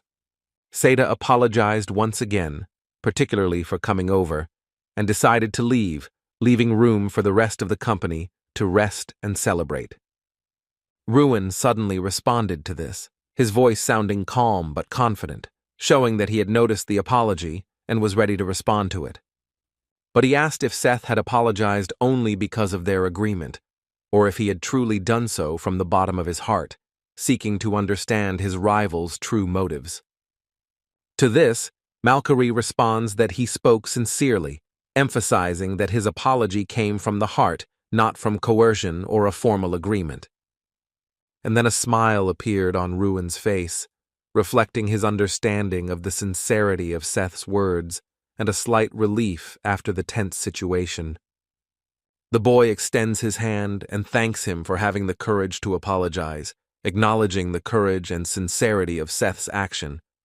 Seth ponders Ruin's words thoughtfully, pondering their meaning and realizing the importance of sincerity and mutual respect in their relationship. Then he also extends his hand, and they shake it firmly, symbolically cementing reconciliation and a new level of mutual understanding between them. All of his classmates forgave Seth, and soon they all began celebrating together, raising their glasses with the legendary Dragon's Kiss and enjoying the joyful moment. Ruin opens his eyes wide in genuine shock as if painted, his expression conveying complete surprise and admiration at the same time. His comrades stand before him, asking with anxiety and curiosity if the young magician has woken up yet, watching his reaction with hope for an answer. Holding her head, Ardell gets out of bed, and everyone around her understands that the night was not in vain. It left an imprint of strength and experience on the young magician. He is asked if he remembers what he did yesterday, and Jason begins to laugh, unable to contain his amusement at the memories of last night and its unexpected adventures. The guys explain that yesterday Ruin almost cried his eyes out, while thanking them for believing in him and supporting him in moments of doubt and weakness. And who would have thought that the outwardly perfect Ruin had such a sensitive and emotional side hidden behind his confidence and skill in magic? The young gentleman addresses them and notes that as soon as he regained consciousness, they immediately began to mock him, making him slightly angry and embarrassed. Ruin realizes that in the future he would be better off avoiding such a drink, as its effects can lead to unpredictable and comical consequences. Suddenly, Seth Malkery runs towards him and calls out loudly to Ruin, his movements full of determination and urgent purpose. He asks if he slept well, his voice ringing with slight excitement, while also showing concern and friendly interest. Suddenly, Ruin remembers how they hugged yesterday, sincerely asking each other for forgiveness, and it becomes very awkward to see Representative Oyet now. Turning away from shame, Ardell began to head in the other direction, trying to hide his embarrassment and focus on his own thoughts. He simply walked away from everyone, seeking to be alone and avoid any attention or questions from others. However, he was stopped by Professor Heidel, calling him back and forcing Ardell to pay attention to what he wanted to say. But he said that Ruin is always haunted by certain problems, reminding that even after victory, the young man will not be left without challenges and trials.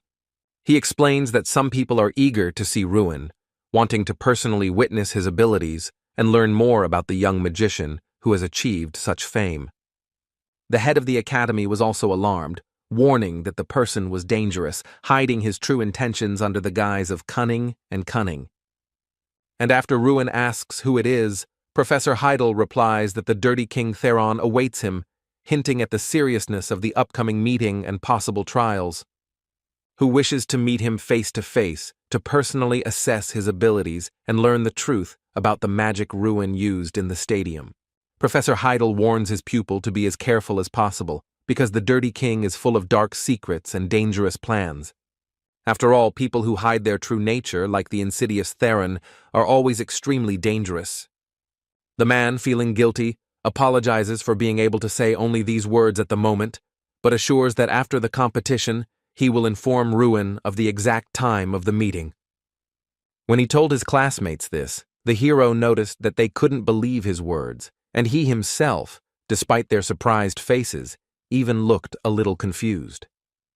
Ruin confidently says that now they have another good reason to win, so it's time to gather their thoughts and carefully consider strategy. The code name for the operation was Defend If You Can, and the comrades, upon hearing these words, looked at each other in surprise, curiously asking what exactly they meant. The boy calmly, but with palpable determination, explains to his comrades that his task is simple and at the same time dangerous. He must run straight to the gate. Arrow ball is an exciting and dangerous game that uses a live arrow instead of a regular ball, which never stops and constantly circles above the field. 9 participants are divided into teams, attackers, defenders, and a goalkeeper, and the group that manages to send more arrows into the opponent's goal will win. Although the rules of the game seem simple at first glance, success requires a well-thought-out strategy, quick thinking, and attentiveness to your opponent's every move.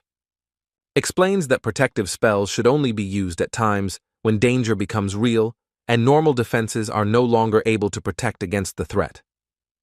Crowd control magic should be used in moments when a large number of enemies threatens safety, and it is necessary to divide or restrain them. To successfully capture an arrow and direct it into the goal, you need to take into account many factors, including flight speed, trajectory, and the position of your opponents. So when the match finally began, the opponents, full of determination and excitement, began to loudly shout about the attack, trying to scare and throw their competitors off their rhythm. Ruin, displaying a mad burst of speed and determination, rushes straight at them, forcing his opponents to tensely prepare for the inevitable blow. The young man, concentrating and filling his hands with magical energy, activated the ice spear spell, directing it at the opponent. After that, he instantly created a wall of fire, raising it in front of him to block the enemy's attack and hold the position, preventing the enemy from advancing. By doing so, he caused confusion in the enemy, causing them to hesitate, not know how to react, and lose any initiative in the offensive. Seth Malkiri, sitting in the stands, enthusiastically cheered for Ruin and the entire Ignite Academy, not holding back his emotions and supporting the team with loud shouts and gestures. His classmates couldn't understand what was happening to the boy, because yesterday he was screaming passionately because of the loss, and today he was acting calm and even joyful.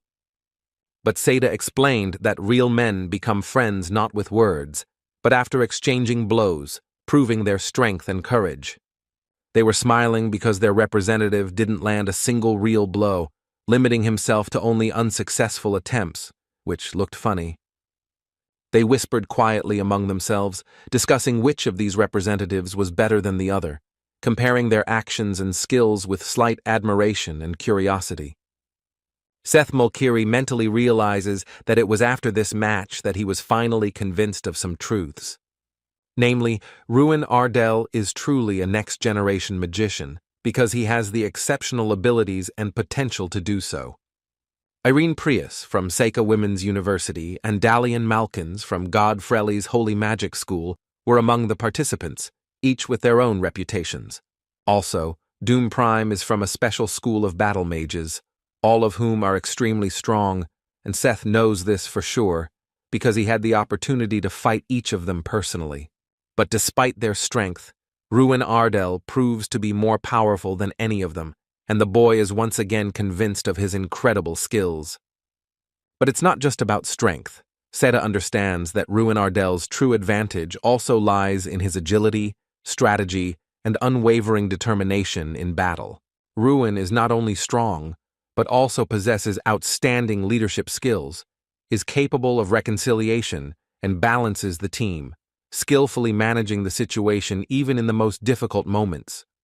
Suddenly, the student pulls him out of his thoughts and asks the captain if they should discuss strategy, to which he nods in agreement, recognizing the importance of preparation.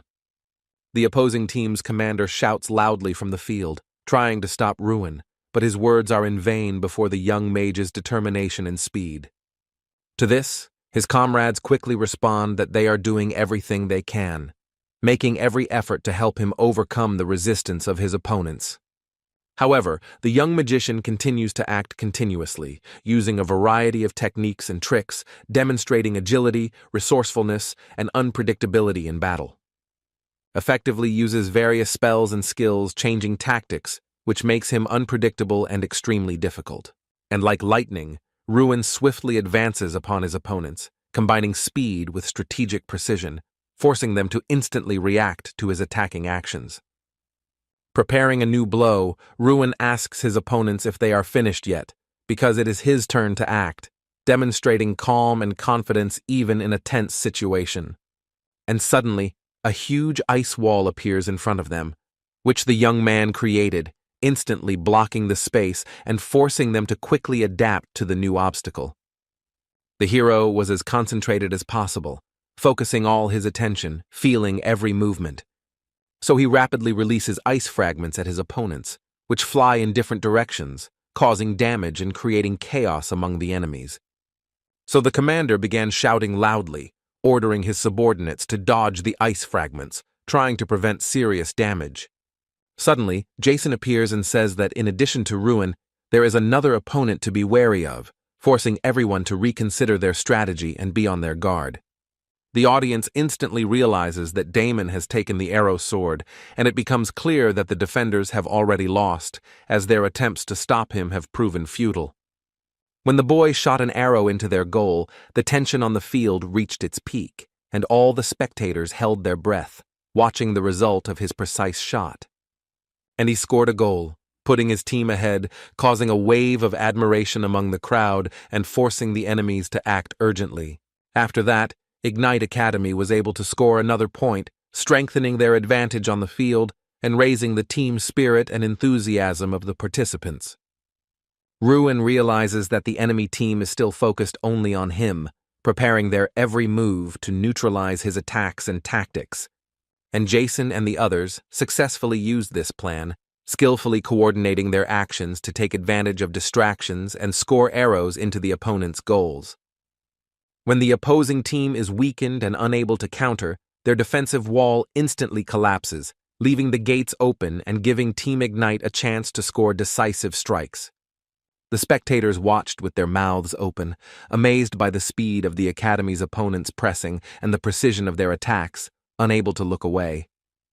The students from the opposing team admitted that they were giving up because they had no strength left, and they realized that further resistance was useless in the face of the Ignite team's onslaught. Then the Ignite Magic Academy won a convincing victory with a score of 11-0, demonstrating extraordinary skill and team cohesion. They were incredibly happy because they realized that they had gained an extremely large lead, which practically guaranteed their victory. The losers realized that Ruin was not joking at all, but was telling the truth about their first place, and his words now seemed prophetic.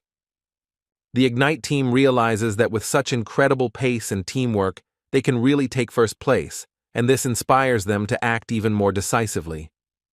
Suddenly, Professor Heidel called Ruin, and he instantly focused, leaving the field, because he understood that it was time to discuss something important. The mentor waited for him apart from the others, calmly observing, so that he could speak with his protege alone and discuss important matters. He says that the meeting time has already been set, and Ruin realizes the importance of this moment, preparing for a conversation that could determine the next steps. The man lightly touches the young magician's shoulder and announces that the meeting will take place at 7 p.m. during dinner. Theron calmly sipped his drink from his glass, observing the events around him, his gaze cold and focused, as if he had already thought everything through in advance. The Dirty King, carefully recording every movement and facial expression, as if preparing for future actions or a decisive moment. But he speaks into the silence, as if to Ruin, telling him not to eat anything before the meeting, his voice calm, but filled with stern determination. The young man confidently, although deep down he was a little worried, walked towards the meeting, feeling his heart beat faster in anticipation of what was about to happen. He stopped when the head of the academy suddenly appeared in front of him and, with a serious look, pointed out exactly where to go. Ruin greeted him politely, and Tyrion Ignir, smiling and gesturing invitingly, suggested they walk together, creating an atmosphere of friendly trust. So, pulling themselves together and hiding any excitement, both cautiously entered the king's territory, feeling the importance and seriousness of the moment. Seeing the young man before him, Theron said in a calm but stern voice that he kindly asked him to come to dinner. The Dirty King sat before them on his throne, radiating power and narcissism, making everyone feel the weight of his presence. Strawn suddenly stopped in surprise, not understanding whether he was facing a real dragon or some other creature, because its mana energy was strange and unusual. Ruin gravely explained that Theron was a mage who stood on the thin line between human and demigod, possessing power beyond ordinary understanding. That's exactly what Dirty King Theron was like, powerful, uncompromising, and at the same time mysterious, whose strength and authority were felt in every movement. As they began the meal, Theron calmly explained to Ruin that he had known about him for a long time, speaking as if every word was weighed and carried the weight of truth. After all, he had already had the opportunity to observe him once, and that moment left a clear mark in his memory, forcing him to recall every detail. It has been 5 years since the king chose the 11 children, and during this time each of them has experienced numerous trials and changes in their lives. And then Ruin was just one of the candidates.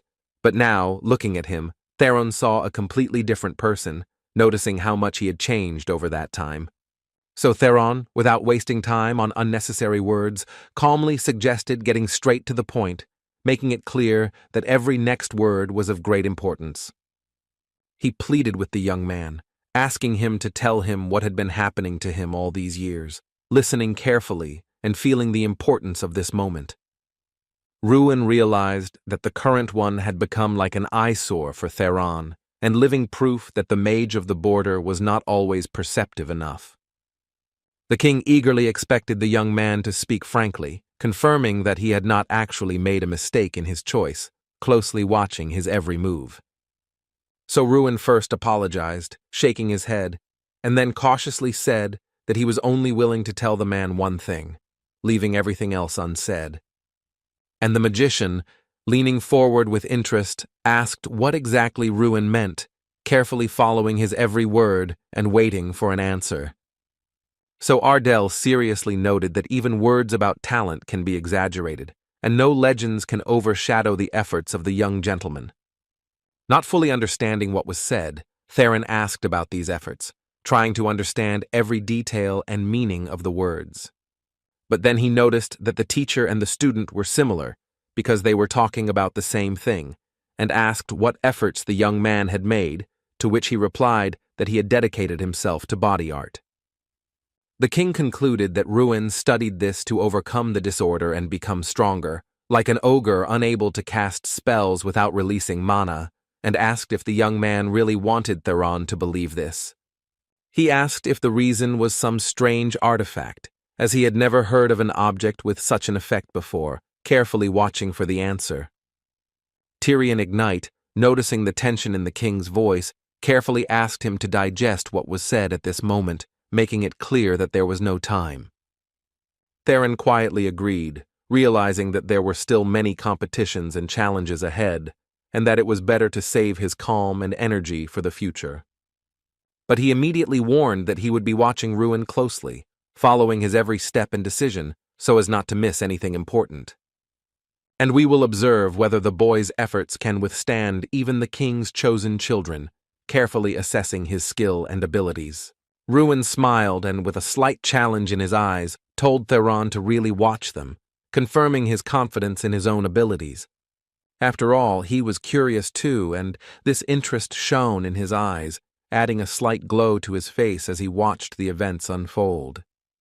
Ruin was interested in how much the boy differed from the children chosen by the Magic King himself, and whether his efforts could match their skill.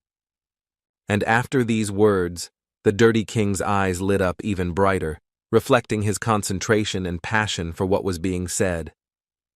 There was a tense atmosphere in the arena where the competition was held, and the spectators held their breath, watching the participants' every move. Applause and shouts came from the stands again, filling the place with the energy of the audience and emphasizing the importance and tension of each moment. On the other side, Theron and Tyrion were calmly conversing, the teacher quietly thanking him for the king's more polite communication with Ruin than he himself had expected, noticing the restraint. Theron calmly remarked that there was no need to worry, because he was always happy to see talented magicians, and only his insatiable curiosity kept him from resting. At this, the head of the academy, smiling slightly, asked if Theron had managed to satisfy his insatiable curiosity, carefully observing his reaction. Theron responded negatively, as he was never told what was being hidden, although this issue was somewhat pushed to the background. He asked with a touch of irony if the teacher hadn't heard the little rascal trying to warn the king. He explained that Ruin was not at all afraid of him, because most others would have long ago begged and crawled at his feet, while the young man stood steadfast and dignified. Therefore, it is this young gentleman who arouses his genuine curiosity, because his courage and determination differ from the behavior of most other subjects. He wanted the one Theron was raising to be at least a little interesting, because the comparison with the hero gave him a feeling of unfulfilled expectations. The screams in the arena did not subside, filling the space with the energy of the spectators and emphasizing the tension and excitement that reigned among the participants in the competition. After all, Doom Prime enters the battlefield, and his appearance instantly attracts the attention of everyone present, increasing the tension and anticipation of events.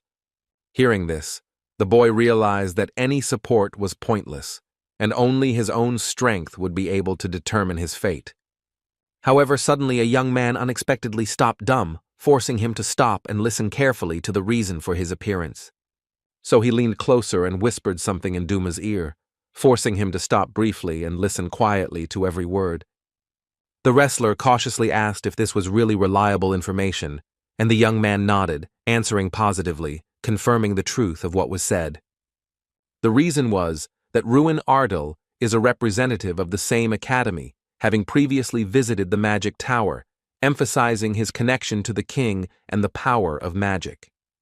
Then, feeling anger, Duma's fists imperceptibly clenched, and his gaze became sharp as a blade, demonstrating inner tension and readiness for action.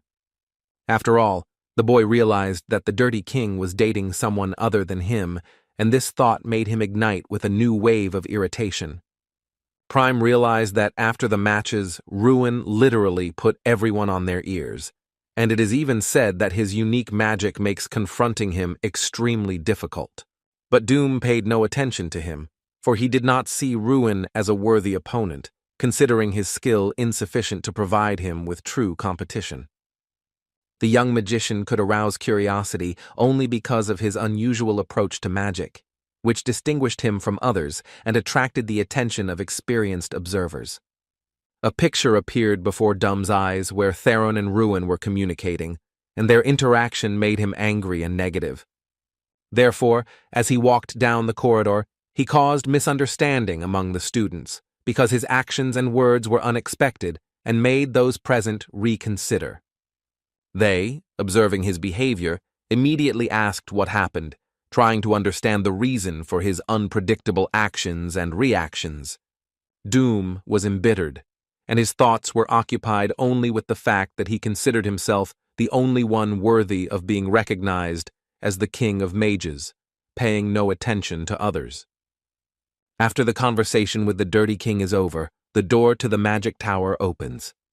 So Ruin goes out into the corridor, lost in his thoughts, but suddenly sees something in front of him that brings him out of his thoughts. Another student was standing in the hallway, but the boy's face seemed familiar, as if the young wizard had seen him somewhere before. Ruin understood that Doom Prime stood before him and felt both excitement and anxiety as he watched his unwavering stance. He immediately turned to the young man with a question about the content of his conversation with the Dirty King, carefully watching his reaction and every movement. Ruin couldn't understand why Doom had decided to wait for him to ask this question, and at the same time he felt a mixture of anxiety and curiosity. But Prime strictly orders the young magician to simply answer the question without showing any emotion, while at the same time acting as if he is preparing something. At such impudence, Ruin is surprised and indignant, and asks if he is really obligated to carry out the order, watching Prime, who shows no emotion. He gives a cold, negative answer, but at the same time touches the hilt of his sword, filling the air with tension and a hidden threat to Ruin. He takes his weapon in his hands and says that he must hear this. His voice is stern, and his posture radiates menacing determination and control over the situation. Ruin understands that Doom emanates a murderous aura that sends shivers down his spine and feels both fear and intense readiness for any development of events. He warns that they are not in the tournament right now, his voice stern and full of seriousness, reminding the enemy of the danger and possible consequences of each step. Doom says that if it is impossible to find out the necessary information in any other way, he is forced to challenge, and his words sound decisive, full of tension and hidden threat. Their eyes met, and it seemed as if two incredible forces were clashing with each other, filling the air with a foreboding of imminent conflict. Ruin understands that Doom is incredibly strong, as there is no visible weakness in his behavior or gaze, which makes the young man feel anxious. The enemy doesn't even hold back, and Ruin can barely believe his eyes if he's really trying to show off his sword outside the competition area. A moment later, Prime does indeed draw his sword from its sheath, his movements precise and confident, and the air around him is filled with a sense of deadly tension. However, suddenly a command is heard behind them ordering them to stop all this immediately, and its stern voice instantly stops even the slightest movements. Irene Prius headed toward the boys, her steps confident and determined, and her gaze expressing seriousness and readiness to intervene in the situation at any moment. She says that she is extremely curious that the three of them ended up in this place, and with indescribable curiosity asks if there is really some kind of meeting planned here. Ruin replies that nothing is happening, but inside he is already thinking about how to properly introduce himself, trying to remain calm and not show any excitement. Doom Prime, enraged, turned sharply and walked away, leaving behind a sense of tension and anxiety, while Ruin and the rest of the observers were left frozen in surprise. Irene asks if the student always behaves the way he wants, watching her reaction and trying to understand how seriously his behavior should be taken. She explains that this situation is an exception to the rule, because usually you can't get a single word out of him, which is why his actions seem so unusual now. Doom Prime loses his temper in situations involving Lord Theron, as the boy seeks to be recognized by the king and stand out from all others by demonstrating determination and ambition. And it's worth noting that such individual meetings are completely uncharacteristic of the Dirty King, so Ruin understood that Doom had mistakenly believed that the young man had received special attention. Irene, looking at Ruin, smiled, and this light smile, full of kindness and understanding, seemed to relieve the tense atmosphere a little. But then she asked if he was really ready to fight, to which she received a negative answer, because the young gentleman did not want to risk disqualification. And most likely, Doom also had no intention of fighting for real, but simply decided to scare his opponent using a threatening pose and a display of strength. So the lady asks if it really worked, carefully watching the young gentleman's reaction and trying to understand how real his fear was. Ruin explains that Doom Prime is like a wall, quite thick and unyielding, impossible to penetrate with a single attack, and which exudes an incredible strength and cold confidence. However, the young man does not believe that he would lose, because he is sure that with a few precise blows, even the strongest wall will sooner or later fall, and he is ready to test his strength. The girl, a little embarrassed, said that Ruin was a rather strange young man, and her words sounded at the same time with slight surprise and hidden curiosity. But she warned him to be careful, because Doom Prime knows no mercy, and even the smallest mistake could have serious consequences. And because of everything that happened today, he definitely won't take his eyes off Ruin, carefully watching his every move and ready to immediately react to any action. From the windows of the Ignite Academy dormitory came the noise that filled the corridors and rooms, combining screams, laughter, and commotion. Jason was disappointed, having expected a completely different outcome, and his gaze reflected a mixture of disappointment, irritation, and hidden dissatisfaction with what had happened. Ruin tried to calm him down, explaining that everyone was working hard, and that the result did not always depend on diligence alone, and sometimes circumstances did not work out in his favor. The comrades also noted that they managed to take fourth place in the team competition without the help of a representative, and recognized it as a real miracle. Ruin was sad that their winning streak was interrupted, but he felt proud because they had shown everyone that they were no longer at the bottom of the list. Henkes runs into the house and, asking about Ardel's plans, emphasizes that an individual duel will begin soon, full of tension and anticipation. And our hero confidently replies that he is determined to win, demonstrating determination and willingness to do everything in his power to achieve the desired result. After all, he must stay at the top and is currently striving to take first place in the individual competition rankings, demonstrating his ambition. Because standing side by side with leaders Irene Prius, Cherky, Dalian Malkin, and Doom Prime, feeling a huge responsibility and incentive to compete. If nothing significant happens, the next game will take on special importance, as the position in the ranking and chances for leadership will depend on its outcome. The battle royal between representatives of 32 schools begins at the top of a man-made island, and whoever takes first place will receive 32 points, while the last one will only get 1. Points will also be awarded for the quality of the performance, so changes in the ranking are inevitable, and every action of the participants will matter, affecting their position.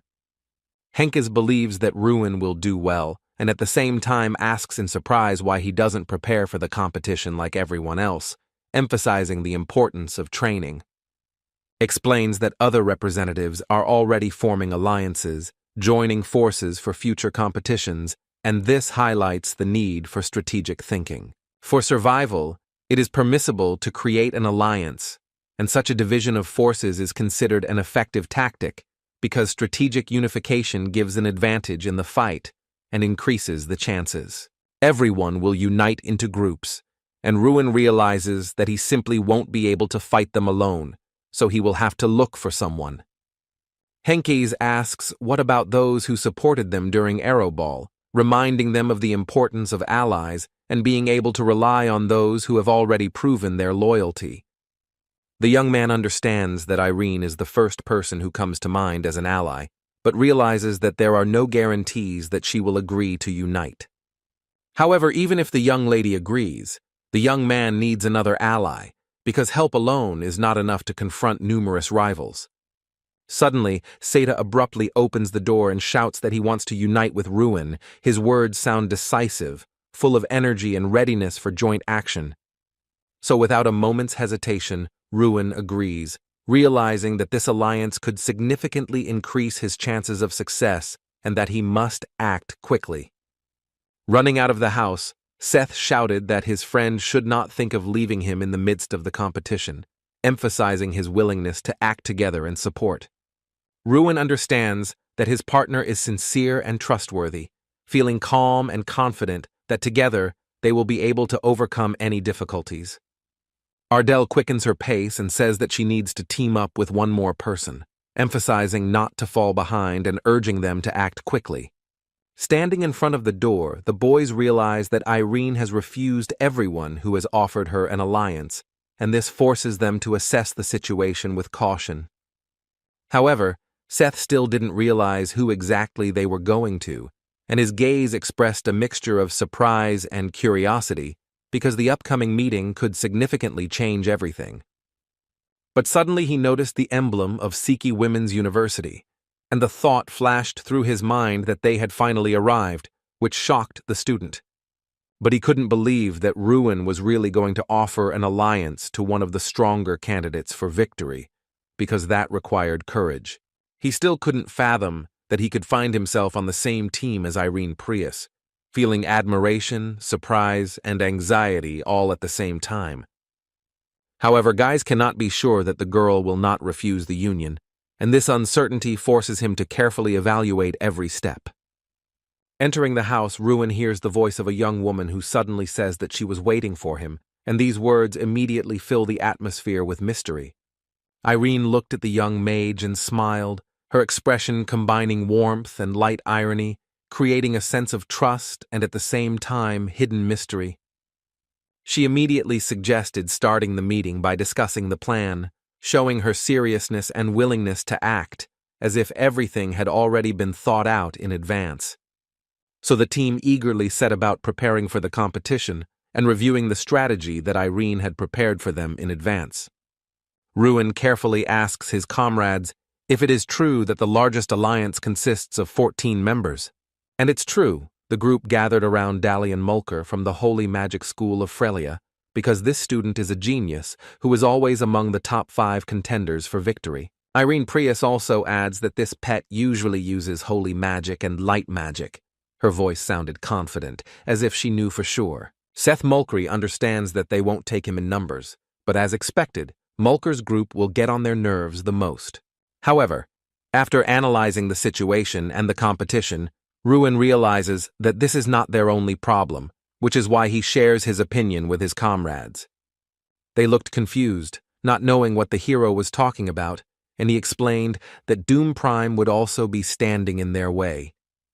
So all things considered, the team looked a little depressed, because the tournament and the fight will be fierce, and there is no time to relax. Ruin, with a grim face and a confident voice, says that the course of the competition will depend only on how Doom Prime acts. Before the match was to begin, all students, divided into teams, were given a briefing and asked if they had worn protective equipment. The teacher explains that if her strength is used, they will be automatically eliminated from the competition, and even teleported off the island, so this must be taken into account. A ship with gold inserts is approaching the shore of the place where the battle between the teams for first place will be held. All the students, when they go out onto the island, look around to roughly orient themselves in the area. Seth Mulcair, trembling with fear, explains to his comrades that the tournament hasn't even started yet, and he already feels like he's on pins and needles. But he asks Ruin if they really need to survive for 72 hours, to which the Academy representative replies in the affirmative. All the students watched each other closely, trying to guess the thoughts and intentions of their rivals, as each sought to prove his own strength and superiority. Ruin noted that, as expected, Doom Prime would try to act alone, and Irene replied that he was right, although no one looked down on him. They headed to the boat, as each team needed to get to the remote island as quickly as possible, where the long-awaited competition was to begin.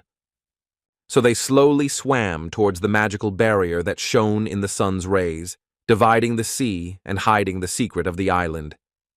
We realized that we were inside a safe zone that protected us from external threats, but its boundaries would steadily narrow with every passing minute. You need to act faster than others in order to get ahead of your opponents and take the most advantageous position while the zone is still safe. So everyone rushed to run deep into the dense forest, hoping to find shelter and a favorable position there before the other participants in the competition.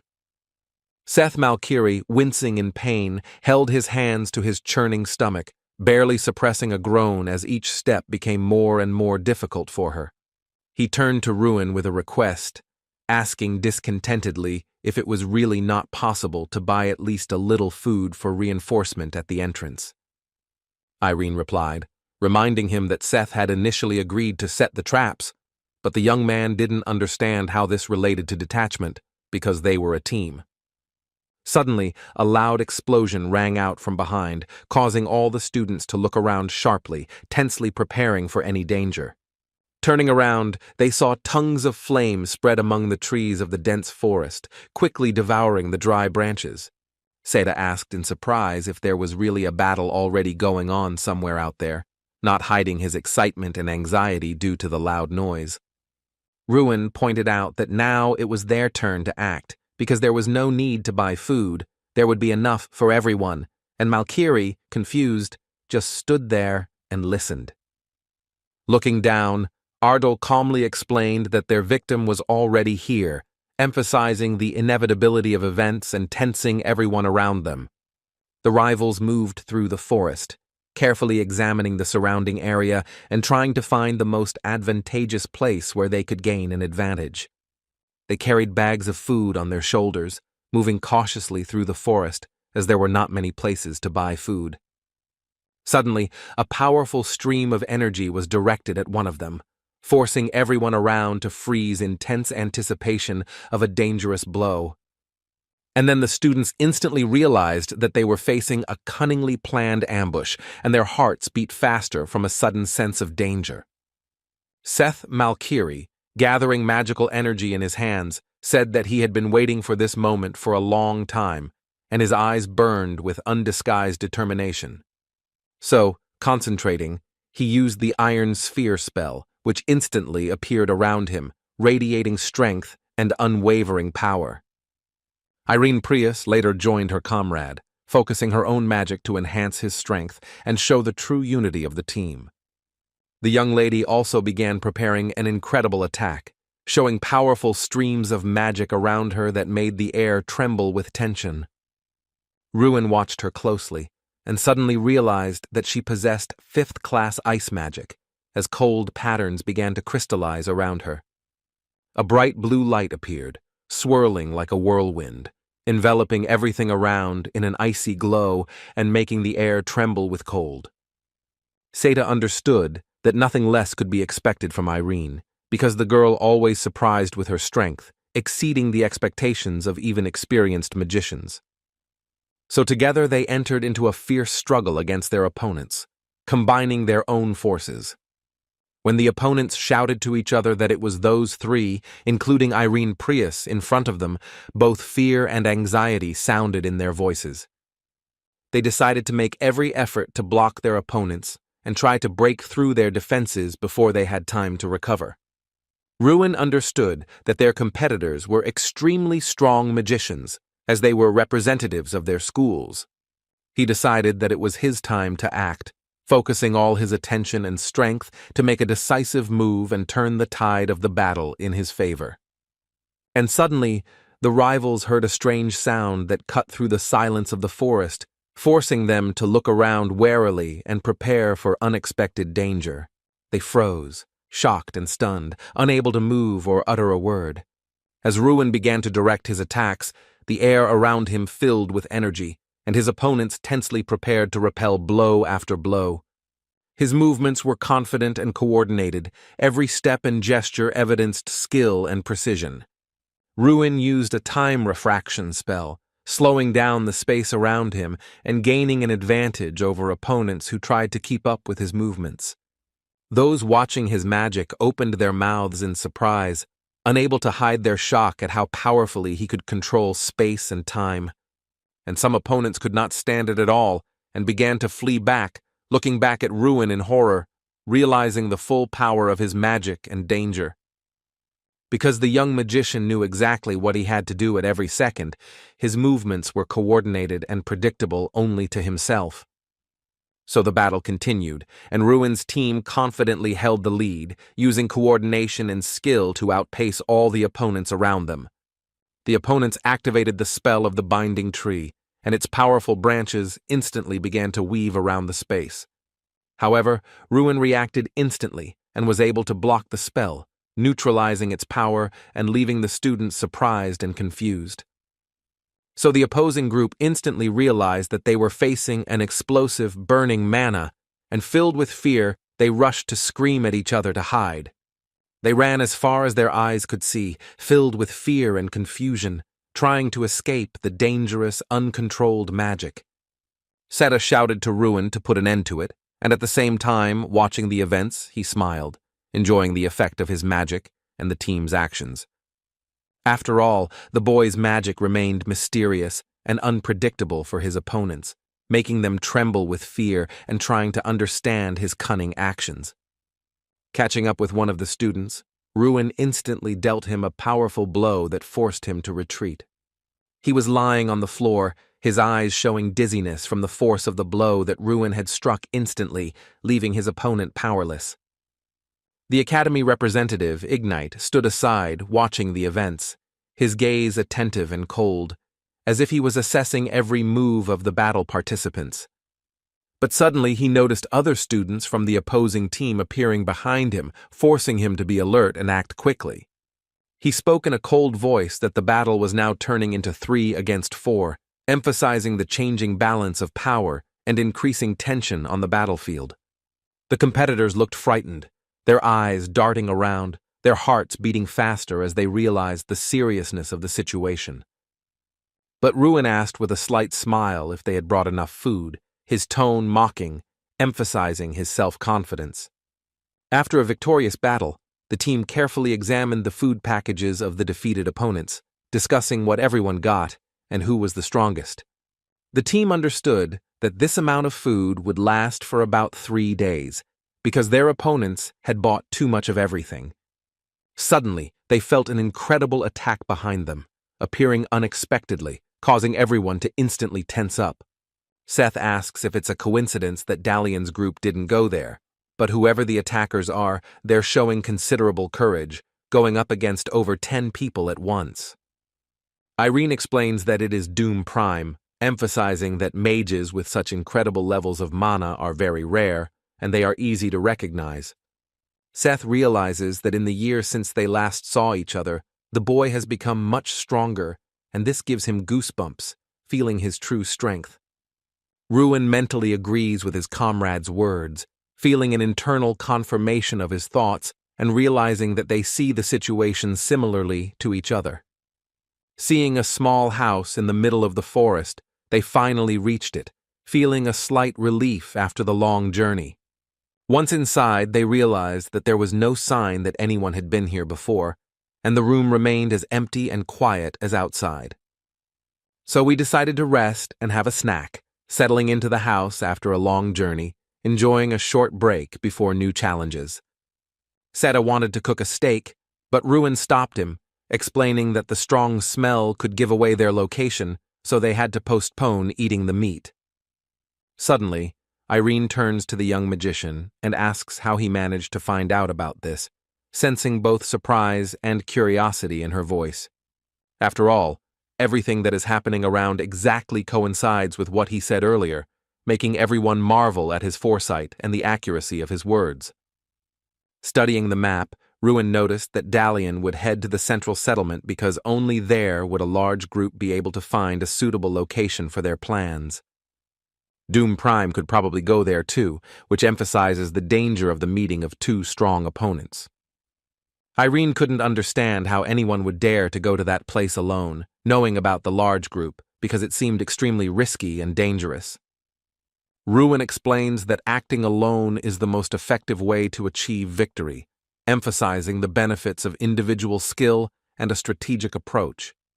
He says that these are points for murder, and these words instantly confuse the girl, making her reflect on the cruelty of the situation. But he quickly explains that Doom Prime will receive points for each enemy eliminated, because this approach is in line with his characteristic style of action. Ruin immediately makes excuses, explaining that he was simply trying to imagine what he would do in Doom Prime's place to understand his motivations and actions. Besides, Dum doesn't have much choice. He's forced to take risky actions to at least partially attract the Dirty King's attention and prove his worth. Irene says that Ruin looks suspicious, carefully observing his behavior and trying to figure out if he's hiding something. However, they decide to split up and create a duty schedule in the house so that everyone can rest and at the same time monitor the security of the premises. It was deep night when Irene cautiously spoke to Ruin, asking him to wake up, her voice softly cutting through the silence of the dark house. After all, a guest unexpectedly visited them, and his appearance instantly disturbed the peace of the night, forcing everyone to be alert and prepare for the meeting. The young magician immediately turns his attention to the window, listening for sounds outside and peering intently into the darkness, trying to guess who has come. He notices someone walking past the house, carefully following the movements and trying to figure out who it is and what their purpose is. He asks the young lady how many there are, and she replies that there is only one. Irene turns off the light magic so that they won't be noticed, although she is sure that she still knows about their presence. Ruin, carefully following the stranger's movements, says that he is walking towards them, feeling the growing tension and preparing for a possible battle. They decide to wake Seth, and just in case, the young man stands guard at the entrance, ready to respond to any unforeseen events or danger. The footsteps outside the window grew louder and closer, forcing everyone to tense up and listen to every sound, waiting for the stranger to appear. Sitting by the door, Ruin senses the presence of a guest and begins to analyze the situation to be ready at any moment. The stranger stopped right in front of them, and the tension in the room instantly rises, causing everyone to quiet down even more. Ruin wonders who this one person might be, trying to predict their intentions and assess how dangerous they are to them. The door suddenly opens and the warrior cautiously enters the dark house, his posture betraying strength and confidence, his presence immediately felt by everyone in the room. Suddenly, Ruin abruptly grabs his hood, forcing the boy to stop, and the tension in the room instantly increases, intensifying the atmosphere of the unexpected meeting. He throws it forcefully to the floor, and the impact shatters the silence of the room, causing everyone to instantly tense up and prepare for a possible continuation of the conflict. Covering his mouth with his hand, Ruin tries to keep him from screaming, while also making sure that no one outside hears the noise or notices their presence. Irene activates light magic so they can at least make out something in the darkness, carefully illuminating the room without risking giving away their location. The team looks intently at whoever is standing in front of them, listening to every movement and trying to figure out whether it is an enemy or an ally. Irene instantly realizes that a representative of the Column Academy named Callus stands before them, and her gaze becomes watchful, assessing his intentions and strength. The student apologizes, explaining that he was just looking for a place to rest, and if he had known they were here, he would never have come in, trying to relieve the tension in the room. Ruin asks Callus if he came alone and receives confirmation that he did, after which the tension eases a bit, but caution remains. Seth asks in surprise where his team members are then, because there were 6 of them, and watches intently in search of an answer. Callus explains that it's all Doom Prime's fault, emphasizing that it was his actions that led to the team being divided and created this whole situation. It tells that Doom Prime eliminated members of his team, and that is why Callus found himself alone, forcing everyone to appreciate the scale of the danger they are dealing with. At the beginning of the exam, they moved forward, simultaneously planning to ambush Malkin's group, trying to use the moment of surprise to their advantage. Then Doom Prime appeared and immediately targeted the group that had strayed aside in search of food, causing everyone to tense up and prepare for the inevitable conflict. Hearing the explosion, Dalian instantly targeted his team. They were able to defend themselves and hold out, but only Callus and his partner managed to escaping danger. This was not the end, as the tension remained high, and everyone felt that even more dangers and surprises lay ahead. Right at that moment, Doom Prime suddenly appeared before them, and his presence instantly raised the tension level, forcing everyone to be on their guard. At first, he started the battle himself, but in the midst of the conflict, he hid, waited for the end of the battle, and then secretly followed them, remaining unnoticed.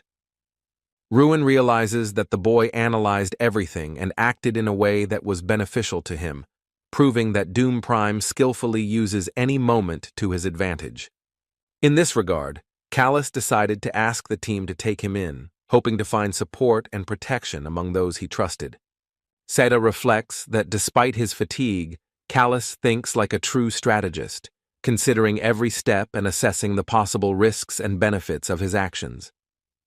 But Ruin rejects his idea, convinced that the situation requires a different approach and that strategic thinking is not entirely appropriate here. Asks Callus how he managed to escape, carefully watching his reaction and trying to understand if there is a hidden game or secret in this. When it comes to Doom Prime, Ruin understands that he would never leave a student alone, even a wounded one, always exploiting any weakness. And then the comrades agree with Ruin's question, realizing the logic of his remark and understanding that the situation really requires vigilance and caution.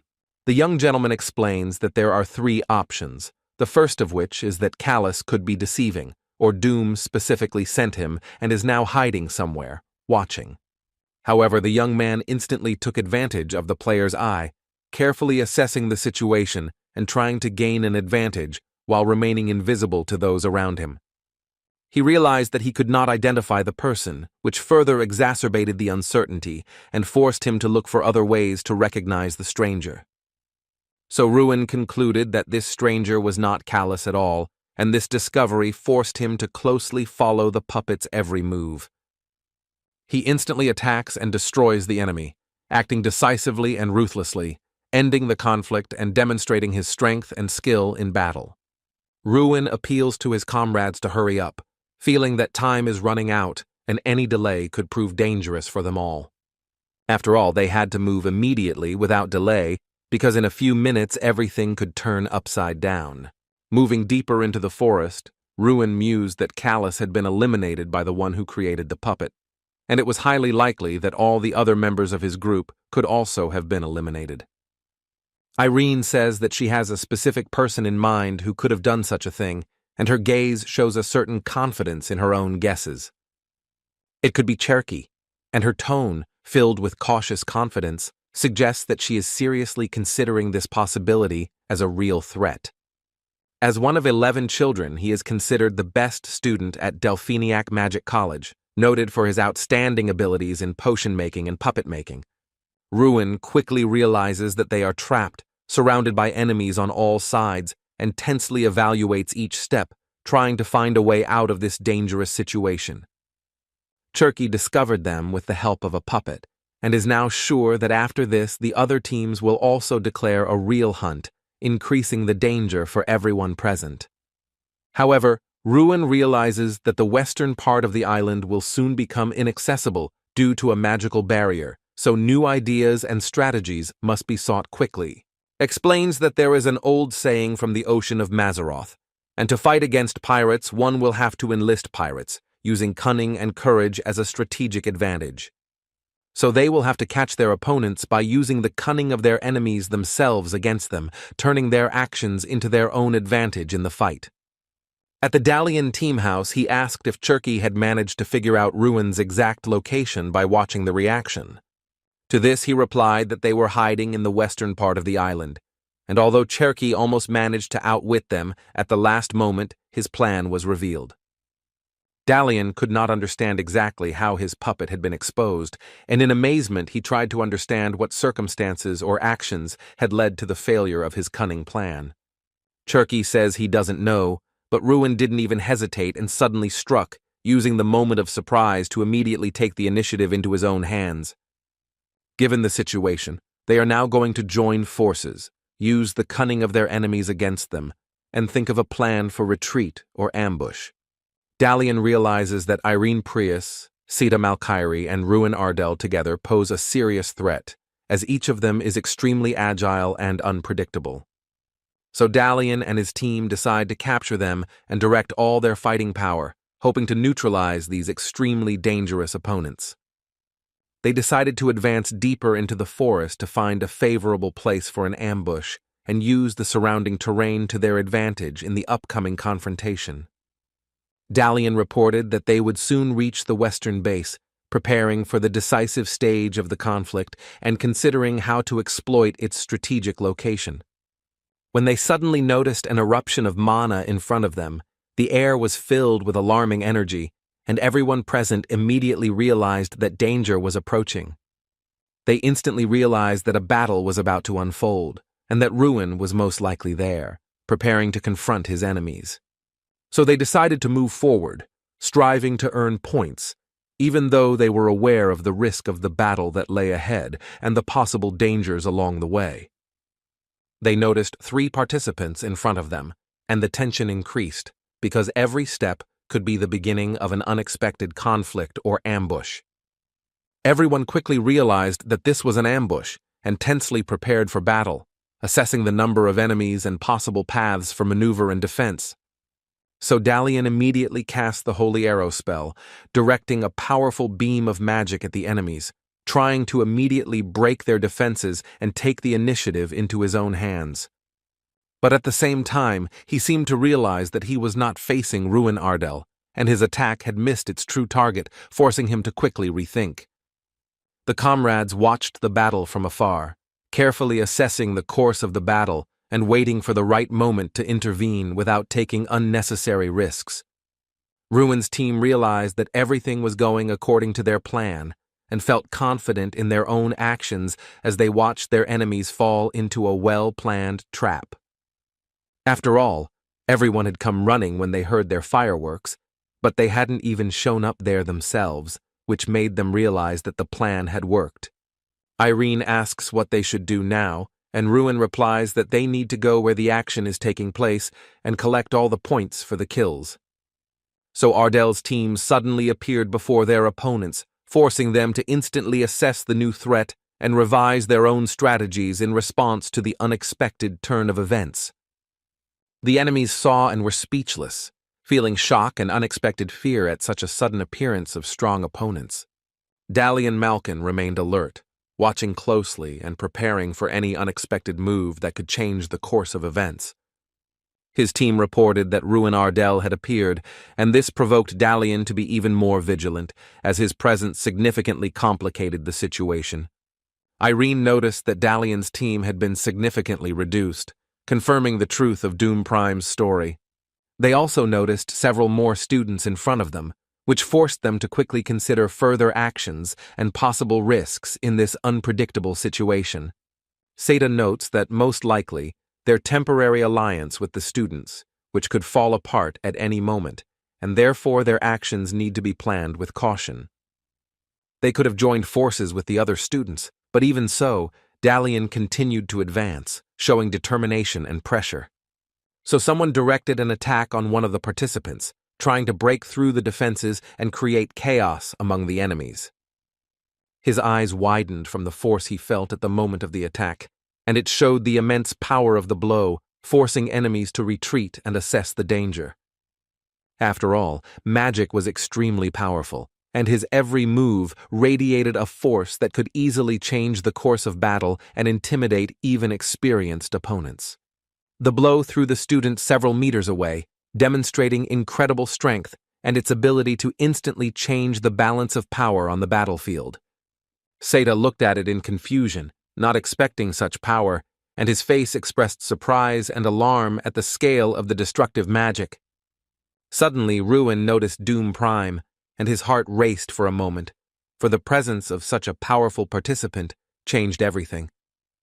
He appeared out of nowhere, suddenly materializing in front of Ruin, and this unexpected appearance instantly attracted all his attention, forcing him to assess the new threat.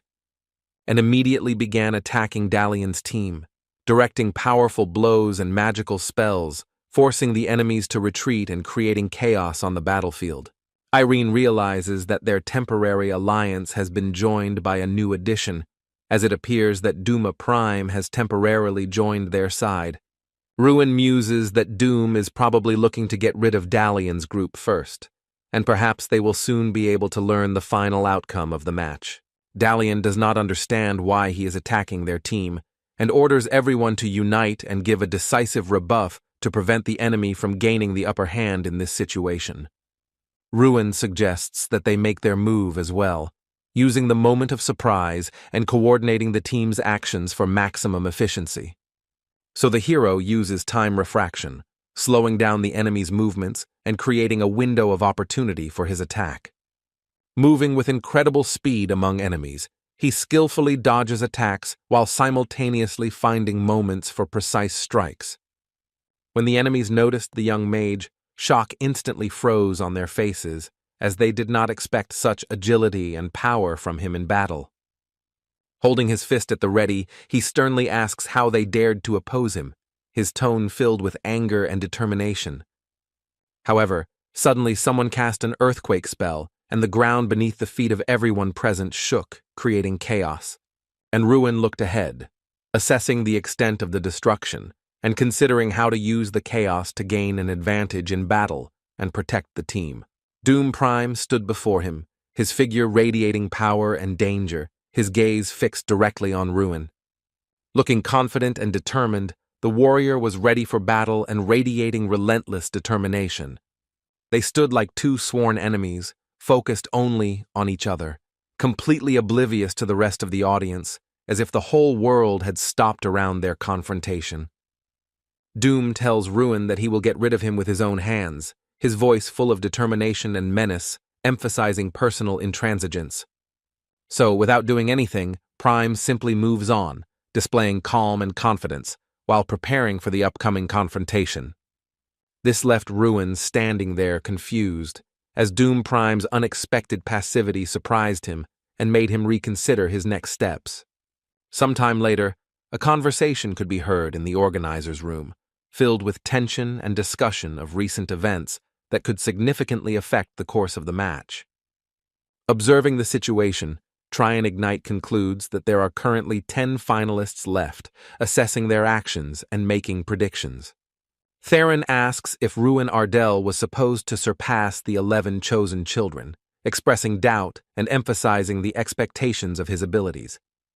And he adds whether the guy will be able to do it at all, doubting his ability to surpass the other finalists and fulfill the expectations placed on him. And will Ruin be able to defeat Doom Prime at all? Because confronting such a powerful and unpredictable opponent required maximum skill and determination. Having found a cozy house amidst picturesque nature, they finally decided to settle there. Ruin trained hard every time he had the slightest opportunity, believing that only daily work would make him stronger. This was Base B, which was located near the center of the island, serving as an important stronghold for observation, defense, and coordination of actions. As a result of the last battle, only Dalian and Zherki remained from the largest and most powerful alliance, which once gathered many allies. The group of survivors who temporarily became their allies suddenly disappeared along with Doom Prime, leaving only vague traces behind. Looking out his window, Ruin realized that for the first time in a long time, he had successfully completed a difficult task. Then he noticed that the door of the house had opened and someone was about to come out into the yard. Irene came out of the door, having just woken up and looking a little confused, but her eyes were already glowing with curiosity about what was happening around her. She asked if the young man had been training, to which she received an affirmative answer, and he added with a slight smile that her portion of food had been waiting on the table for a long time. The girl carefully bites into a piece of the juicy steak that Seth prepared, feeling the warmth of his efforts and savoring every taste. And the blonde's gaze instantly changes, filling her with bliss as she experiences the unique taste.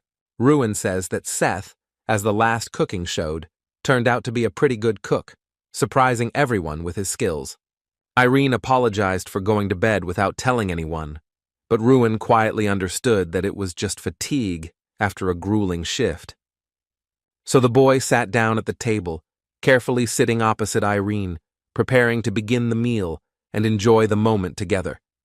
The girl says that she has been wanting to ask him a question for a long time, and her voice trembles a little with excitement. She clarified that she wanted to know exactly what he planned to do after graduating from the academy. The hero didn't quite understand why Irene was so curious, and explained that it was just ordinary curiosity because his unique approach made his path unconventional. Once mages begin competing here, they automatically enter society and quickly begin to live in symbiosis. They can join a knightly order in their homeland and serve, defending the country as full members of the Empire's army, performing their duties with honor and devotion. They can also become servants of the Tower of Mages or join a special group where they perform tasks to earn money, combining work with the development of their abilities. All of these options are called standard paths that new mages and warriors usually take. Ruin replies that he hasn't thought about it at all and hasn't planned any specific steps because his thoughts about the future still remain vague and uncertain for him. After all, until this year he had been the worst student and couldn't waste time thinking about the future because he was constantly worried about whether he would even be able to become a magician. But he hopes that after the competition, he will return to the academy, where he will be able to find some new ideas and plans for developing his skills and his future path. Ruin asked about Irene, but the girl hadn't thought about it before either, and her answer was just as vague and unexpectedly honest. After all, she was never sure what kind of magician she would become, and always acted as those around her advised, not daring to show her own initiative. Ruin watches her closely, noticing her every movement and facial expression, trying to understand her thoughts. Irene, holding a cup in her hands and looking a little nervous, wanted to explain what all this was leading up to. She explains that she wants to fight Doom Prime first, because this challenge seems to her a necessary step to test her own strength and readiness. In her opinion, after this, the lady will be able to understand what kind of magician she wants to become. Personal experience and trials reveal true desires. Ruin thought only of this battle, casting aside all other worries and thoughts, for he knew that success in it could determine. After all, for Irene Prius, who always came in second place, Doom became a real mountain that she definitely wanted to conquer. Ruin says that he envies her such ambitions because he sees true courage in her determination and desire to reach the top. Everyone has their own problems to solve, and Ruin understood that even the strongest and most ambitious cannot escape trials. At night, the team looks out the window and realizes that the barrier is narrowing faster and faster, so they have about an hour left to leave this place. Seda realizes that the only base left will be the house in the central settlement, and if Dalian ends up there, then his capture looks quite real. Ruin explains that we must not forget that Doom Prime may also be waiting for them there, and any careless decision could result in serious problems. But if they wait, the group will find themselves in danger as the rapidly narrowing barrier leaves less and less time. Seda suggests attacking them on his own, believing that active action can give an advantage while the opponents are not expecting such a move. But Ruin understands that now it is impossible to attract attention, because everyone around is on guard, and any careless step can ruin everything. However, suddenly he had one thought that flashed through his head, making his heart beat faster and changing his approach to the situation. There are not many people left, and even if you move up just one rank, it will bring a lot of points. They had already made noise this morning, and there was a good chance that most would not react to every rustle, which gave a certain advantage. So this becomes their chance to get Doom Prime, and everyone understands that now every move and decision can determine the outcome. Dalian and Cherky are left without two comrades today and are among the weakest, so they will have to hide, while Doom Prime will definitely show himself. Besides, if they leave him unattended, they will find themselves in a bad position, because Doom Prime will take advantage of any weakness. Irene asks where to look for him then, worried and trying to figure out what plan will be most effective. Ruin asks to leave it to him, assuring him that he can handle it himself, and everyone agrees, allowing him to be led straight to Doom Prime. He explains that by looking at the mini-map, they can estimate how many people are inside the base, which will help them plan their actions. Explains that if 3 people are visible on the mini-map, they are the survivors. If 2, they are Dalian and Cherky, and Doom Prime will obviously be alone. So, while looking at the map, Ruin noticed one person moving inside the base, and it immediately caught his attention. The hero stopped near the enemy's house, listening and carefully assessing the situation so as not to miss any movement that could give away his presence. He moved close to the door, listening carefully and assessing every sound. Ta shouted loudly for Doom Prime to come out, trying to get his attention and force the enemy to reveal himself, preparing for the inevitable confrontation. Suddenly, a loud bang rips open the door, and the wood cracks loudly, causing the boy and everyone present to freeze in surprise. An enemy suddenly appears before Ruin, his figure looming in the shadow of the door, his gaze radiating danger. Doom Prime looked both confused and angry, his eyes flashing with anger, and his facial expressions betraying an unexpected mixture of surprise and determination to act. Ruin warns that they must go somewhere, sensing danger and realizing that if they stay here any longer, everything could go wrong. Seda watches his surroundings carefully, listening to every rustle and assessing the situation to notice any danger or unexpected enemy movements. They see Doom and Ruin appear before them, and at first they thought that he had captured the hero, but the boy quickly explains that he brought him here himself. The comrades don't understand at first, because they thought Ruin was just going to set up an ambush, but the young man explains that nothing like this was planned and everything was thought out. So he turns to Doom Prime, trying to get his attention and establish control of the situation in order to start a conversation. The young man explains that his opponent will not be himself, but Irene Prius, emphasizing that it is her skills and strength that will determine the outcome of the upcoming fight. Seth couldn't understand what was happening at all. His thoughts were confused, and his eyes were trying to catch any details. Doom Prime exhaled deeply, as if releasing the tension that had built up inside, his gaze remaining watchful. But he said that he did not perceive the girl as a rival at all, emphasizing her inexperience and the fact that her powers did not pose any real threat to him. Doom explains that if she is rejected now, the Dirty King will be disappointed, so the young lady should hold out longer to increase her rank. However, Irene says that this is not her goal in this competition, emphasizing that she is striving for a completely different result and is setting her own goals. She announces that her main goal is to defeat Doom Prime, because this challenge is the most important and defining within her competition. Ruin recalls what they said about the girl, and Irene is constantly worried about her endless losses, which seem to haunt her every day. The young lady herself explained to her friend that this was part of her individual task, which was kept secret. And if this battle is won, then Irene will understand and be able to decide what kind of magician she wants to become.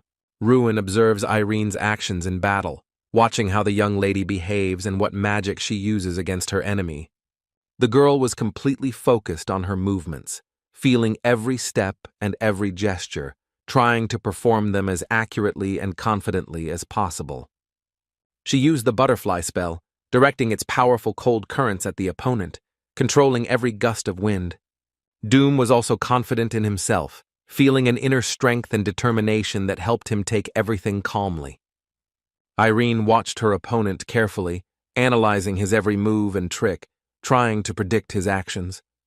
Their strengths were radically different, making the fight unpredictable, as each move of one could suddenly outpace the attack of the other.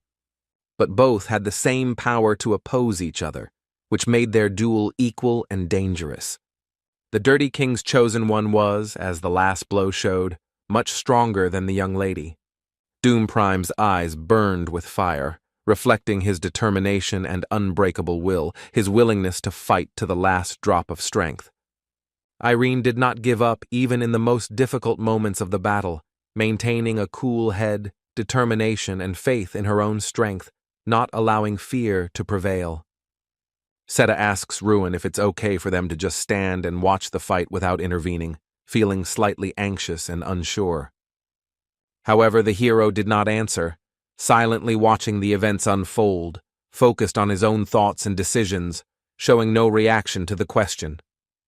Doom aimed his attack at his opponent, concentrating all his strength and skill into a precise and dangerous strike, ready to test her reaction and power.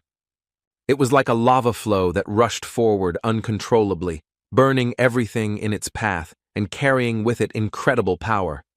Irene realized she wouldn't be able to dodge, feeling the force of the attack coming at her with speed, making her heart pound with tension. So suddenly, Ruin unexpectedly appeared in front of her body, becoming a barrier between her and the attack, his posture radiating determination and strength. The guy explains that he promised to watch their battle, but he wouldn't agree to anything like that if Doom knocked the girl down. And for the sake of victory, he could not risk losing such a valuable comrade, because friendship and trust were more important to him. So the hero asks Doom Prime for permission to engage in battle, hesitating cautiously and showing respect for his decision and authority. He asked whether the young man would act alone or with a small fish, trying to understand his plans and possibilities.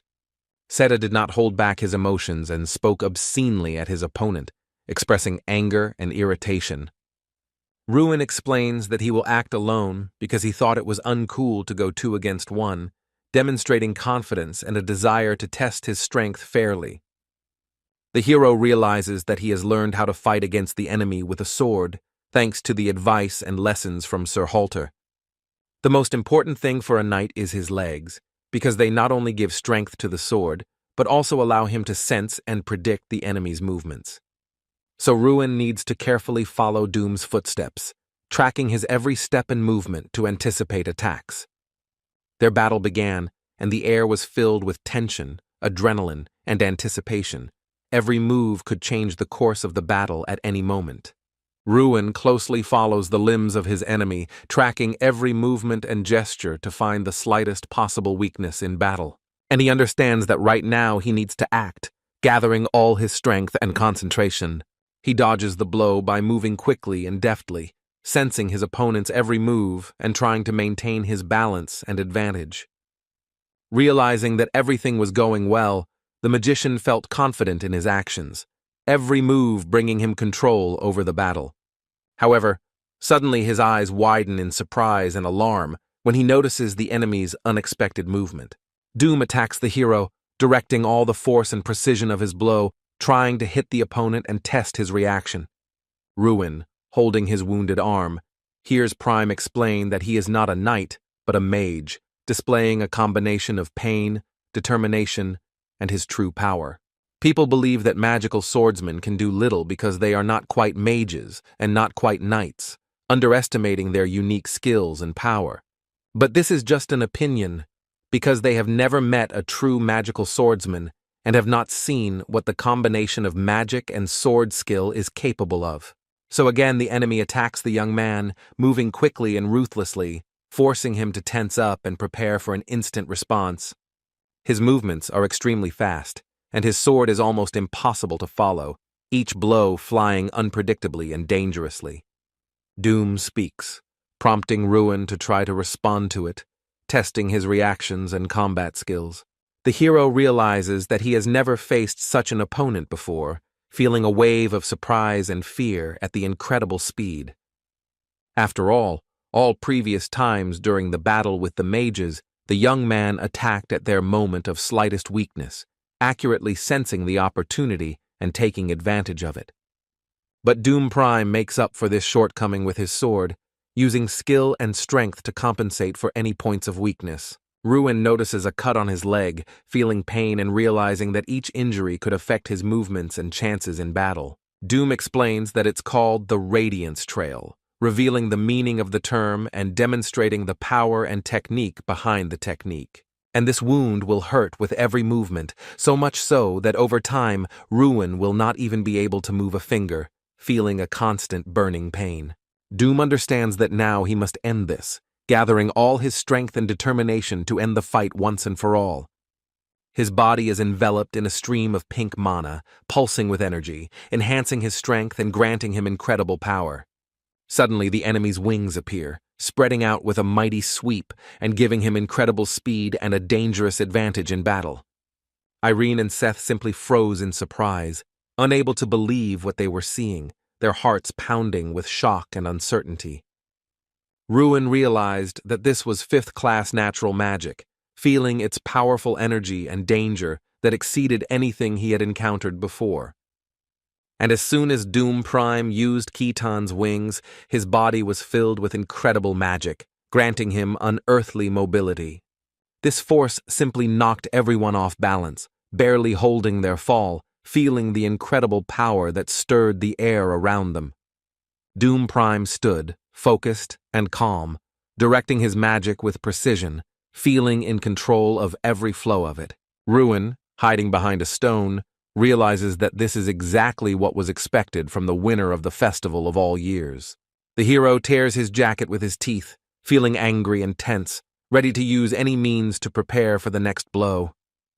But he decides to bandage the wound on his leg, feeling a burning pain, but realizing that this is the only way he can maintain control of the fight. Suddenly his gaze stops at his hand, noticing something important that could change his actions or affect the course of the battle. After all, an artifact shines on his finger, radiating mysterious energy that instantly attracts attention and makes the heart beat faster. Doom Prime stands on the battlefield, calm and focused, his gaze taking in his opponent's every move, and his aura of power is felt from a distance. But he turns to Ruin because he expected some magic from him, but instead he met complete despair and helplessness in his eyes. The young magician emerges from his hiding place and acknowledges his enemy's words, feeling a mixture of respect and caution, ready to accept the challenge. He says that Doom is truly incredibly strong, so much so that for a moment it seemed as if an insurmountable wall appeared in front of him. Doom asks if the hero is really giving up, watching his actions with doubt and feeling undisguised surprise at his reaction. However, Ruin replies that he cannot do so, feeling an internal conflict and determination to stick to his own principles. After all, many people believe in him, and Ruin understands that he cannot let down those who rely on his endurance. This alone makes the hero want to destroy Doom even more, feeling irritated and determined to prove his own strength and not let him down. The enemy understands that the opponent is out of his mind, noticing unusual and unpredictable actions. So he decides to teach a lesson so that the young gentleman will never dare to open his mouth again, demonstrating everything he has to force him to learn obedience. Ruin uses the Fury Ogre spell, unleashing incredible strength and fury that rushes at the enemy with devastating power. But he advises Prime to watch his jaw carefully, warning of danger and showing that even the slightest movement can have serious consequences. They walk towards each other, tensely approaching, ready for collision, each step filled with anticipation. Doom suggests Ruin hide if he really doesn't want to die, watching his reaction and testing the young mage's resolve. Ruin prepares a strike with his hand, on which the artifact glows, feeling his power pulsing and ready to be released with incredible power. And stops the opponent's sword, feeling the force of the counterattack, holding it and demonstrating precision and control in battle. They look at each other with anger and a desire to destroy their opponent, every movement filled with tension and anger. But at that moment, the ring touches the blade, radiating a strange energy that instantly changes the force and direction of the blow. Using the power of invulnerability, there is a small chance of withstanding any physical impact on Ruin's body, so the sword cracks from the incredible pressure. The sword suddenly breaks and inflicts a severe wound on Doom, leaving him stunned and weak from the pain coursing through his body. His eyes are wide open in confusion, reflecting the utter uncertainty and shock that permeates his every look and movement. After all, Prime could not understand how this could happen, feeling complete incomprehension and bewilderment engulfing his mind. Ruin strikes again, but this time he directs it directly at his opponent's leg, trying to cause pain and limit his movement.